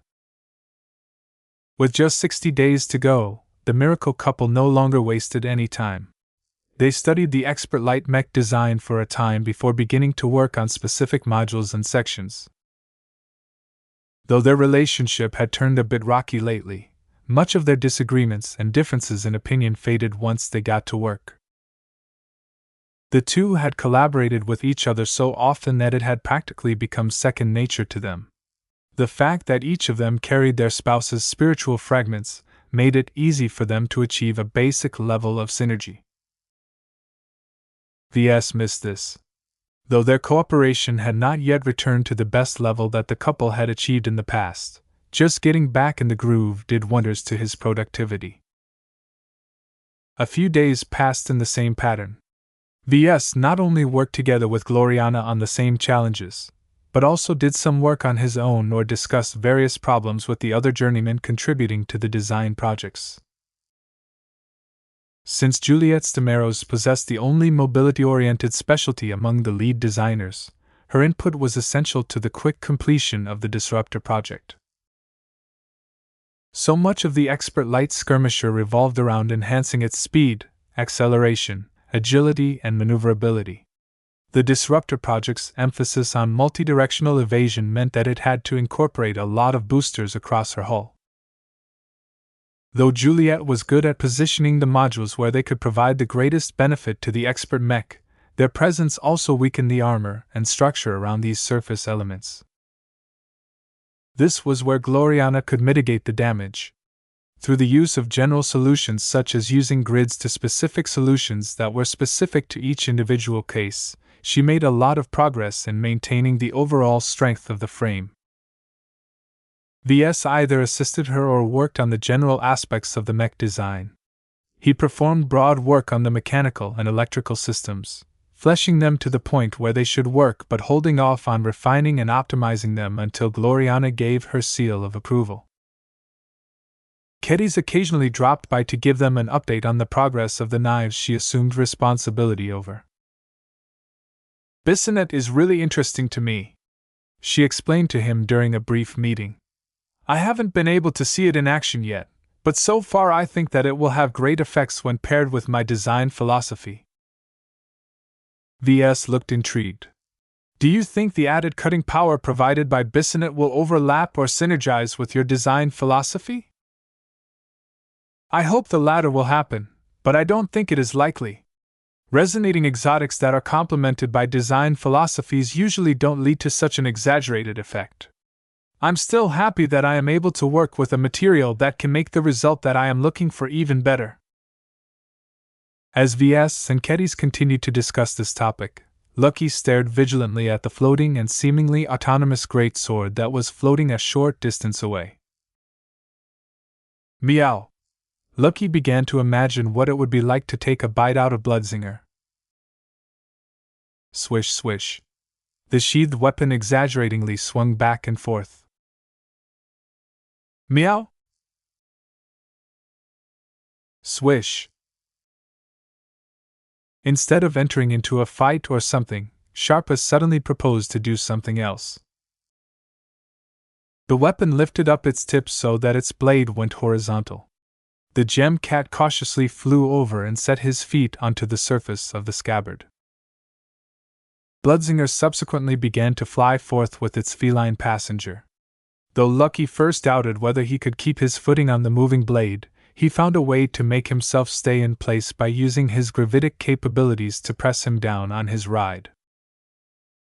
Soon enough, the two pets began to fly above the heads of the two journeymen at increasing speeds. Meow! Swish! Who said that cats and swords couldn't get along?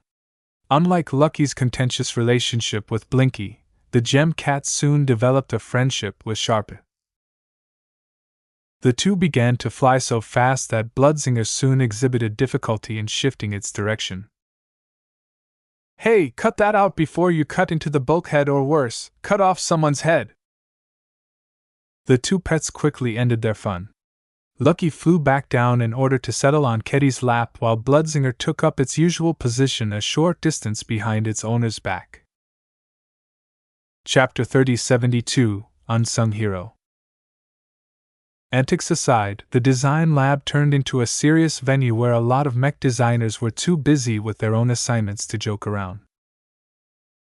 The design teams might not be able to contribute as many solutions to the expert mech designs due to the heightened difficulty. They were still essential when it came to other matters. As Ves watched over the assistant mech designers at work, he wondered how soon he would be able to double the amount. He had not forgotten about the advice given by Master Willix, but it was a bit uncertain where the expeditionary fleet would visit next. As the Larkinsons and their allies were steadily making their way out of the Yana star cluster, the destinations ahead of them became increasingly more vague. Ves did not have a solid impression of the Bardo and Fermi star clusters. While he was sure that plenty of Larkinsons had already done their research on them, he did not feel the need to direct his precious time away from his work in order to study what made these places unique and what they could offer. The Red Ocean was his true destination. Any other place in between was a lot more boring in comparison. The only stop that was truly worthy of his attention was the smiling Samuel star sector, but it would still take many months before his fleet arrived at its border. Well, at least that gives us enough time to finish all of our expert mech design projects. Though he did not anticipate he would need to deploy that much strength when he arrived at the dwarf-dominated star sector, it would give him a lot of assurance if his fleet gained an additional trump card. Last Ves checked up on the Vulcan Empire, the Crown Uprising had destabilized it as well, though not to a worrying extent. The star sector was dominated by a single regime, and it was mostly populated by dwarves, who were much more used to banding together than average humans. Also, the dwarves appeared to have less crown terrorists in their ranks as usual. This was rather strange. Did even the Five Scrolls Compact look down on these short-statured humans? Whatever the case, Ves hoped that he would be able to meet some sane dwarves and engage in polite and rational discourse with these wonderful Varian humans. As Ves continued to do his best to meet the 60-day deadline set by his wife, he began to feel fulfilled in a way he hadn't experienced in a long time. "You're right," he told her one day. "I really needed to get back into the groove." "Told you so." She grinned and pecked his cheek. "I had this version of you in mind when I chose to marry you. Look, even Clixie likes you more." Meow. The furry cat arched her back and took a nap as Ves softly brushed his hand across her back. Whenever Gloriana was happy with Ves, Clixie was happy as well. Whenever Gloriana was unhappy with Ves, Clixie hissed at him as if he was a bad guy. It didn't make any sense. Lucky never grew angry at Gloriana when he argued with her. His cat might be defective. Fortunately, he had several other cats to keep him company. "Beigel, how much time do you need before you finish crunching the numbers on the latest tweaks to the power reactor?" 3 hours, 52 minutes and 25 seconds, sir." An electronic cat projection answered in a formal tone. Though Ves had to wait hours until he received the data he wanted, it would have taken days to complete the same task aboard his old ships. The AI core added to the Spirit of Bentheim was one of the factory's ship's most useful features. It provided him and every other mech designer with a lot more processing capacity than they had ever enjoyed before. The CFA knew what it was doing when it came to AIs.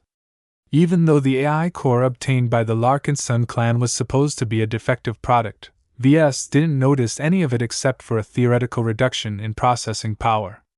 Everything else worked great, particularly the neural learning capabilities that allowed the AI core to develop better ways to serve the needs of its users. As a result, Beigel became a little more clever and efficient over time. He had become a favored presence to the assistant mech designers because of how much tedious work they could leave to automation. However, there was also another cat that actually provided a surprising amount of help while everyone worked. Mro. When Blinky emerged from V's mind, he floated over to Gloriana, who idly patted his ethereal body. "You're so cute." Mro. After Blinky fooled around for a time, he left Gloriana's side and began to fly back and forth between Ves and some other people. Ves didn't bother to keep his companion's spirit a secret to the other mech designers. Though no one knew what kind of existence Blinky represented, He looked absolutely remarkable and possessed a charm that disarmed many people. Normally, Ves kept a closer eye on Blinky in order to make sure his companion's spirit didn't get up to any mischief, but lately he was too busy to monitor his latest cat too closely. Blinky was ultimately another aspect of himself, so Ves didn't worry all that much about what another part of his spirit and mentality was doing. Normally, Blinky only explored the design lab for a half an hour or so before he got bored and returned to his home in order to take a nap. Today was different, however. The spiritual cat quietly floated above the heads of every diligent mech designer. The starry trails streaking along his intangible body zipped faster as Blinky began to concentrate on what the individual mech designers were actually doing. Blinky's eyes glowed brighter as he quietly approached Catherine Evanson's head. The woman hardly noticed anything as she directed her full concentration towards the module she was assigned to optimize. A purple tail curled down until its black tip phased through the former Sentinel noble's skull. A second later, Blinky retracted his tail. After taking one last look at Catherine, the cat flew over to another assistant mech designer's head before repeating the silent procedure.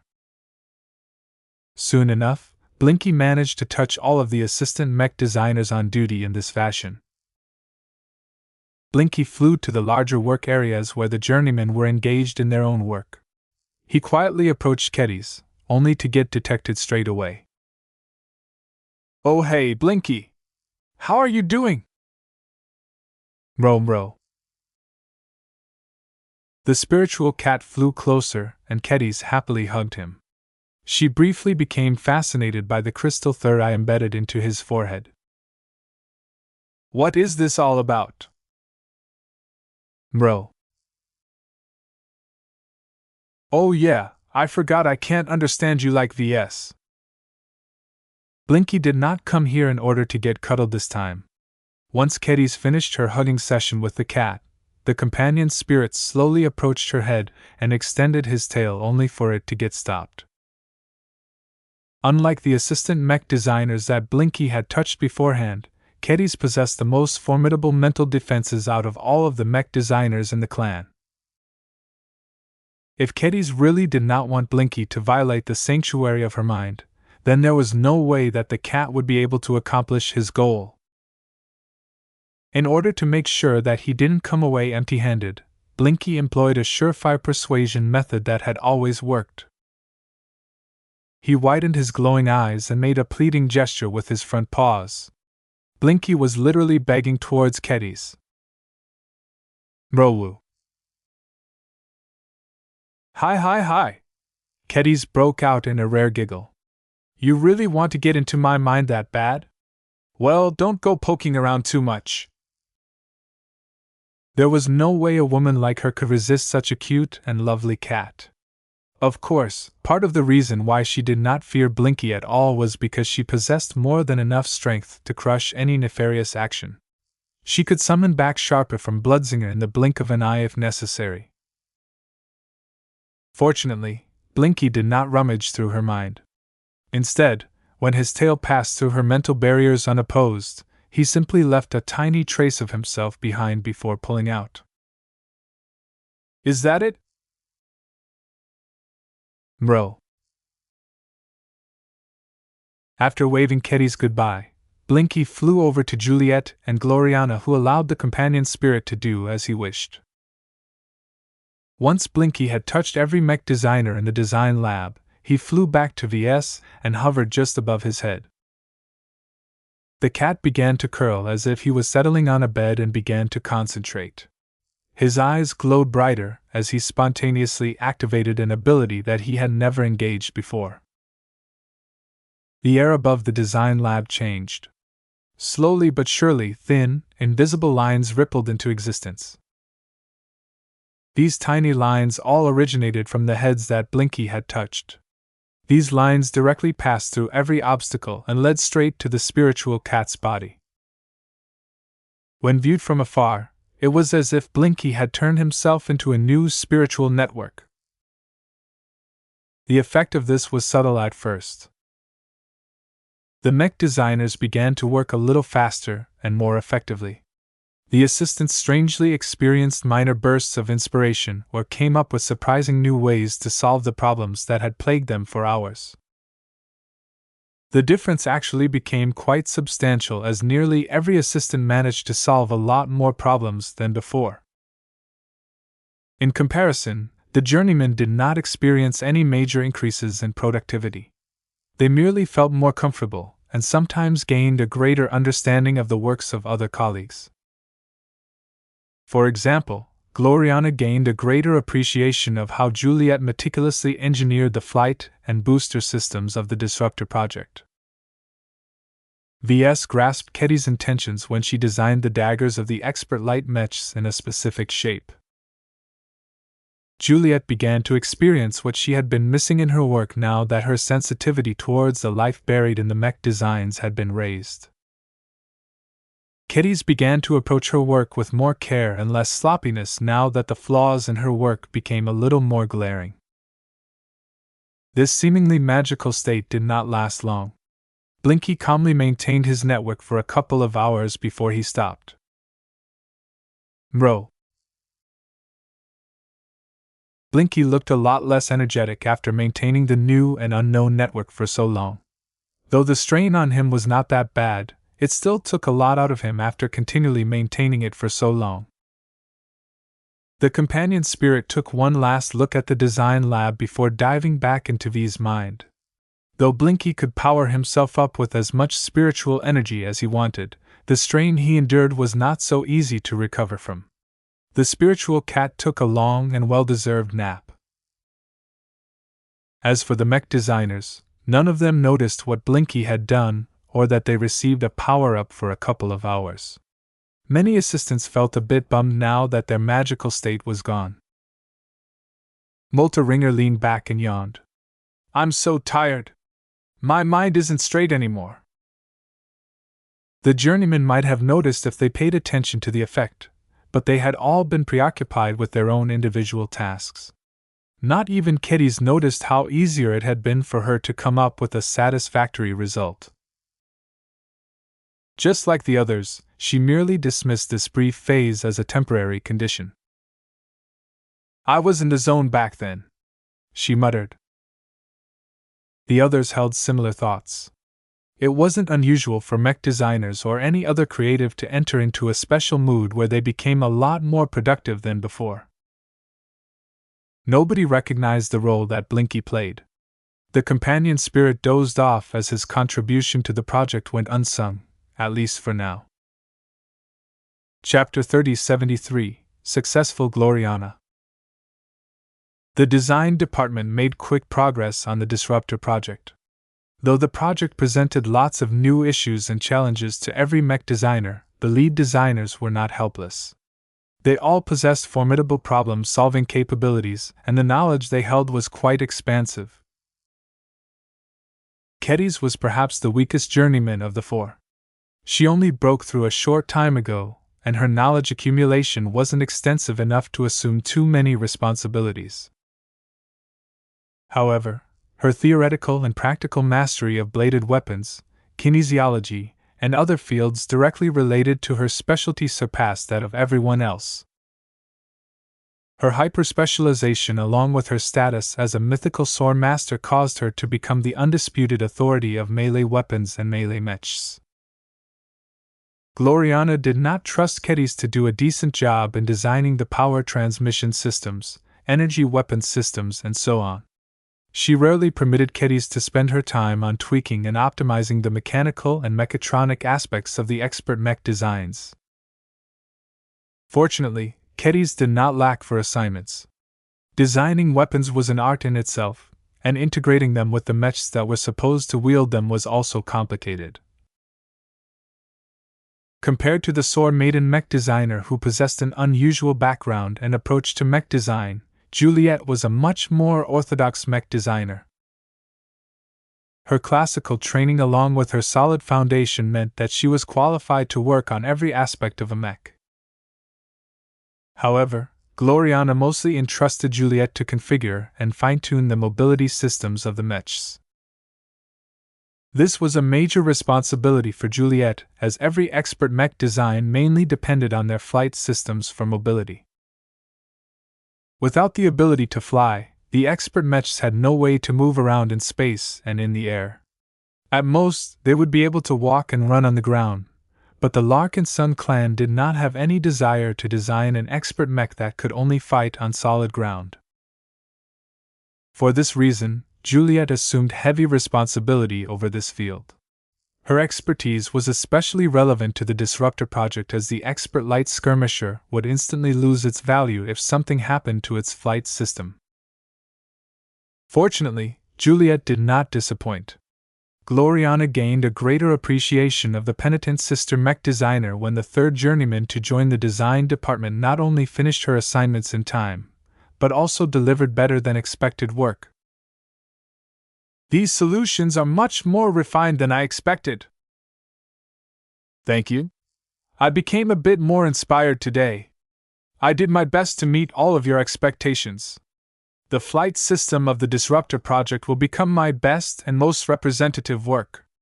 I already feel proud of what I have accomplished, but I know that I will gain even more satisfaction once it dominates the battlefield. To Juliet, the Disruptor project was more than just an expert mech. It was a platform in which she could fully showcase her skill and talents. So much of her structure was oriented towards maximizing its mobility and minimizing any elements that detracted from this overarching priority that the mech design simply sung to her that she couldn't really describe. Lately, she began to develop a more emotional connection to the expert mech design. She never really thought she would develop such a reaction to a mech that was obviously designed for a male mech pilot, but her Hexer sensibilities completely left the picture as soon as she threw herself into her design sessions. Just looking at the projection of the incomplete expert mech design warmed her heart. It was as if she was looking at her unborn child. Though it sounded very strange, once she began to treat the Disruptor project, she felt she understood the light expert mech design to a more intimate degree. This odd approach did not make her smarter. It did not insert additional knowledge in her mind. However, she noticed that ever since she altered her approach, she became a lot more sensitive towards which design choices aligned with the design. Her intuition towards certain decisions improved substantially as well. The only wrinkle was that she wasn't always able to reach this amazing state. She had to become fully invested in her work in order to enter into this heightened state of mind. Keep up the good work, Juliet. Gloriana complimented her fellow Hexer. As long as you can sustain this rate of progress, I can accelerate our work schedule and get more work done in less time. With Kedis taking care of most of the offensive functions of the expert mech designs and Juliet doing her best to make every expert mech as mobile as possible, the pair of journeymen lifted a lot of weight on Gloriana's shoulders. It's unfortunate that we don't have a defensive specialist in our design department, Gloriana complained to Ves. If we had a journeyman who excelled in armor systems at our disposal, then we would have a complete trifecta of an essential design team. Ves nodded as he reviewed his latest work. We're still ramping up. There will be other opportunities to promote someone to journeyman from within the ranks or hire an external specialist. Offense, defense, and mobility were the three essential areas that every mech was measured by. Pooling together mech designers that specialized in each of them was considered the most standard and effective team configuration in the mech industry. Since 5 mech designers was the most optimal number of contributing designers working on a design project, that left 2 slots available for other specialties. Usually, it was considered redundant to add another contributor whose specialty overlapped with the essential ones. This was where more unique mech designers like Ves came in. His area of specialty did not encroach on the territories of the others. Technically speaking, V's design philosophy fell under the category of utility, which was also considered a major area in most circles. The amount of value that he could provide to a mech design made him very valuable in the right circumstances.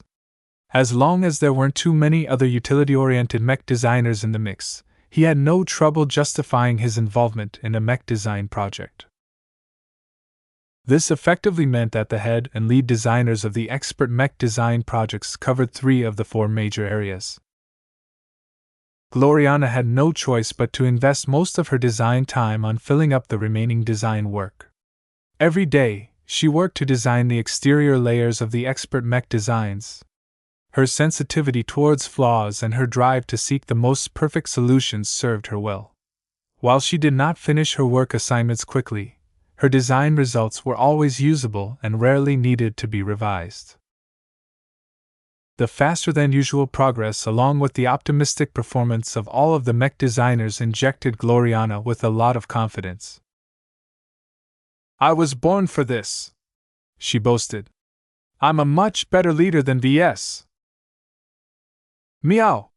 Clixie proudly nodded her head. She started to gain more momentum when everything started to go right. She worked faster, came up with better solutions, and began to receive more and more inspiration during her design sessions. Her passion flared up like a bonfire. Her growing confidence along with her stellar optimism seemed to infect the other mech designers. Even if she started to issue greater demands to the other mech designers, no one wanted to be the person who disappointed her expectations. It felt good to receive her trust. Her standards may be insanely high, but that meant that anyone who satisfied her requirements was worthy of her appreciation. Gloriana was quite pleasant to be around as long as she was happy. Her depth of knowledge, her passion for mech designs, and her constant encouragement seemed to lead to a virtuous cycle where the other mech designers always sought to do better and better. Even Ves was impressed by this shift. Gloriana hadn't yelled at someone in a week. That was practically a record. Her good mood not only made her a lot more tolerable during their work shifts, but also caused her to be a lot more generous during her off time. Meow. Meow. Lucky and Clixie licked each other's sides as they lay on a floating pillow. Meanwhile, Ves and Gloriana cuddled together, as they just finished a long but productive work session. "The Disruptor project has reached the halfway mark," Gloriana happily noted as her tired face smiled in contentment. "If we keep up this pace, we'll be able to turn Venerable Tus's expert mech into something truly special." Ves embraced her shoulder and squeezed her close. Her body felt exceptionally soft against his side. "Master Willix also delivered her latest on the design," he said. "It's quite interesting how she integrated perfidious steel in the structure of the Disruptor project. Once the resonating exotics are completely integrated in the expert mech, its performance will assuredly be strong. Still, aren't you forgetting about something?" Gloriana gazed at Ves with an expectant eye. What are you talking about?" "The protogods, of course. The Disruptor project of our dreams won't be complete until it receives the appropriate support from the protogods that only you can provide. Have you made any progress in this area?" I have already fleshed out an idea. I want to try something new for the Disruptor project." "Like what?" "It's difficult to explain." "Then give me an idea at least. I can't go on without knowing what you have in store. I need to take all of your contributions into account." Ves hesitated a bit. "Well, you know about my prime mechs, right?" She nodded. "I've studied the Piranha Prime plenty of times. It's Venerable Tus's current mech, and I've frequently referenced its design in order to increase the fit of the Disruptor project. Well, my assumption is that the strengths and capabilities of prime mechs can also be transferred to expert mechs. While I am not entirely certain that this is the case, according to my theoretical framework, prime resonance and true resonance should not conflict. They might even interact with each other in uncertain ways." Gloriana frowned. You're trying out a new experiment, aren't you? What did I tell you about experiments? We can't afford to engage in excessive risks, not when everything is going so well at the moment. Hear me out, Gloriana! True resonance is mainly a product of the mech and mech pilot. Prime resonance, on the other hand, is product of the mech pilot, and design spirit. That extra factor originally didn't have much relations with expert mechs and true resonance, but through the use of prime resonance, I can make the design spirits play a greater role in combat. Gloriana began to look intrigued. Your story sounds logical, but I doubt it's that simple. I already have a couple of design spirits in mind, but I have yet to figure out how they will be able to affect the Disruptor project. Ves spoke. In a way, I'm glad that we are working on finishing it first. This is a good opportunity for me to explore new ground and try out new solutions. As long as I am able to come up with a successful implementation this time, I can apply the same approach to the other expert mech designs. All of this sounded rather iffy to Gloriana. However, the continuous string of successes caused her to become more indulgent. If the project was running behind schedule and if the work completed by others was disappointing, then she wouldn't be so tolerant to her husband. As it was, Gloriana did not mind too much this time. Ves had been so focused and productively in the last couple of weeks that he deserved a reward once in a while. She could also sense the potential of his latest idea. If Ves was able to integrate the elements together into a greater whole, then the expert mech they were working on would stand out from other ones. Chapter 3074 Diplomatic Strategy. Ves did not make life easy for himself by aiming to go big on the spiritual design of the Disruptor project. This was a rare opportunity for him to combine the strengths of a prime mech with an expert mech. With a rare resource like unending alloy at his disposal, there was no way that Ves wanted to squander its potential by maintaining a cautious approach. In truth, one of the reasons why Ves behaved so well lately and tried his best to meet and exceed Gloriana's expectations was because he knew her too well. If he didn't make her happy, how could he get away with any stunts? Fortunately, his ploy succeeded. Gloriana was so upbeat about the progress of the Disruptor project that she eventually allowed Ves to have his fun.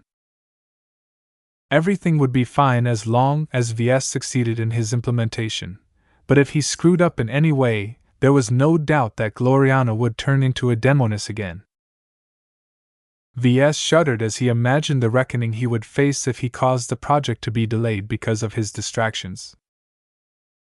Despite this threat, he did not intend to scale back his ambitions.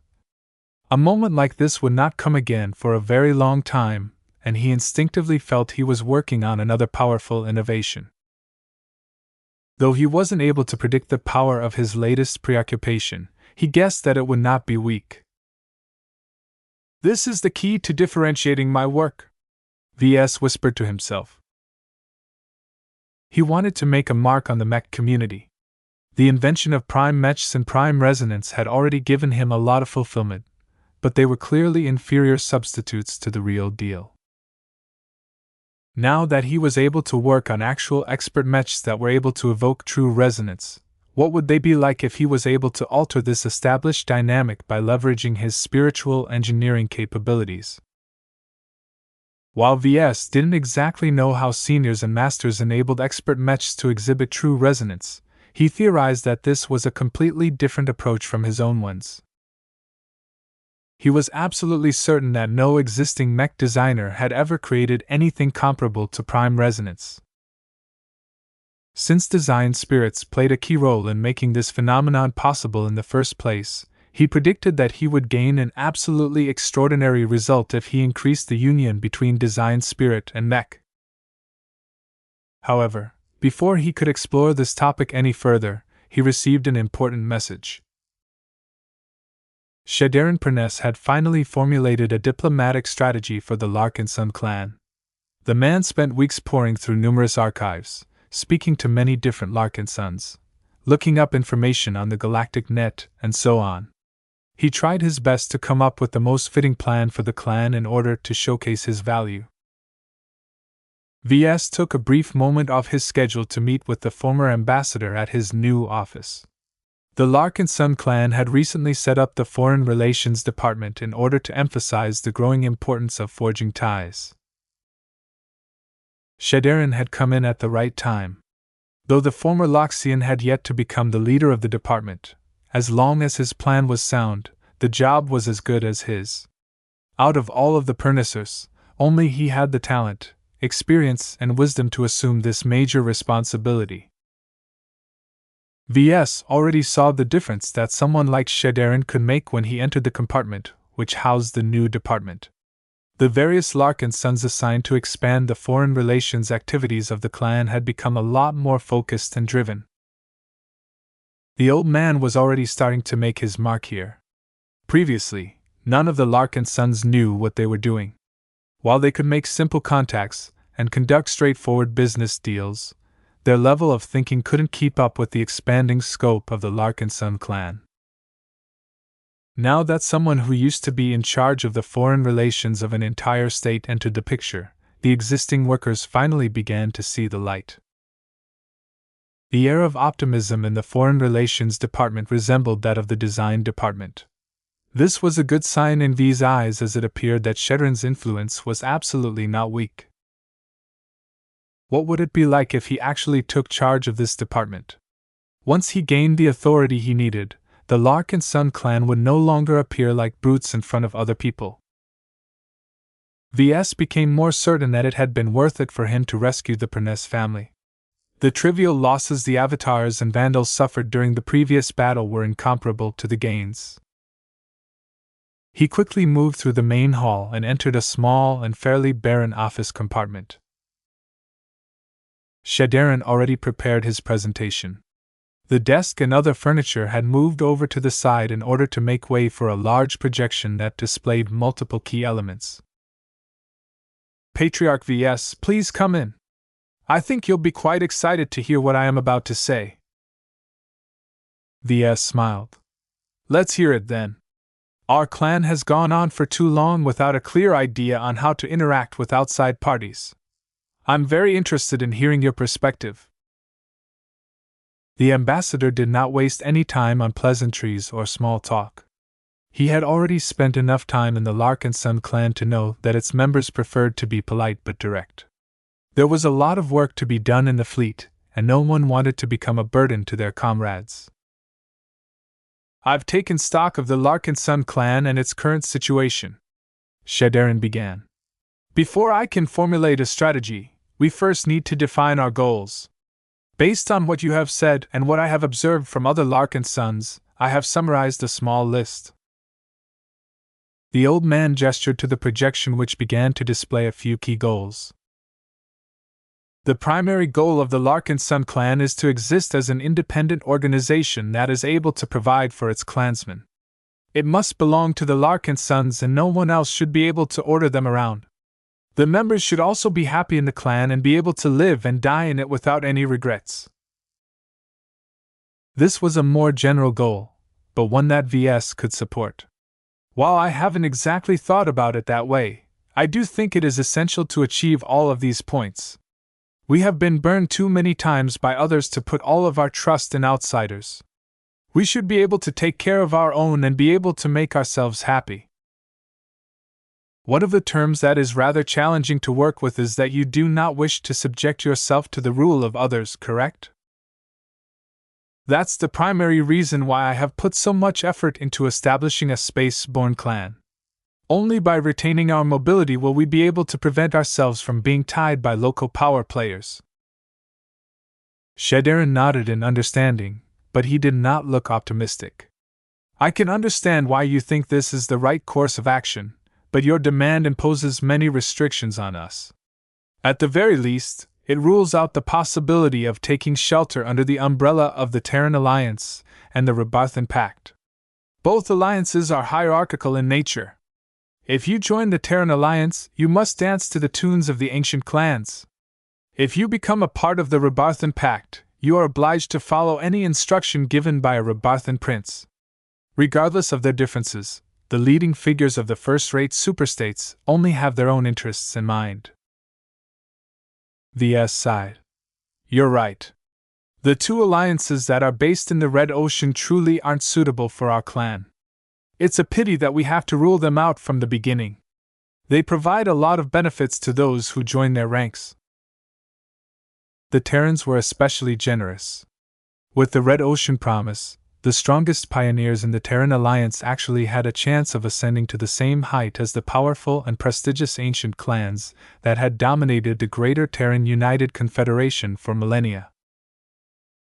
Ves would be lying if he claimed he wasn't interested in this reward. While he did not have a good opinion on the Terrans, they were rightfully considered to be one of the most powerful groups in human space. Becoming one of their top dogs would instantly propel the Larkinson clan to a galactic power.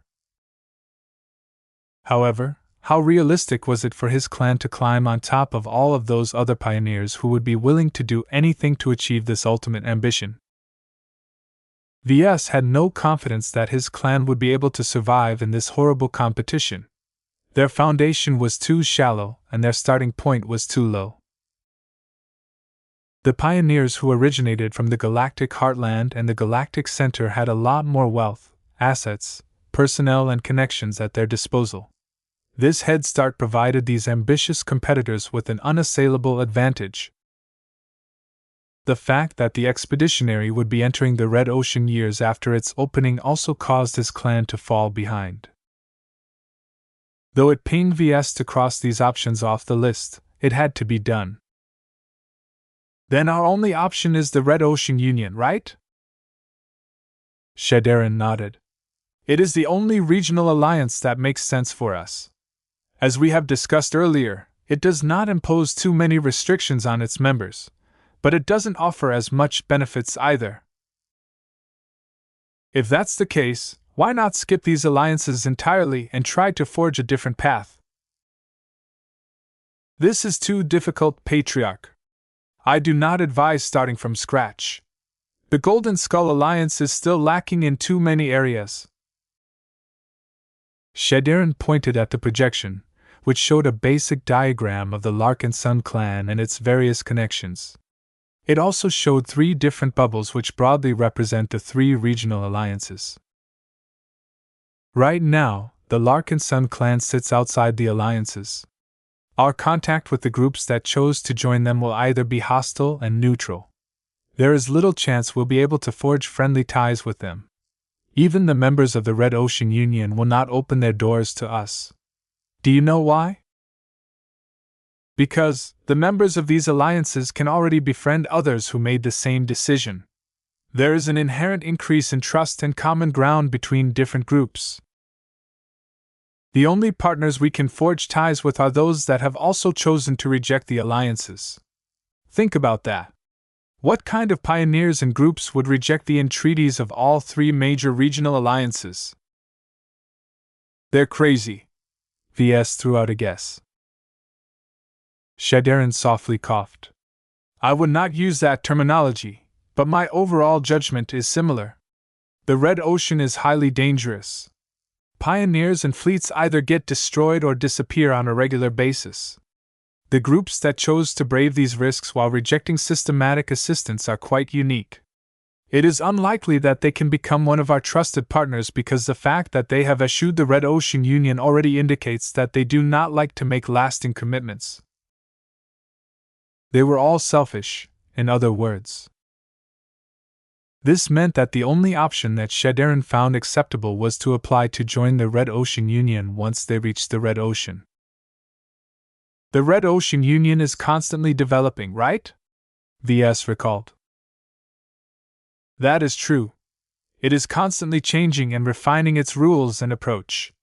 If we join it at a relatively early stage, there is a good chance that we will be able to gain a lot more benefits as the alliance grows. It's a bit risky, though. Who knows if the Red Ocean Union will actually become better?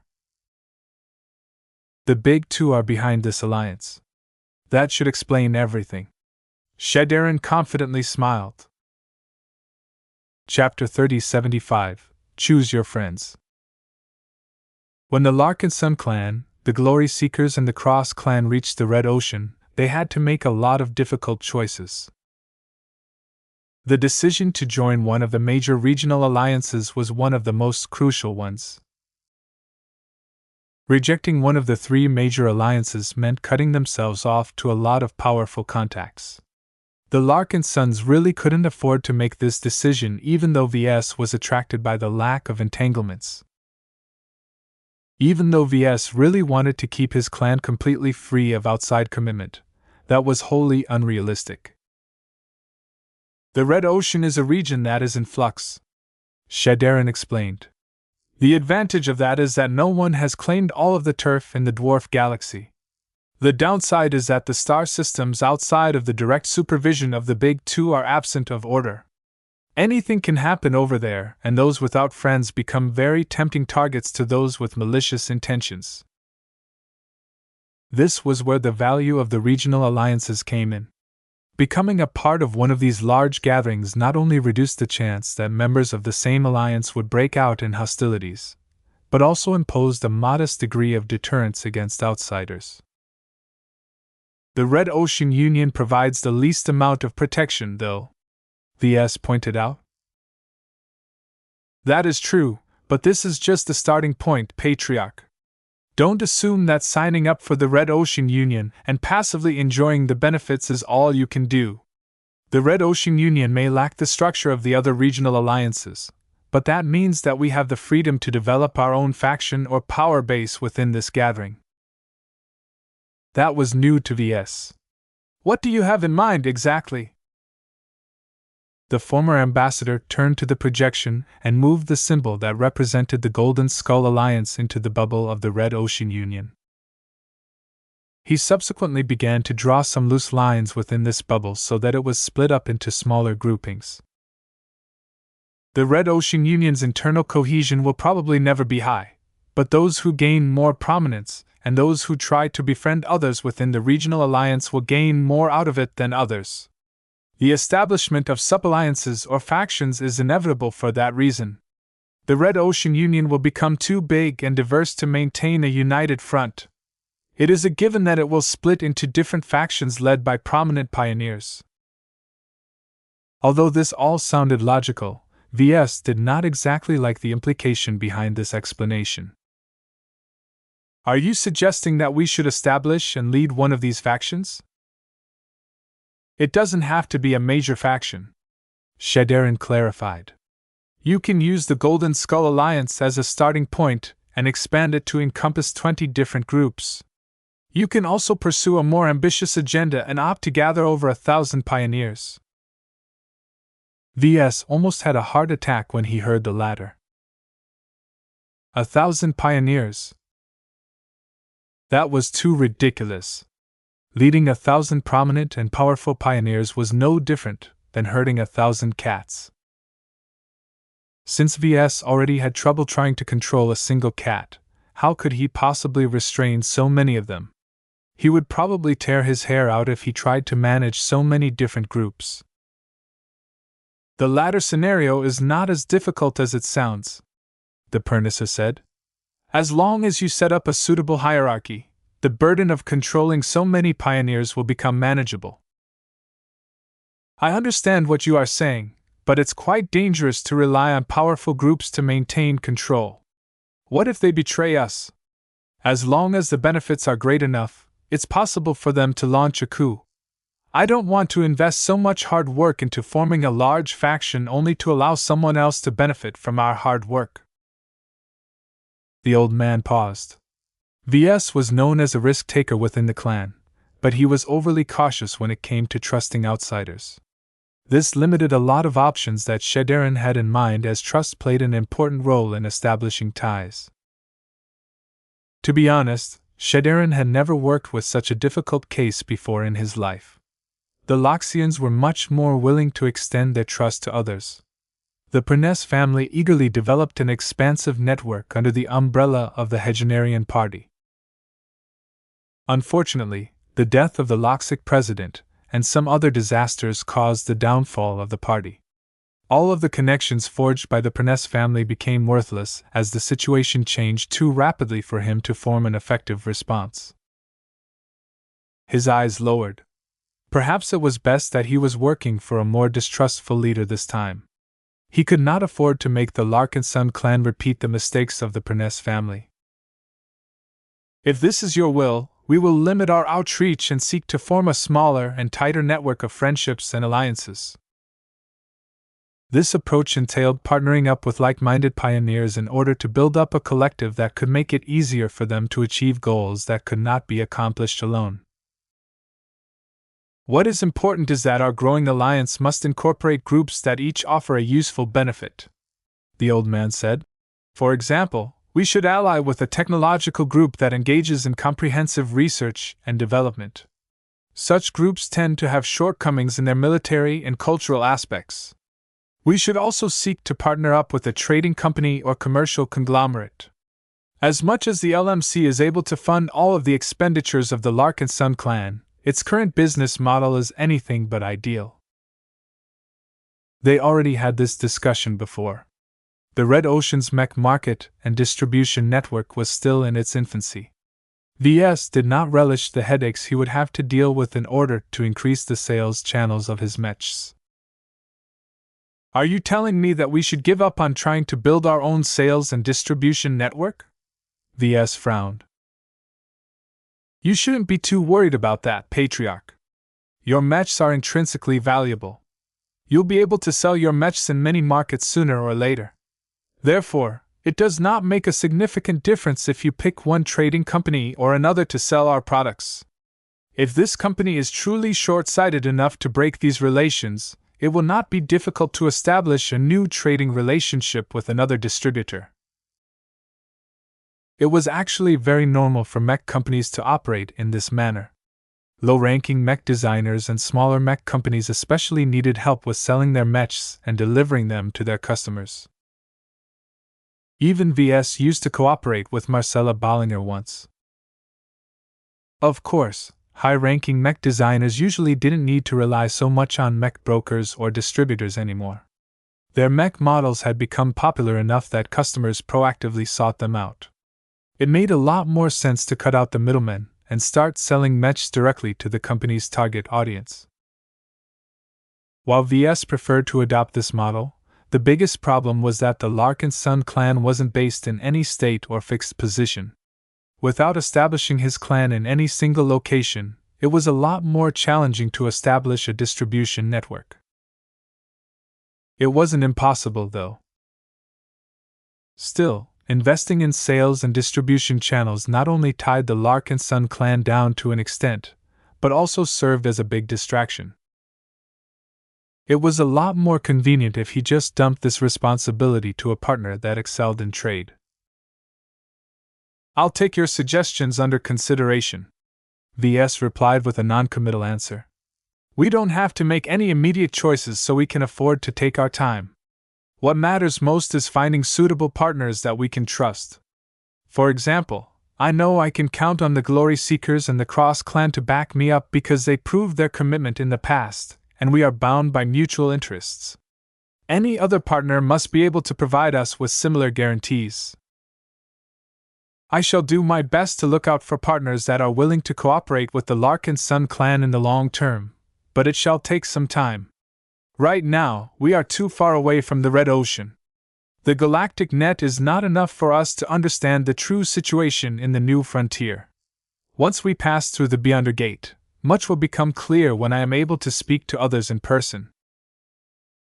VS nodded in understanding. I hope you succeed. I do agree that we cannot completely rely on ourselves and a small handful of friends to survive in the Red Ocean. A certain degree of cooperation is essential. Since our goals are rather modest, we do not need to become the most prominent or powerful group in the Red Ocean. Our faction doesn't need to be too big as a result. The point of starting a faction within the Red Ocean Union was to secure their own safety and positions. VS did not want to stick his neck out too much. He wanted to gain enough allies to deter enemies, but not enough to turn into a leader who vied for hegemony in the Red Ocean. Even though the dwarf galaxy was a lot smaller than the Milky Way, it was still huge in absolute terms. There was no way for the Larkinson clan to have any serious chance of occupying a significant slice of the pie when Rebarthan princes and Terran clansmen were already competing to do the same. The only outcome of trying to get in between these two giants was to get squashed in the middle. All of this sounds nice and all, but most of these plans won't come into action until we reach the Red Ocean, Ves remarked. What about the period before we arrive? We can still do something while we are traveling through a couple of star clusters. That is a different matter, Shadarin said. To be honest, I have already identified numerous potential partners that are at least of the same caliber as the Cross clan that might be suitable to add to our growing alliance. However, I think we should refrain from partnering with these groups. Ves raised his eyebrow. I thought an ambassador like you would be happy to make a lot of friends. Shadarin Pernes smiled. You are not wrong, but some friends are more valuable than others. The local groups who are begging to join a pioneering alliance are usually leftovers that have failed to gain passage early. Their potential is lower and the benefits they can provide to us are not as attractive. If possible, you and your existing allies should seek to accumulate the required amount of merits by yourselves. This will give you much more leeway in banding together with other pioneers once you use your Beyonder ticket.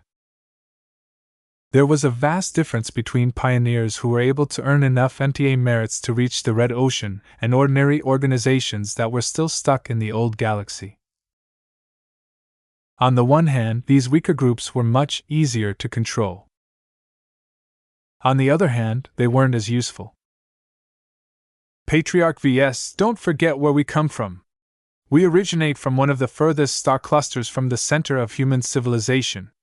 Our wealth base, resource endowment, technological base, and development level pale in comparison to the more central star clusters. The pioneers who come from the latter are much more powerful and a lot more worthy to befriend. Won't it become difficult to form relations with those powerful organizations? Ves frowned. Our Pernes family is not unfamiliar with forging ties with these kinds of organizations. It is one of the core strengths of the Grand Loxic Republic. Just leave it to us. There is always a way to forge a common understanding between different groups with different backgrounds. This is especially the case when you have something unique to offer to them. Your unique abilities as a mech designer will play a central role in expanding our network once we reach the Red Ocean.